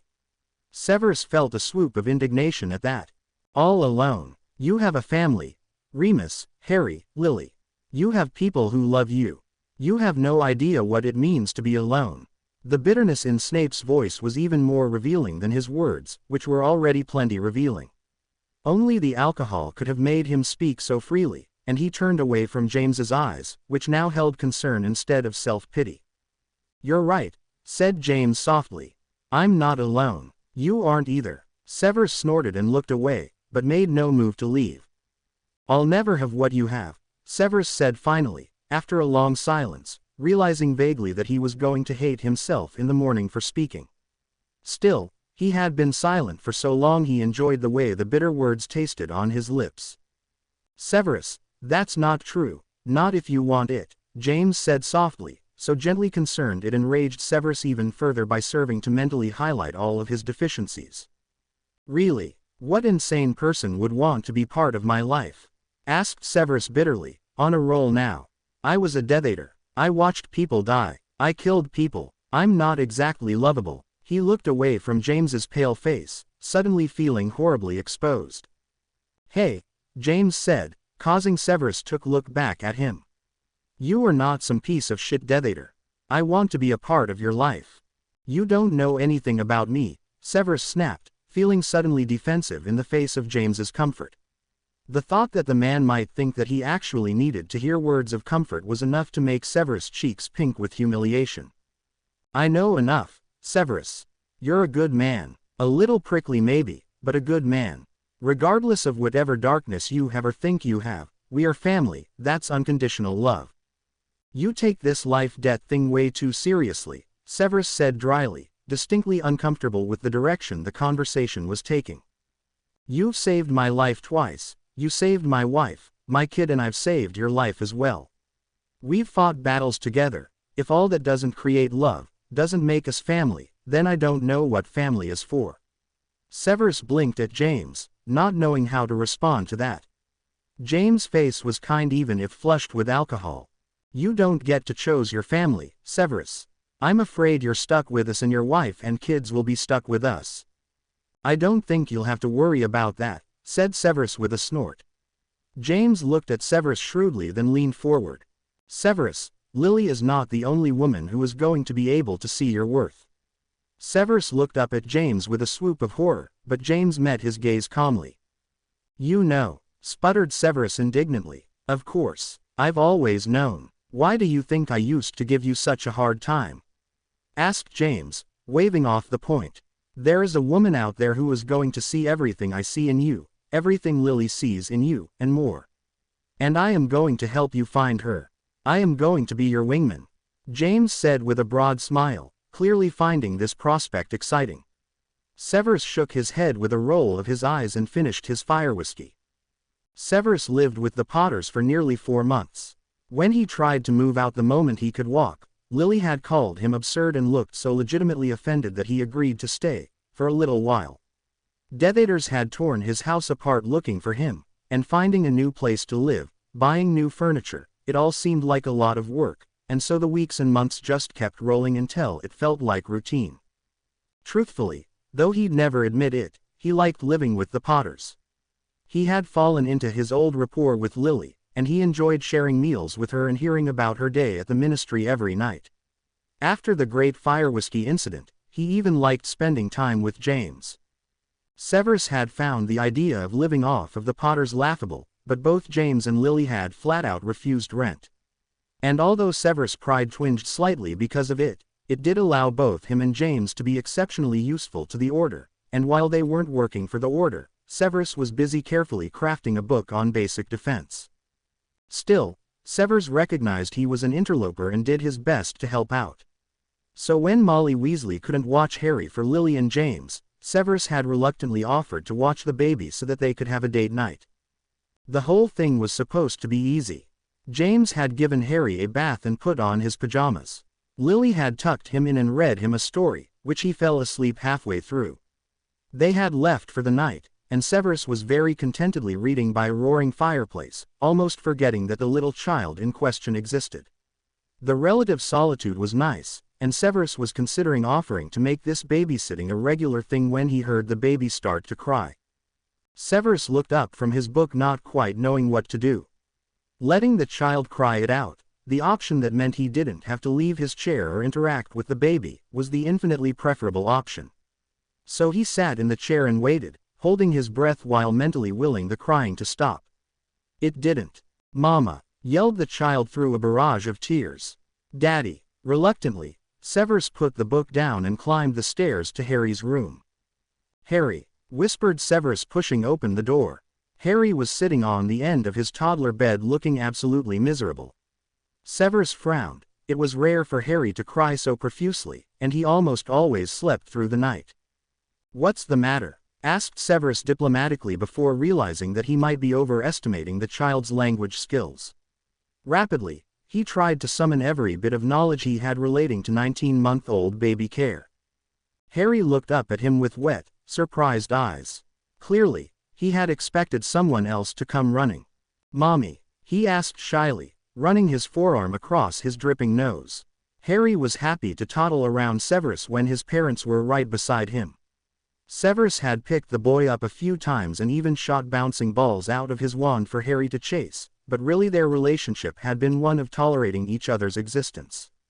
Certainly, Severus had not taken care of the boy before. "Your parents are out," Severus replied, trying to keep his tone light. Tears continued to roll down Harry's face, and his lip trembled. Severus crossed the threshold of Harry's happy, toy-filled room. "Come on, now, back to bed," Severus said stiffly, realizing he wasn't exactly being comforting. Still, he hoped Harry would just drift back to sleep and this whole thing would be over with.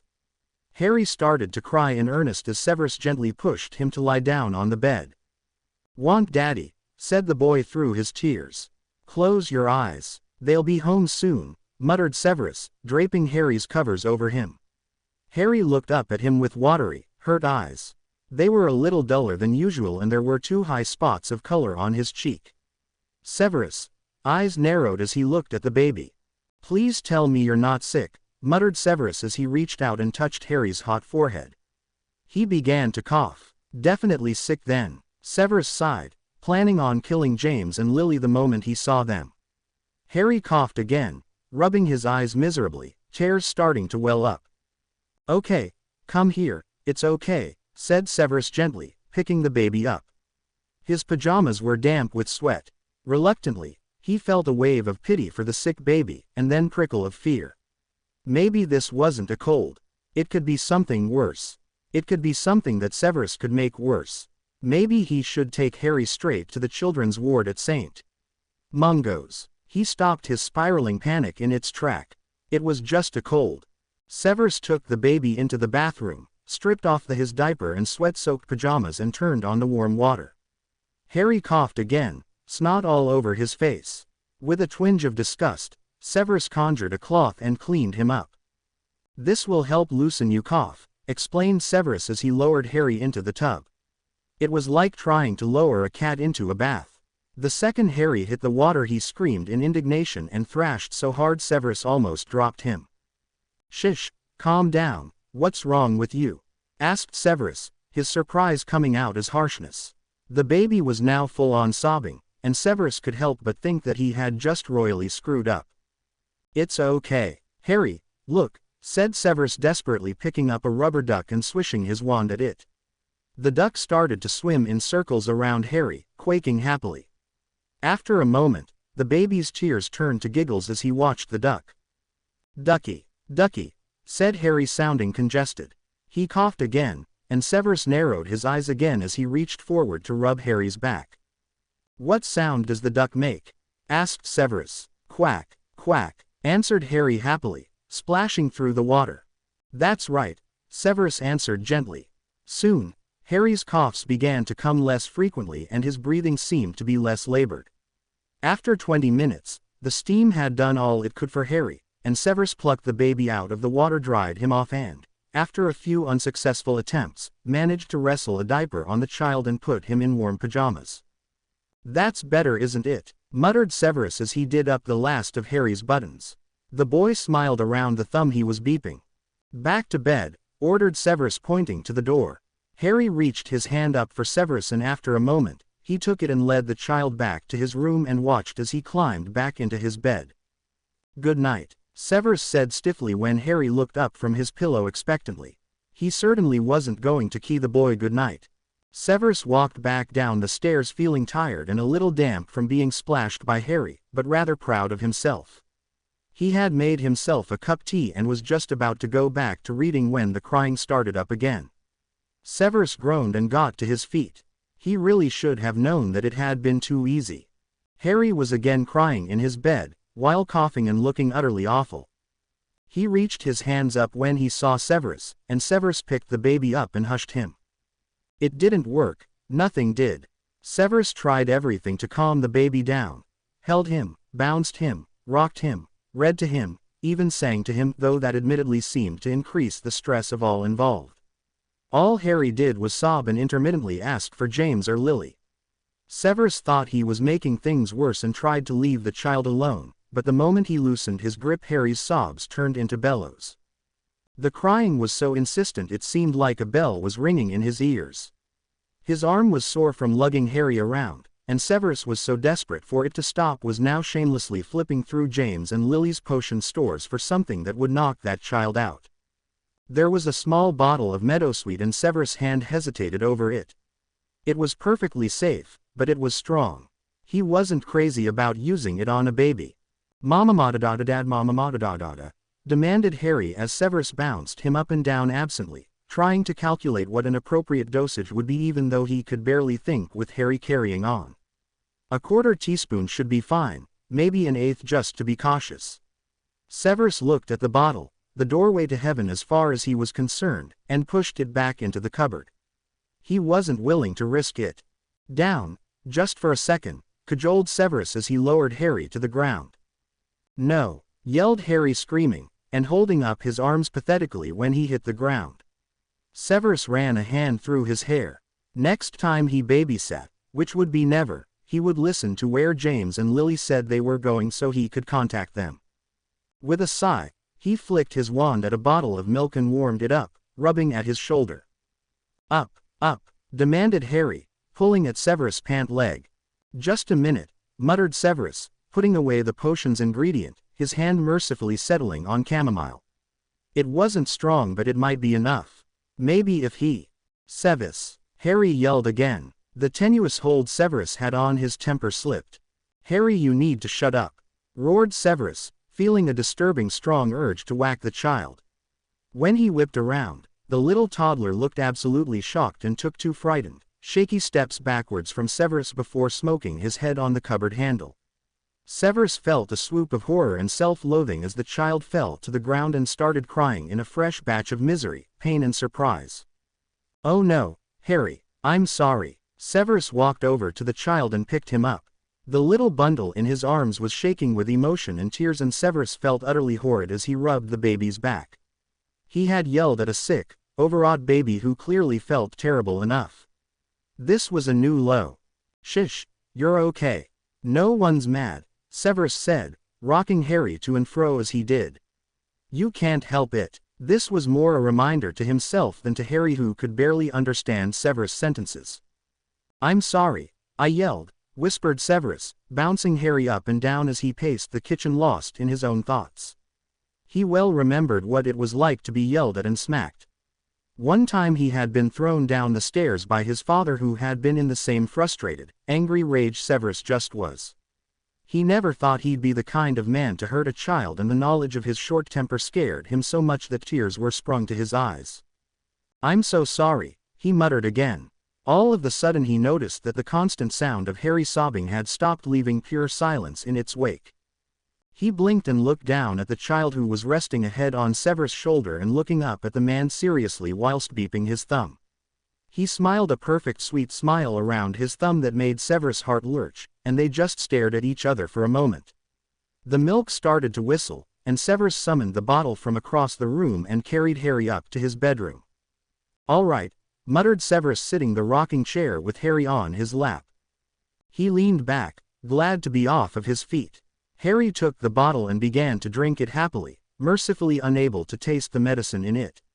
With relief, Severus closed his eyes, rocked the chair gently, and absently patted Harry's chubby leg. The rocking made Severus tired, and they stayed like that for a few moments until he heard Harry stop drinking.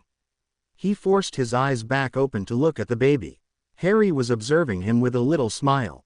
"Sevis," whispered Harry, taking his thumb out of his mouth and clumsily batting at Severus' face with it. Gently, Severus took the wet hand, and moved it away from his face. For some reason, Harry found this funny and giggled, burying his face in Severus' shoulder. Story. Harry's smile was big and bright even though his eyes were heavy with tiredness. Severus nodded and summoned a book of stories from the bookcase.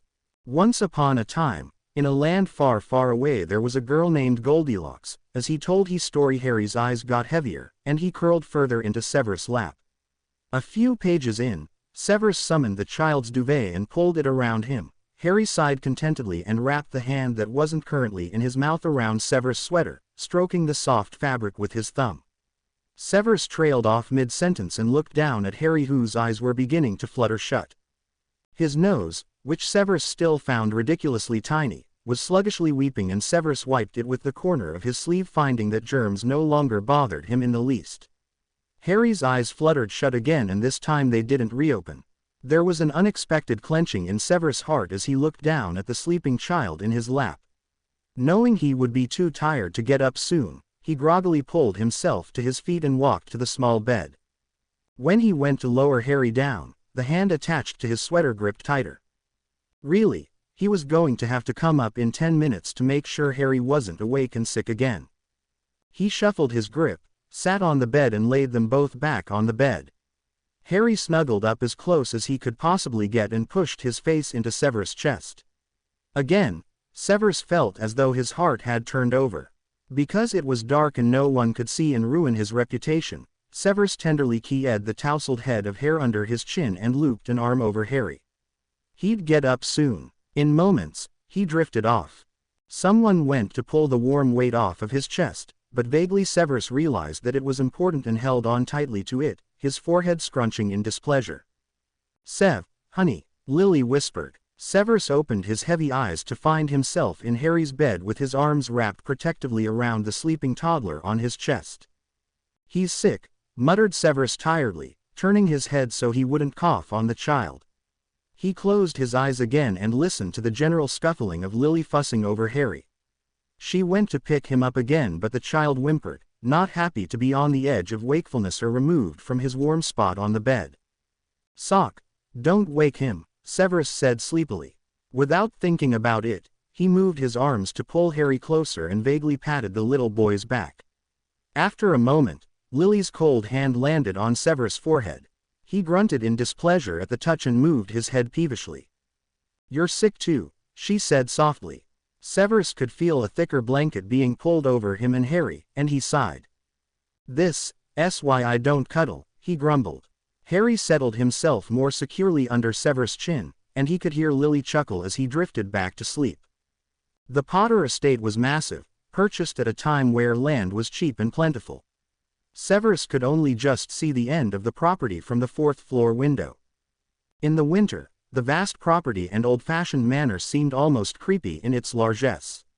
But now, spring had sprung, making the entire estate burst with life. Apple trees blossomed, flowers bloomed, and the creek that ran through the middle of the estate unfroze and bubbled happily.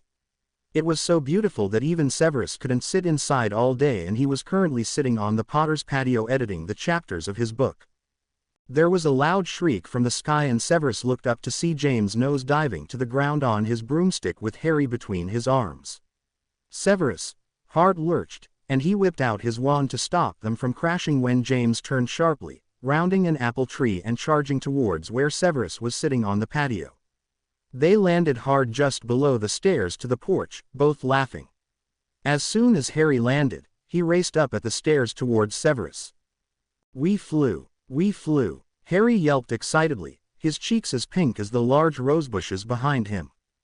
"I saw," said Severus with a smile. Harry clumsily tried to pull the chair out from the patio table, but was so small to quite manage it. James pulled the chair out for the boy and was about to help the baby into it, but before he could, Harry scrambled up into it himself. It was amazing to Severus how much the baby had grown. He wasn't even really a baby anymore. The other day he had walked down all the stairs by himself. "Your daddy almost hit that tree," Severus said with a smirk at James. Harry giggled. "I did not," replied James with a laugh. He swirled his wand, and a moment later a large pitcher of aid and cookies burst out from the cupboard beside the door. Harry reached forward and grabbed 2 handfuls of them. No, sir," James said, taking all but one cookie out of the little boy's hand. Harry giggled and munched his cookie, getting crumbs everywhere. "How's the book going?" asked James, sitting down on the chair across from Severus. He shrugged in frustration and pushed the pages toward the center of the table. James took them and ordered them into a nice pile. "Take a break then, here." With a nod of thanks, Severus took the glass of aid and drank it. "Dumbly," Harry said with a big smile, pointing behind James's head. Both Severus and James whipped around to see Dumbledore serenely walking through the flower garden toward the patio. It was unusual for him to just show up like this, and Severus and James quickly exchanged looks of concern and got to their feet. "Severus, James," Dumbledore said as he approached. There was a smile on his face, but his eyes weren't twinkling. "Hello, Harry." Harry jumped out of his chair and ran across the patio towards the older wizard, who crouched down to hug him. Dumbledore had a penchant to spoil all children, and every time he saw Harry he always produced toys and candy that delighted the baby to no end. This time when he flicked his wand, a rabbit holding a basket of chocolates jumped across the patio. "There are treats in that basket if you can catch the bunny, Harry," Dumbledore said with a warm smile. Harry was about to run off, but James caught him by the waist. "What do you say?" he asked. "Tonk you," Harry said with a grin for Dumbledore before sprinting off after the rabbit as fast as his toddler legs could carry him. The gift had the effect of taking the little boy out of earshot, and Harry's happy shrieks contrasted painfully with the tense silence between the adults. "My, he's grown," said Dumbledore softly. "Please, sit," James said, motioning to the table. Dumbledore did so and turned his serious blue eyes to Severus. The older wizard covered Severus' hand with his. Severus started at the contact and felt an swell of anxiety rise up through him. "Severus, I'm afraid I have some bad news. Your father passed away this morning," Dumbledore said gently. Severus hadn't thought of his father in a long time, and he felt such surprise that there wasn't room for much else except for a vague feeling of emptiness. He blinked down at the table to collect his thoughts. "Severus, I am so sorry," said James from across the table. The statement brought Severus back to earth, and he extricated his hands from underneath Dumbledore's. "How did you find out?" "My father's a muggle," asked Severus, desperate to turn the conversation away from condolences he didn't need. "We have eyes everywhere," said Dumbledore. "Muggles with wizard next of kin get taken to St. Mungo's when they pass. I personally have been keeping an eye on your family since the war." Severus nodded and cleared his throat. "I suppose I have to collect the body, make arrangements," said Severus, more to himself than to anyone else. "We can go now. I'll leave Harry with the Weasleys," said James, vanishing the cookies and aid with a swish of his wand. No, Severus said, standing up and collecting his papers. "I'll go myself." "Sev," James said uncertainly, standing up as well. Potter, I haven't seen my father since I was 18. There is really no need to make a fuss, so rein in the melodrama, all right? Snapped Severus, before sliding his eyes towards Dumbledore, feeling slightly guilty. Before either of them could say anything, Severus turned around and apparated on the spot. Yes, that's him, muttered Severus, looking down at the gray, wasted face of his father. He looked exactly the same as he did the last time Severus saw him, pointed beard, salt and pepper hair with almost delicate features. The only difference now was that he looked oddly waxy and deflated. Severus was surprised how terrified he used to be of him. "Thank you," said the pretty mortician, with a kind smile. "Now, Mr. Snape, I know you may need time, but when you're ready I'd like to talk to about the various ways we can lay your father's body at rest." "Can't you just vanish him?" asked Severus with a little more bitterness than necessary. The mortician, Severus couldn't remember her name even though she said it multiple times, looked slightly surprised but nodded. "If you don't want the remains, yes we can," she said gently. "But most people find vanishing is fine," Severus said shortly, not looking back down at his father's corpse. He signed the paperwork she timidly handed to him and walked out the door without a second look down at his father. Now he just had to deal with his father's apartment, and he'd be on his way. No muss, no fuss. The apartment he apparated to was a depressingly squalid and small bachelor pad. There was one threadbare easy chair pointed towards an old television set. A dingy kitchen that had not been thoroughly cleaned in a while and an unmade single bed. There weren't many personal effects, but somehow clutter seemed to exist everywhere, little piles of newspapers, old boxes of takeout. Not gross old, just the clutter of a man who knew he wasn't expecting any company and had no reason to keep his place clean. The boxes vanished with a swish of his wand. Moodily, he sat down on the chair and summoned the bottle of whiskey he knew his father would have. As he drank, he started vanishing random objects with his wand. He shouldn't have come, surely he could have hired someone to do this. There was nothing in this place he wanted to keep. No memories he wanted. Unconsciously, he rubbed the wrist his father had snapped against a doorframe, it still twinged in the cold sometimes. Sitting here was like looking at his depressing future. No family, a solo apartment that someone resentfully cleaned, a vanished body. At this rate, he wouldn't even leave behind a son to feel a reluctant twinge of pity and emptiness when he died. He was halfway through his second glass of whiskey when there was a knock at the door. Warily, he got to his feet and gripped his wand. "Sev, it's Lily." Severus swallowed and dropped his wand to his side. King Potter. The handle turned, and she entered the apartment, wearing the serious, black robes she usually donned for court.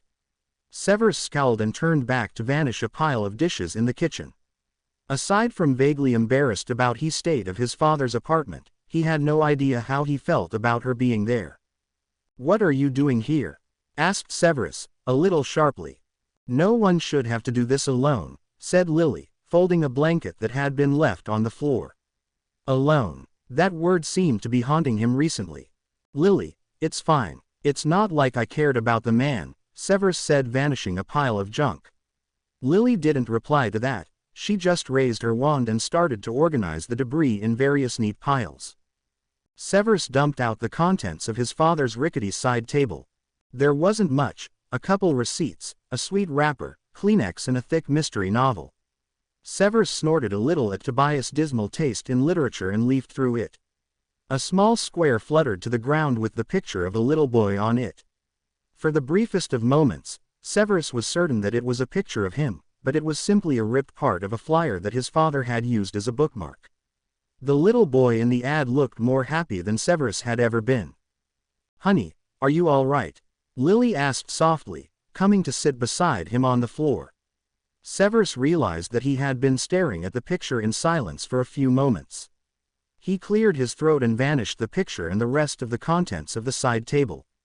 "Fine," he said. He went to wave his wand again, but Lily reached over and stilled his hand. He looked up at her, surprised at the contact. She didn't remove it. "I know you and your dad didn't get on," she said softly. "But there is no shame in feeling sad about his death. And is there shame in not feeling sad?" snapped Snape defensively, rising to his feet. Of course not, Lily replied easily. Though if you were really unaffected, you might be acting less like a git. Severus humphed and crossed his arms, but wasn't quite able to keep his lips from twitching. As always, her cocked head and small smile immediately doused the defensive flames he erected around himself. You can't call me a git, my father just died, he replied. Lily smiled at him and patted the floor beside her. With an air of reluctance he sat back down beside her. He had tried to rack his memories for good moments with the man, but honestly, the best memories Severus had of his father were of him ignoring the fact that Severus existed, and even those were painful. One time he had bought Severus a chocolate bar and let Severus crawl into his lap and eat the whole thing in one sitting. Severus still remembered the way his father's eyes had crinkled when he smiled down at him. He also remembered that Tobias had gotten the chocolate bar because he felt bad for beating the crap out of Severus the night before in a drunken rage. When he handed over the chocolate bar, he promised it would never happen again, which was a lie. He was an awful father, Severus said after a moment. I'm sorry, Lily said softly, touching his hand again. This time he didn't start, and when she wrapped her thin fingers around his to squeeze his hand, he squeezed back. It felt nice that she was there with him, better than being alone, which was new for Severus, and he realized with a start that what he was feeling regarding his father was a deep sense of loneliness. I suppose it's just odd having being the only Snape. It's not as though we spoke in years, but I knew that I had family somewhere. Now I don't. He trailed off and scratched the back of his neck, not even knowing what he was trying to say. He was a ship adrift, with no one obligated to care about him anymore. Well, I wouldn't say that, replied Lily with another gentle smile. Come on, I have something to show you, Lily said, patting his arm gently. But the apartment, said Severus without any real conviction. I'll deal with it, she said, touching his shoulder blade again. Severus nodded tiredly, standing up. They both paraded back to the Potter estate, leaving the sad, lonely apartment behind. There they are, said Arthur Weasley as soon as Severus felt his feet make contact with the grassy lawn. Severus blinked towards the sound of the voice to orient himself. Remus was standing beside James, and Dumbledore was conjuring butterflies for Harry and the three youngest Weasley boys to chase. See Sev, your family's all here, she said in a low voice as he took in the people and food with no small amount of confusion. Mama, Harry yelled, nearly falling over in his excitement to get to his mother. She swooped him up with a laugh before hugging Ron and the twins who had ran up behind Harry. Oh Severus, said a very pregnant Molly Weasley walking up and hugging him. Taken aback, Severus patted her back awkwardly. She had always been kind to him, always spooning out extra food on his plate, and giving unsolicited advice, but that didn't explain why she was here or hugging him. I'm so sorry to hear. Thank you, Severus said uncertainly, looking around the lawn. A large farm table sat on the lawn in front of the patio, covered in food. Come eat, we've got lots of food, she said, putting an arm around his shoulder and leading him to the table maternally. As they approached, Remus got off of his chair and put down the beer he was drinking. Remus, I thought you were in New York until Christmas, said Severus, hugging the man back quickly. I came as soon as I heard, Remus replied, almost sounding bemused at Severus' surprise. Is there anything I can do? What? Said Severus, still in shock at all the people. Of course not. What would you do? Remus pat him on the back with a friendly pat. How about I just get you a beer for starters? He said warmly, drawing him towards the table. Hesitantly, Severus nodded and sat down at the farm table bench. Severus, my condolences, said Arthur, his glasses askew and one twin over each shoulder. Severus nodded and watched the man run off, bemused. You seem a little overwhelmed, my boy, Dumbledore said, sitting beside him on the bench. What is all this? Why is everyone here? Asked Severus finally, looking around again at all the people. Why this is your family, Severus.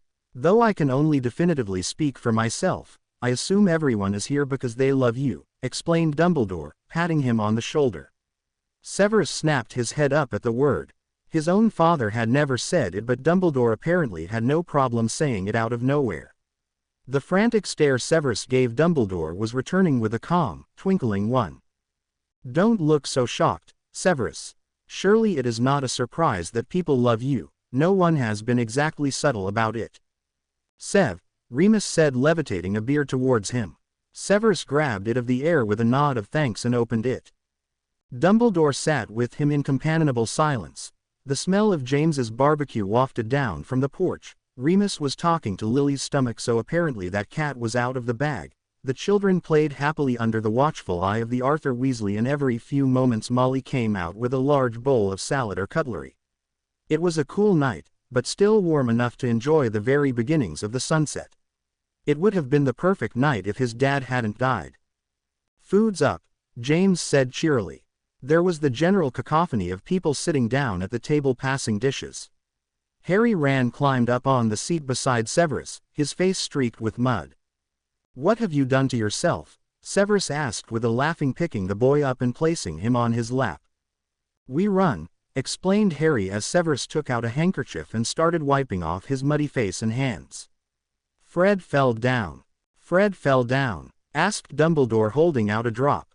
Harry nodded, not noticing the correction, and happily took the candy. Yeah, Fred fell down. Tonk you.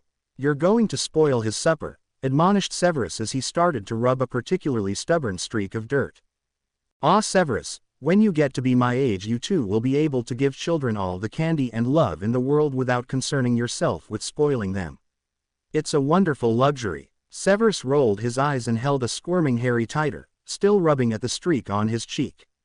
Stay still. Harry looked up at him, smiled, then quite unexpectedly leaned up and kissed him on the cheek. Love you, he said sweetly. A lump jumped suddenly to Severus' throat and he swallowed it down with supreme difficulty as he looked down at the toddler who had wormed his way steadily into his heart. Harry just beamed back at him.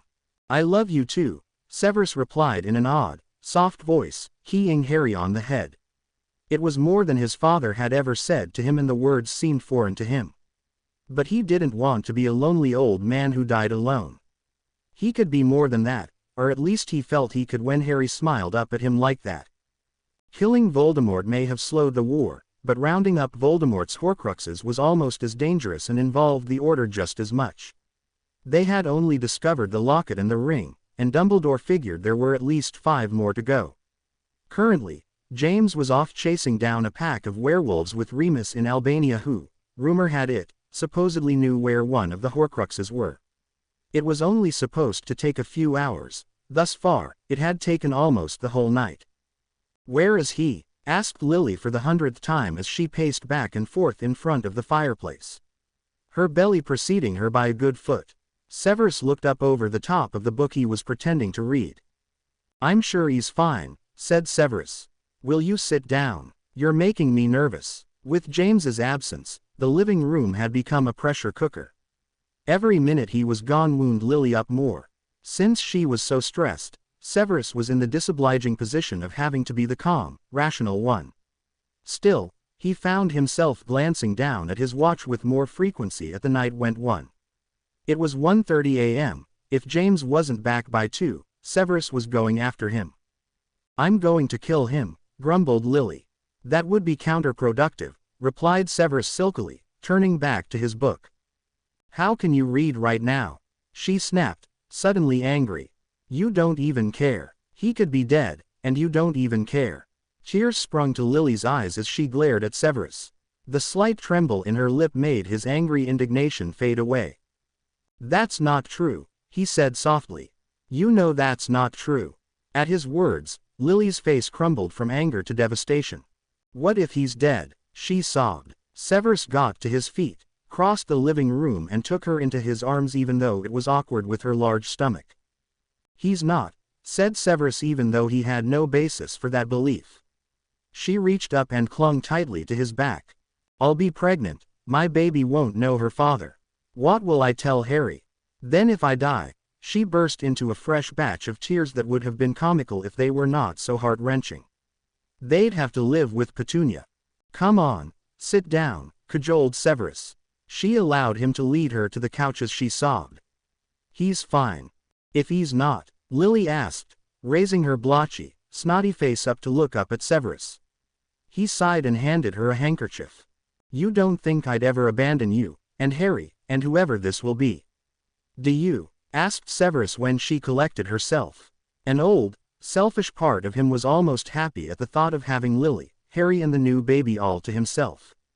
Even as he thought it felt wrong and was quickly replaced with another swell of anxiety for James. "And if we both die?" she whispered softly, but intensely. "Would you take them?" Severus blinked at her for a moment, completely taken off guard. "Would you want me to?" "Surely Remus or Molly," said Severus, trailing off. Lily wiped at her face. "Remus loves the children, but he transforms every month and is off in New York, and Molly has 7 children, Severus. I couldn't ask her." "Perhaps I'm not giving Toonie enough credit," she said, sniffing.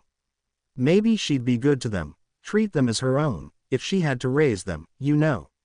There was uncertainty on her face, and Severus hesitantly reached over and took her hand. "Of course I'd take them," he said finally, trying not to let his inner panic show. Quickly, he reminded himself that this was an extremely unlikely scenario. She looked up at him sharply, her eyes filling again. "And you'll be good to them, right? You'll make sure they're happy?" "Of course," said Severus. He was almost offended at the idea that he could be anything but loving and gentle towards the Potter children. Considering all the time he spent washing finger paint off of Harry's little fingers, reading books with stupid rhymes and walking bent sideways at a snail's pace to accommodate Harry's little strides, he felt he had earned the benefit of the doubt in this area. "And you'll tell them that you love them because they'll need to hear that a lot and you're not very good about saying it." Severus rolled his eyes but nodded. "Every day, I promise. More than that, Lily, you're not dead. James is not dead. Let's not worry about my parenting skills just yet, okay?" he said, successfully drawing a little laugh from her. She looked pensive and regarded him again with her beseeching green eyes. "You'd love them," she whispered. For some reason, Severus was starting to feel deeply sad. He swallowed thickly and forced a smile. "I already do." Lily smiled at that and hugged him tightly. Just as she pulled away and wiped her eyes, the fire flared green, and James stepped out with a limp and a black eye. "James, where have you been? Are you okay?" yelled Lily, caught somewhere between furious and hysterical. "Where else are you hurt?" "Sit down," snapped Severus almost at the same time. James blinked at them both, bemused. "Mom, Dad, I'm fine." "There were more than we expected," James said, raising his hands up in a gesture of surrender even as he sunk gratefully into the closest chair. "No Horcrux, by the way. As if anyone cared about that at the moment." Lily summoned a first aid kit and started dabbing at his face. James grudgingly allowed the ministrations as he slouched in his chair. "Is Mooney all right?" she asked as she sealed a cut with his wand. "Yay, he's staying with one of his contacts in Albania, thinks they may have missed something," James muttered, rubbing his ankle. "What's wrong with your leg?" asked Severus, still sounding angry. James looked at him tiredly. "I kicked a werewolf in the face." Severus blinked at him, then at Lily, then they both started in on the stupid half-wit in front of them. "You could have been bit," yelled Severus. "Do you want your children to grow up fatherless?" roared Lily at the same time. James got to his feet, smiled at them and clapped them both on the shoulders.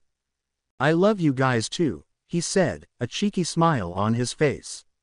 "Now, I just kicked a werewolf in the face. If someone doesn't ask me for the story, I'm afraid I'm going to have to leave you and find the nearest pub full of strangers to tell." "Is it supposed to be taking this long?" muttered Severus as he absently passed Harry another crayon. Remus, who was sitting on the waiting room chair opposite him, folded down the top of the paper he was reading and smiled. "She's having a baby, Severus. It takes longer than an hour," he said lightly. "Uncle Sev, where do babies come from?"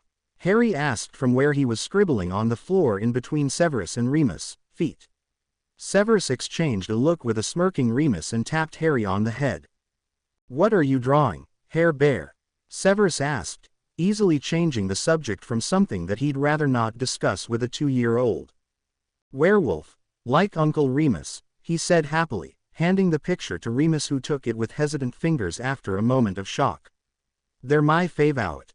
Remus studied the picture for a long moment, folded it up gently, and put into his pocket as though it was some sort of rare heirloom.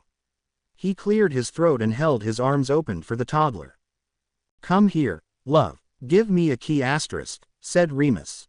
Obediently, Harry sprung up to his feet, clambered up onto Remus' lap and keyed the man on the cheek. "Are you excited to be a big brother?" Remus asked as the little boy settled into his lap. Harry nodded enthusiastically. I'm gonna be a good big brother. I'm gonna share," said Harry with a wide grin. Remus tousled the little boy's hair with a smile. At that moment, the door to the patient room slammed open, and James emerged looking white-faced and quasi-petrified. With a swoop of horror, Severus jumped to his feet, followed by Remus, who was still holding Harry on his hip. There was a horrible moment of tense silence, then James grinned broadly. Amelia Louise Potter, born at 4:36 p.m., 7 pounds 3 ounces.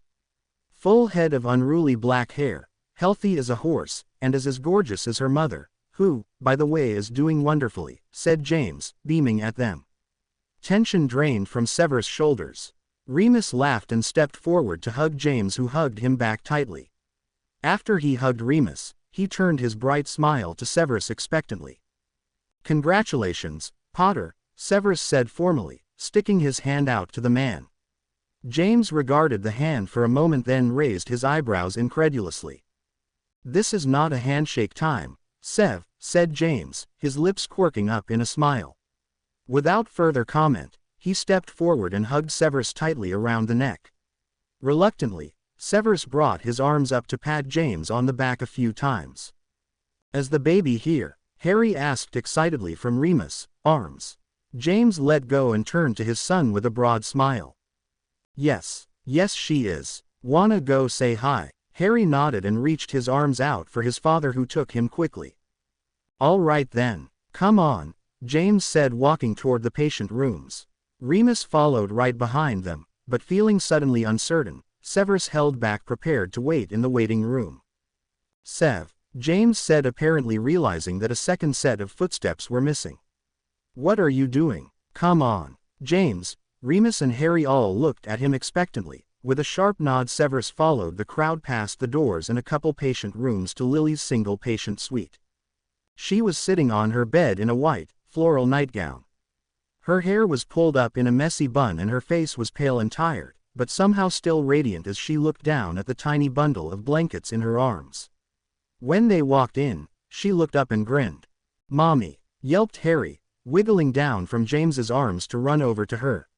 Severus didn't follow the greetings. He was too busy trying to understand how a human being could be so small as to fit into the little space between Lily's arms.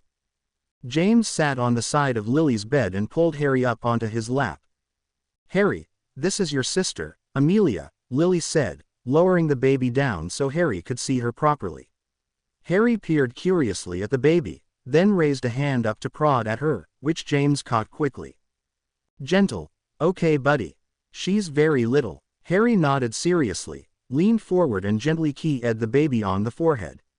It was sweet enough that even Severus found himself smiling, and James, Lily and Remus all awed in approval. Remus, Harry and James fawned over the baby, but after keying Lily on the cheek and offering his congratulations, Severus stayed on the opposite end of the hospital room. He knew if he went near it, he'd have to hold it, which could lead to dropping it, which could maim or kill it. Harry was too little to be fascinated by the baby for long, and soon Severus was so embarrassingly immersed in reading him a story that he didn't notice James walk over from Remus and Lily holding the baby. "Do you want to hold her?" asked James, jerking Severus out of the book. Severus looked up at James with wide eyes. James smiled understandingly. "It's all right. Put out your arms," James said, holding out the baby with unnerving ease. Severus had never held a newborn before, and he sure as hell did not want to practice with the Potter's child. I don't know, Potter," muttered Severus, as Harry jumped off of his lap to make way. "Come on, they're surprisingly durable. You won't break her," James said, moving to hand her over. As though James would ever drop his baby, Severus instinctively raised his arms to catch her. Without further warning, James lowered the sleeping baby into Severus' arms. She weighed almost nothing and was wrapped in a knit, lavender blanket. A little black tuft of hair, already uncontrollable, stood up on her head and her skin was pink and new. One tiny, little hand grasped the blanket and was about as long as Severus' pinky. Her little nose was so cute that even Severus, who until then had never thought of a baby as anything but loud and annoying, beeped in a gasp of air. "She's very little, you gotta be careful," whispered Harry looking over Amelia's face. He reached up and gently petted her head. Severus looked up and smiled at the little boy who was staring at the baby with a deadly serious expression. Protective big brother it was then. "That's right," said Severus softly, smiling at Harry who looked him over for a moment, then nodded in apparent approval. "Hair Bear, come give me a hug," Lily said with a smile. Harry ran over to the hospital bed and Remus lifted him up to cuddle with his mother. She pulled him close to her and kissed him on the head. The baby began to fuss, bringing Severus' attention back to the light bundle in his arms. "James," said Severus in panic, holding the baby back out to him. "They like to be held close," said James, not moving to take Amelia.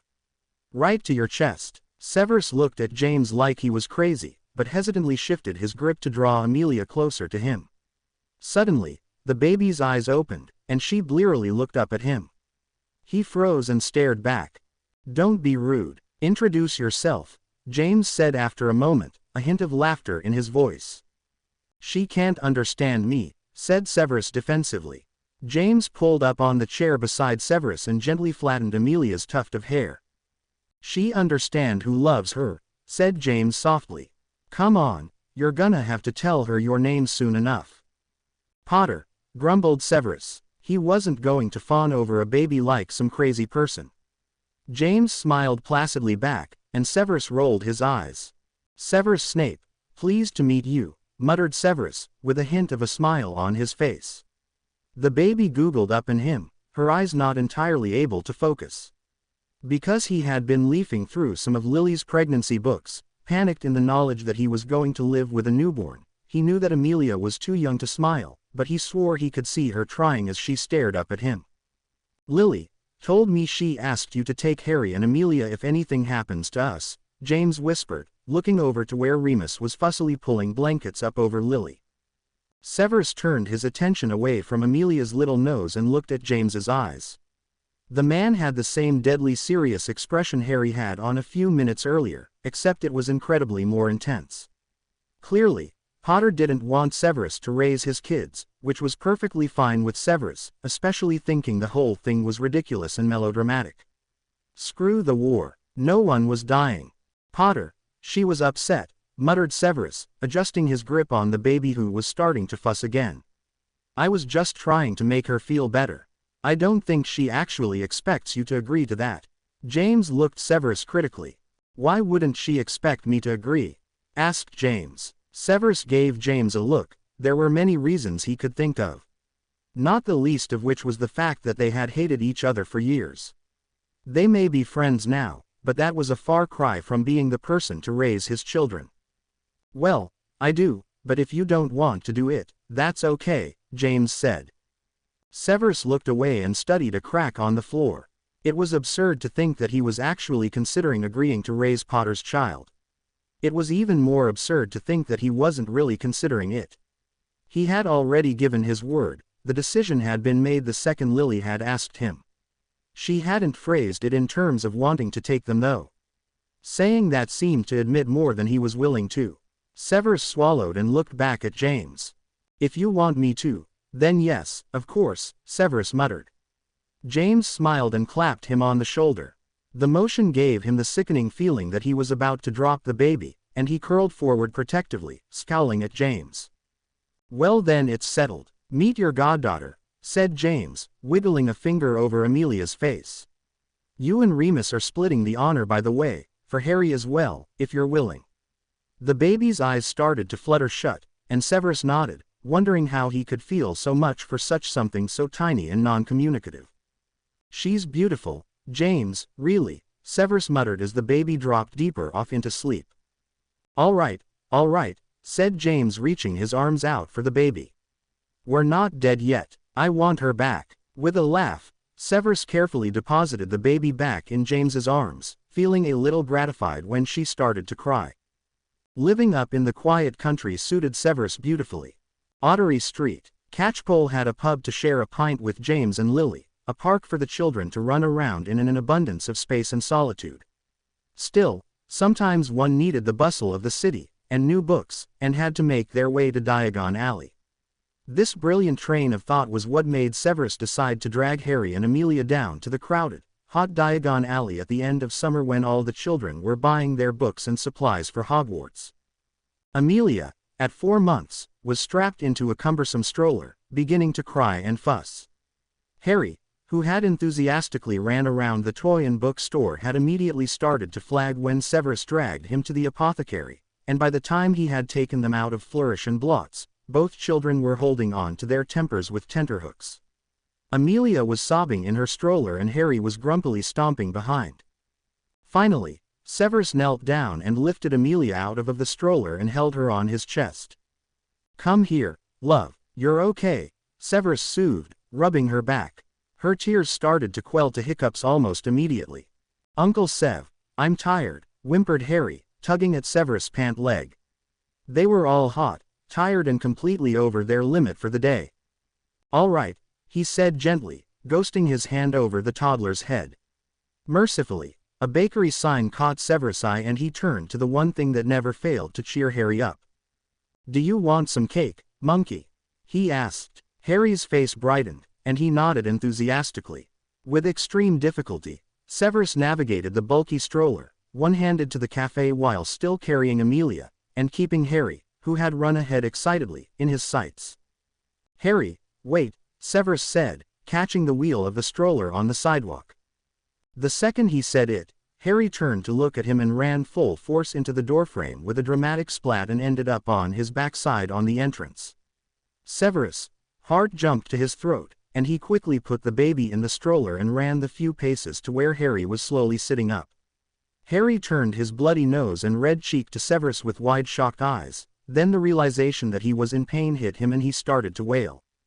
Let me see, Severus said, trying to sound both firm and comforting as the boy's hands flew up to his face. Amelia was crying now too, and aside from being completely petrified Harry had just lost all his teeth, Severus was vaguely aware of all the attention he was drawing on himself from the other people in the bakery. Pretending not to notice, Severus dragged them towards the nearest table and pulled Harry up onto his lap. Harry continued to sob with the voracious insistence that only a toddler could manage, and Severus conjured a washcloth, and pressed it against the boy's nose. "It's okay," he muttered, cuddling Harry closer and keying him on the head. After a moment, Harry's sobs quieted to sniffles and the bleeding stopped. "It hurts," whispered Harry. This was not the kind of thing Severus excelled at. He was far better at playing games and reading stories than actual comforting, but Harry was at that age where every other step seemed to involve an injury of some kind, so he had gotten some practice. "I know," said Severus, stroking a thumb over the bruising skin, thinking of the look on James and Lily's face when he delivered them a black and blue swollen mess where their son used to be. "You were very brave," said Severus gently as the toddler buried his wet nose in Severus' collarbone. "Are you all right?" a feminine voice asked. Severus had been so busy trying to calm Harry that he didn't notice the pretty, fine-featured waitress knelt down in front of them. Harry looked up shyly from where he had buried his head in Severus' shoulder to look at the owner of the voice. "Did you hit the door?" she asked Harry gently, handing Severus a package of ice. Harry nodded, wincing as Severus pressed the ice to his face. "Well, just so you know, girls are all about the tough guys, the more blood the better," she said, earning a confused look from Harry. "Why?" he asked softly. "That is a very good question," she said with a tinkling little laugh. "Now, do you want a piece of cake? Everyone who runs headlong into the door gets a free slice." Harry smiled and nodded enthusiastically as the woman made a large slice of chocolate cake soar through the air with a flick of her wand. "You look like a chocolate cake fan," she said with a smiling, catching the plate and handing it out to Severus. He reached out and accepted it, blushing as their pinkies grazed one another. Another plate followed right behind and she caught it and handed it out to him as well. "For you," she said with a half smile. "Oh, I'm not really a cake person," he said, too surprised at her handing him a piece of cake to respond normally. "Everyone's a cake person," she said with a laugh. "You look like the sort of person who would like peppermint." Severus blinked at her over the top of Harry's head. She smiled at him and took a large bite of licorice. "How does one look like someone who would like peppermint?" asked Severus with a bit of a smile playing at his lips. "I don't know. I have a sense about these things," she said. Reluctantly, Severus took a bite of the cake. He really did like peppermint. It exceeded his expectations. Sharp and sweet, the perfect combination. "It's very good," Snape said through a bite, getting some of the crust on Harry's head. He brushed it off in a quick, embarrassed motion, causing Harry to turn and look up at him quizzically. For some reason, this conversation was making him feel exceedingly anxious. The baby started to fuss a little, and he happily jumped on the excuse to look away and conjure a bunch of twinkling stars over her head.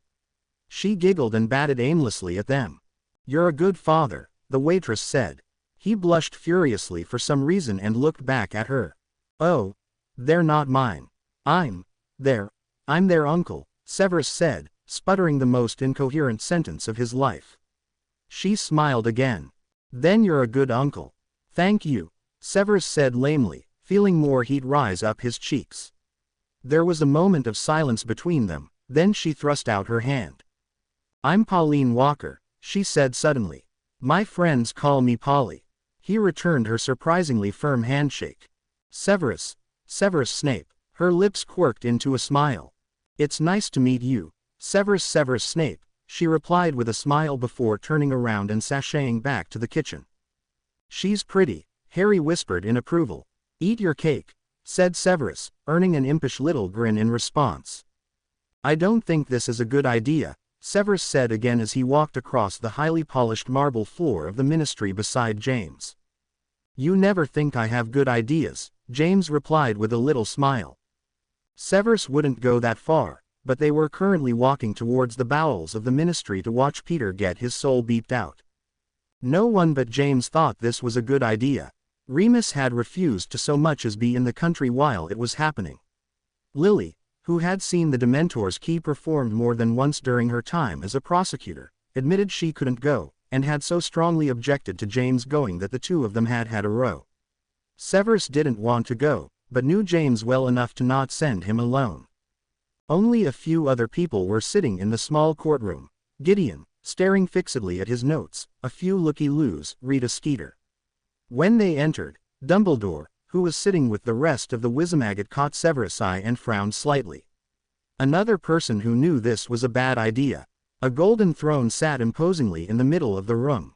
"Ladies and gentlemen," said Gideon the moment Severus and James sat down. "The accused Peter Pettigrew has been sentenced to the Dementor's key this March 13, 1983.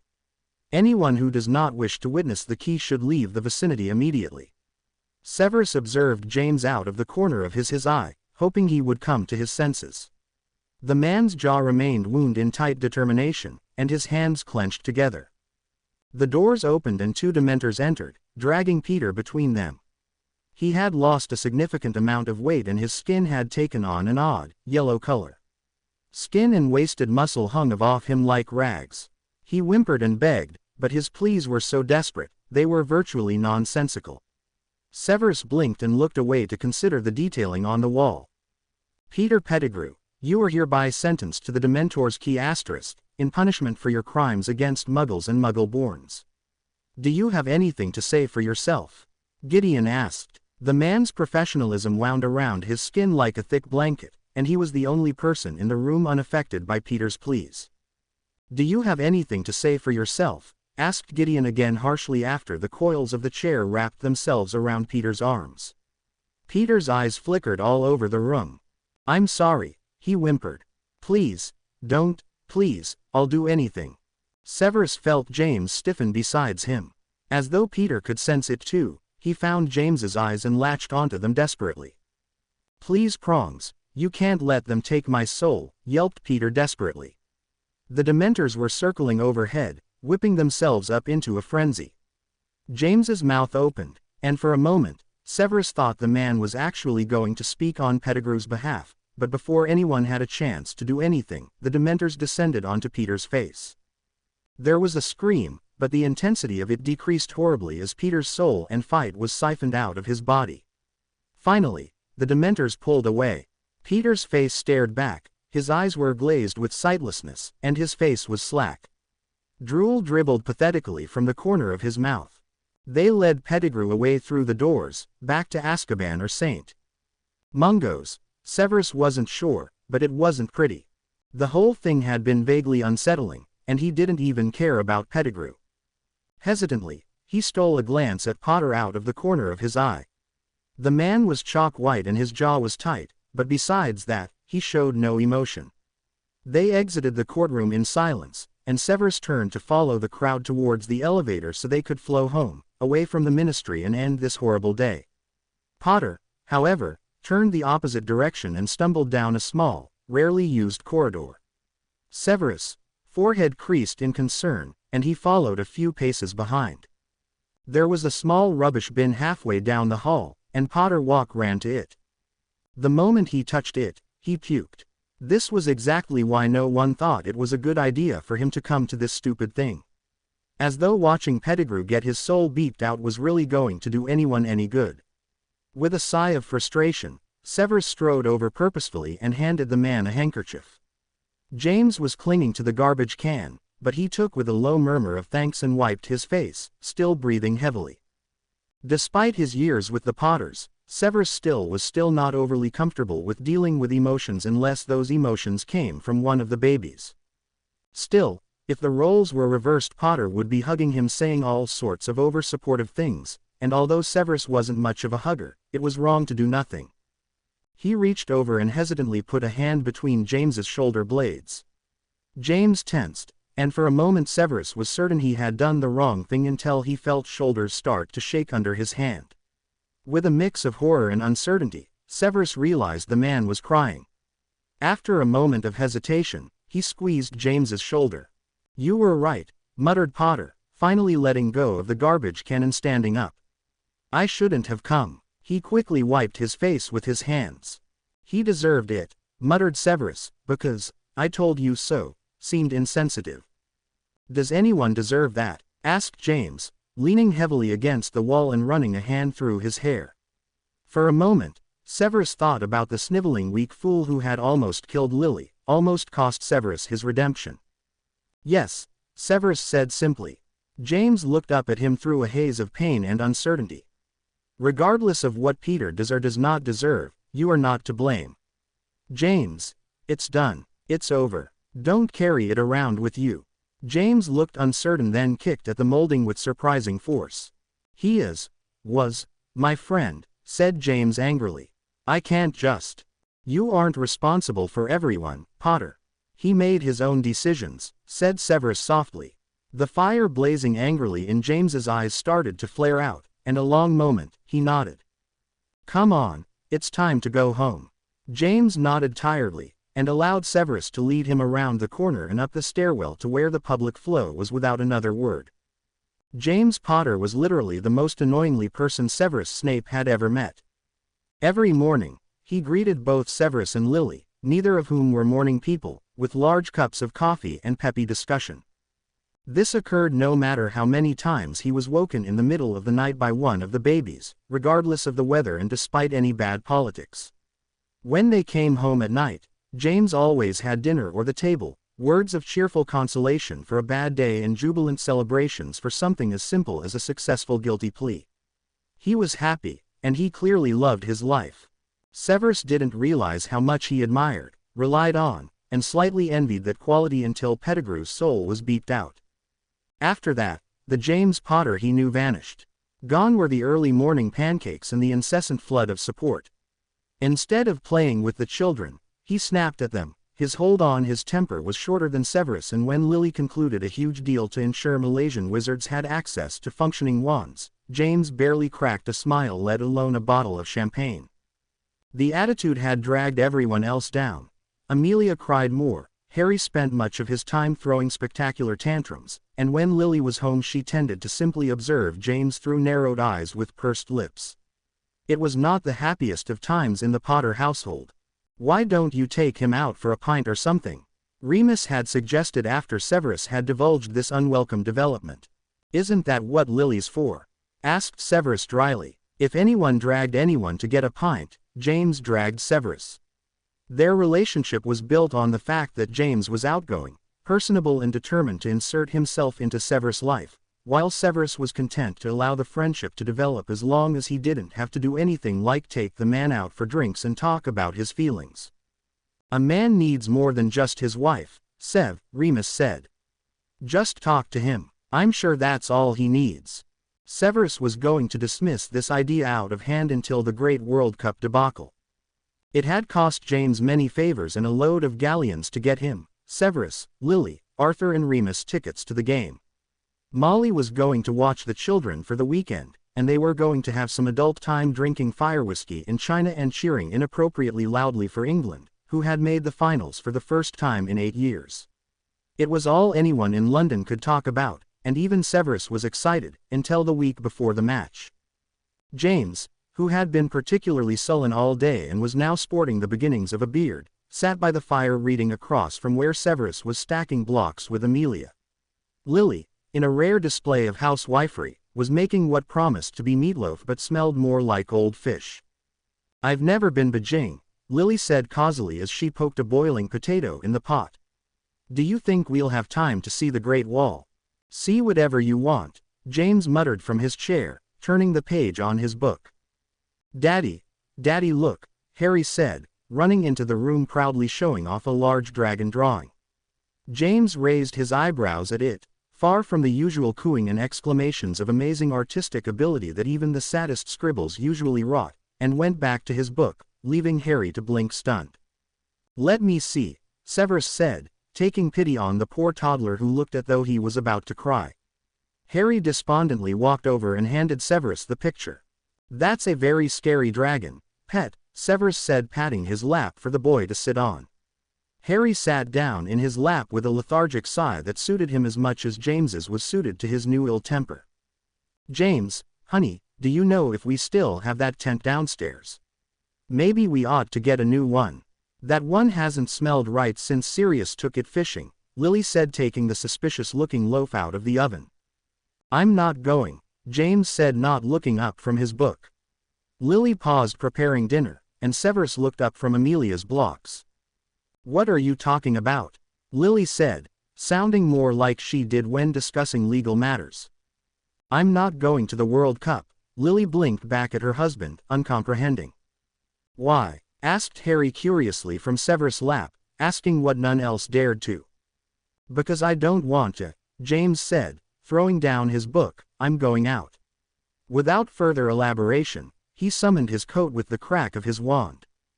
James, yelled Lily, where are you going?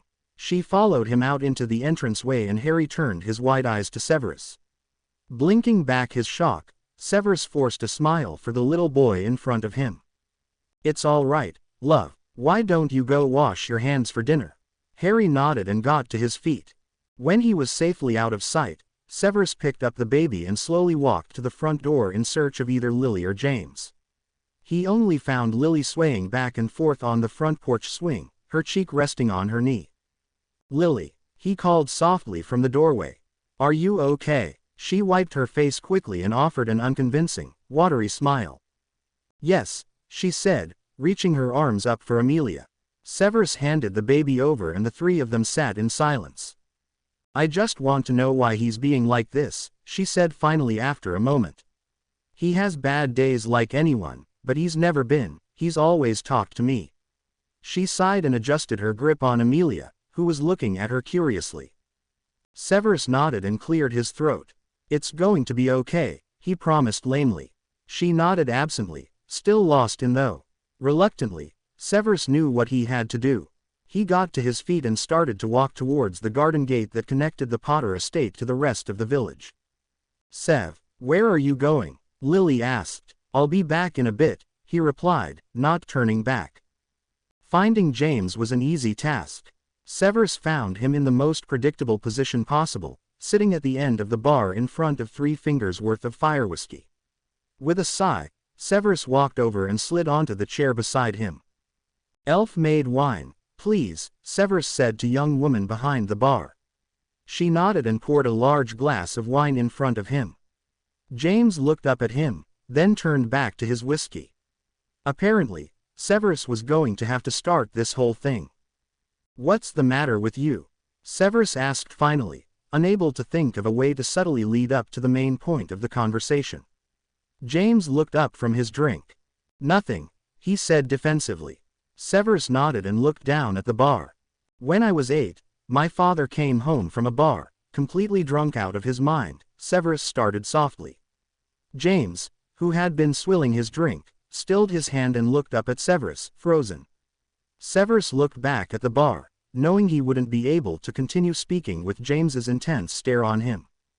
This wasn't an uncommon occurrence, mind you, but he had just lost his job at the mill and was doing more and more often, Severus continued, taking a swig of his drink, noting that James still hadn't moved his.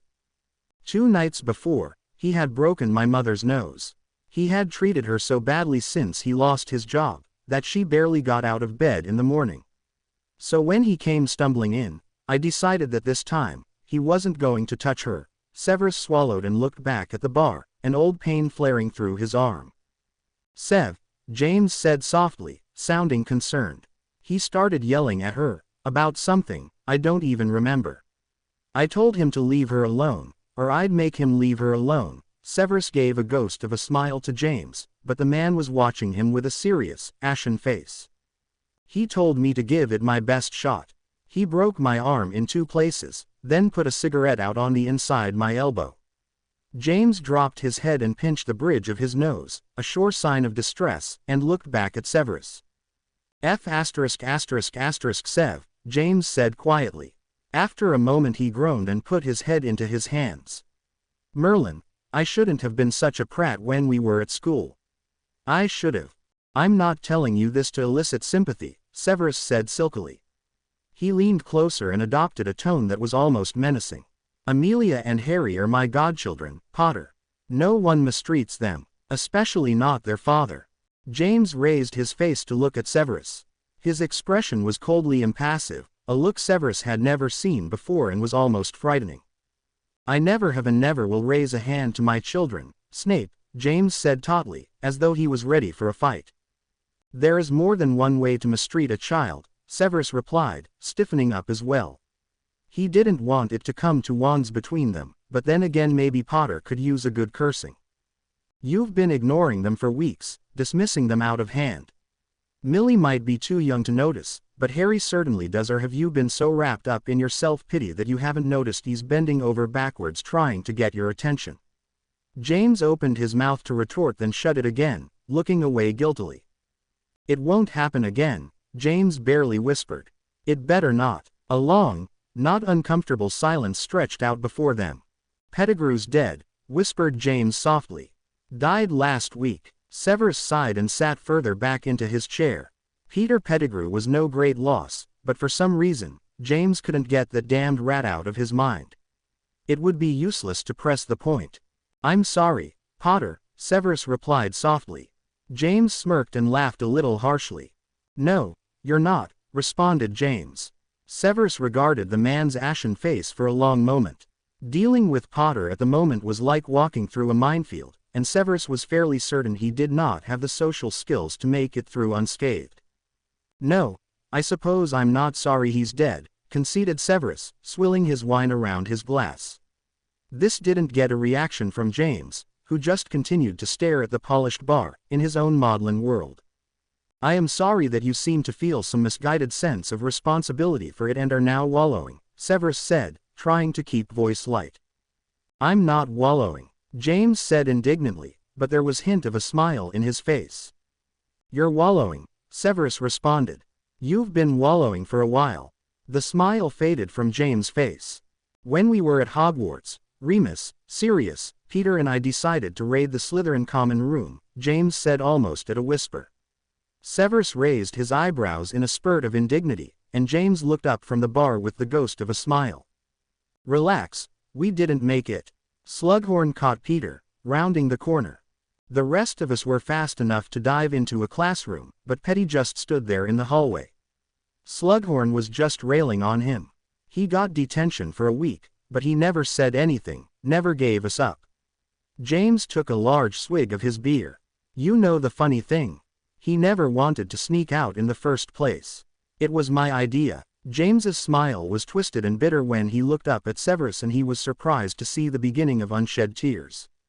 I'm going to say this once, because I honestly don't think I could manage to do it twice. You were a good person, very good, in fact. Pettigrew was an adult, he was responsible for his own decisions. You can't fix everything, Potter, no matter how badly you want to. It's not your fault. James sighed, still looking unconvinced. Have I ever lied to you, Potter? Severus asked, peevishly. James reluctantly shook his head. Do you think I have tried to spare your feelings? James' lips quirked up, the beginnings of a smile. Perhaps once or twice, James replied softly. Severus smirked at that, and leaned forward. Let it go. Forgive yourself, whatever you need to do, but you need to stop being an A*S to Harry, Lily and Millie, Potter. That's not who you are. A flash of guilt, and almost indignation flashed across James's face, but then it fell off and just looked defeated. Finally, he nodded. And if I'm going to the bloody Quidditch Cup, so are you, Severus continued. For the first time that night, James let out a true laugh and nodded. Thanks, James said, looking like he had returned to his usual state between happiness and exuberance, and as far as Severus was concerned, his job was done. Come on, let's go home. James nodded and threw down a few bills, and they both turned to apparate into the living room. Daddy, yelled Harry excitedly. The smile James usually got when he saw his children, wide and open, finally returned to the man's face, and he knelt down and opened his arms. Bug, what are you doing up? James said jovially. Happily, Harry ran into the embrace with a shrill giggle, wrapping his arms firmly around his father. James keyed the boy on the head, locking eyes with Snape over the toddler's toss-led hair. A small flicker of approval passed across Severus' face as he watched Harry gleefully melt into his father's arms. I want a story, Harry said. James laughed and picked the boy up. All right, let's go pick one out, said James. Can we read it in your bed? Harry asked. Of course, pet, James said, walking up the stairs. He turned around and smiled down at Severus. Night, Sev, James said. Night, Uncle Sev, Harry chorused, waving at him. Good night, said Severus, smiling to himself as he watched them climb the stairs. Winter had always been Severus' favorite season. The cold weather always provided a reasonable excuse for solitude and reading books by the fire. One could almost disappear for 3 months without anyone thinking anything of it. Of course, that all changed from the first Christmas he spent with the Potters. Now Christmas meant presents, huge parties, and James dressing up as Santa, all of which required much more socializing, dressing up and planning. The big Christmas party was 2 nights away, which meant James had dragged Severus to Diagon Alley to get decorations and party clothes for Amelia and Harry. Daddy, I want a hot chocolate, said Harry, lumbering along in his big snowsuit and boots. James picked him up and put him on his shoulders. Okay, love, James said. Can you say, please, please, please, please, chorused Harry, the common response to a request for manners. Severus smiled at him before noticing where they were going to get hot chocolate. Severus suddenly halted at the entrance to the bakery. James, Harry and Amelia all blinked at him, incredulously. What's the matter? James asked. As much as Severus did not want to have to go through the awkwardness of seeing Pauline, he really did not want to go through the awkwardness of having to explain that to James. Nothing, he muttered. James raised his eyebrows, but walked into the bakery without further comment. The bakery was filled with people taking an afternoon break, and little house elves, all dressed up like Santa's elves, ran from table to table with cake and hot drinks. Thankfully, Pauline didn't seem to be anywhere in sight. Uncle Sev, do you think the pretty lady will be here today? Asked Harry as he clambered onto the seat beside Severus. The pretty lady? James asked, smirking at Severus. A faint blush started to creep up Severus' cheeks as Harry enthusiastically recounted the story to James, who kept peering over at Severus with a look that was far too pleased for Severus' liking. This is an intriguing development, James said. After all my efforts, it is going to be my 3-year-old son that is your wingman. Don't be ridiculous, Potter, grumbled Severus. There she is, Harry said, so loudly that Pauline, who just came out of the kitchen with plates of cake, started and looked at the table. Hi, Harry said, waving brightly at her. Severus willed the veins and capillaries in his face to close so he wouldn't blush a deep red, but he could feel the heat crawl up his neck. James was hiding behind his hand, laughing. Pauline smiled at Harry and walked over. When James didn't stop laughing like a schoolgirl, Severus kicked the man sharply in the shins. Hello Harry, Pauline said. Pauline turned her glowing, perfect smile to the little boy, and crouched down to his eye level, making her shiny dark ponytail slide over her shoulder in a very appealing way. How's your nose? She asked. Sock, Harry said, with a shrug. This is my daddy. Harry indicated James with a jerk of his thumb. Otherwise known as James, said James with a smile, reaching a hand out to shake Pauline's over Harry's head. I'm Polly. Nice to meet you, she said. As soon as she shook James's hand, she turned her smile onto Severus. He wasn't prepared for that to happen so quickly and felt rather like a deer in the headlights. Hi, she said with an expectant bubbliness that he completely did not know how to respond to. Hey, he replied awkwardly, scrambling madly to get his thoughts under control. There was the briefest moment of awkwardness where Pauline continued to smile at him, and James blinked at him as well. I've heard great things about your cake, mentioned James, just as Polly looked like she is going to turn away. They're not really mine, to be fair, Pauline said even as a proud blush came over her face. They're Ed's, he's the owner. I just make them. That seems like the important part, James mentioned.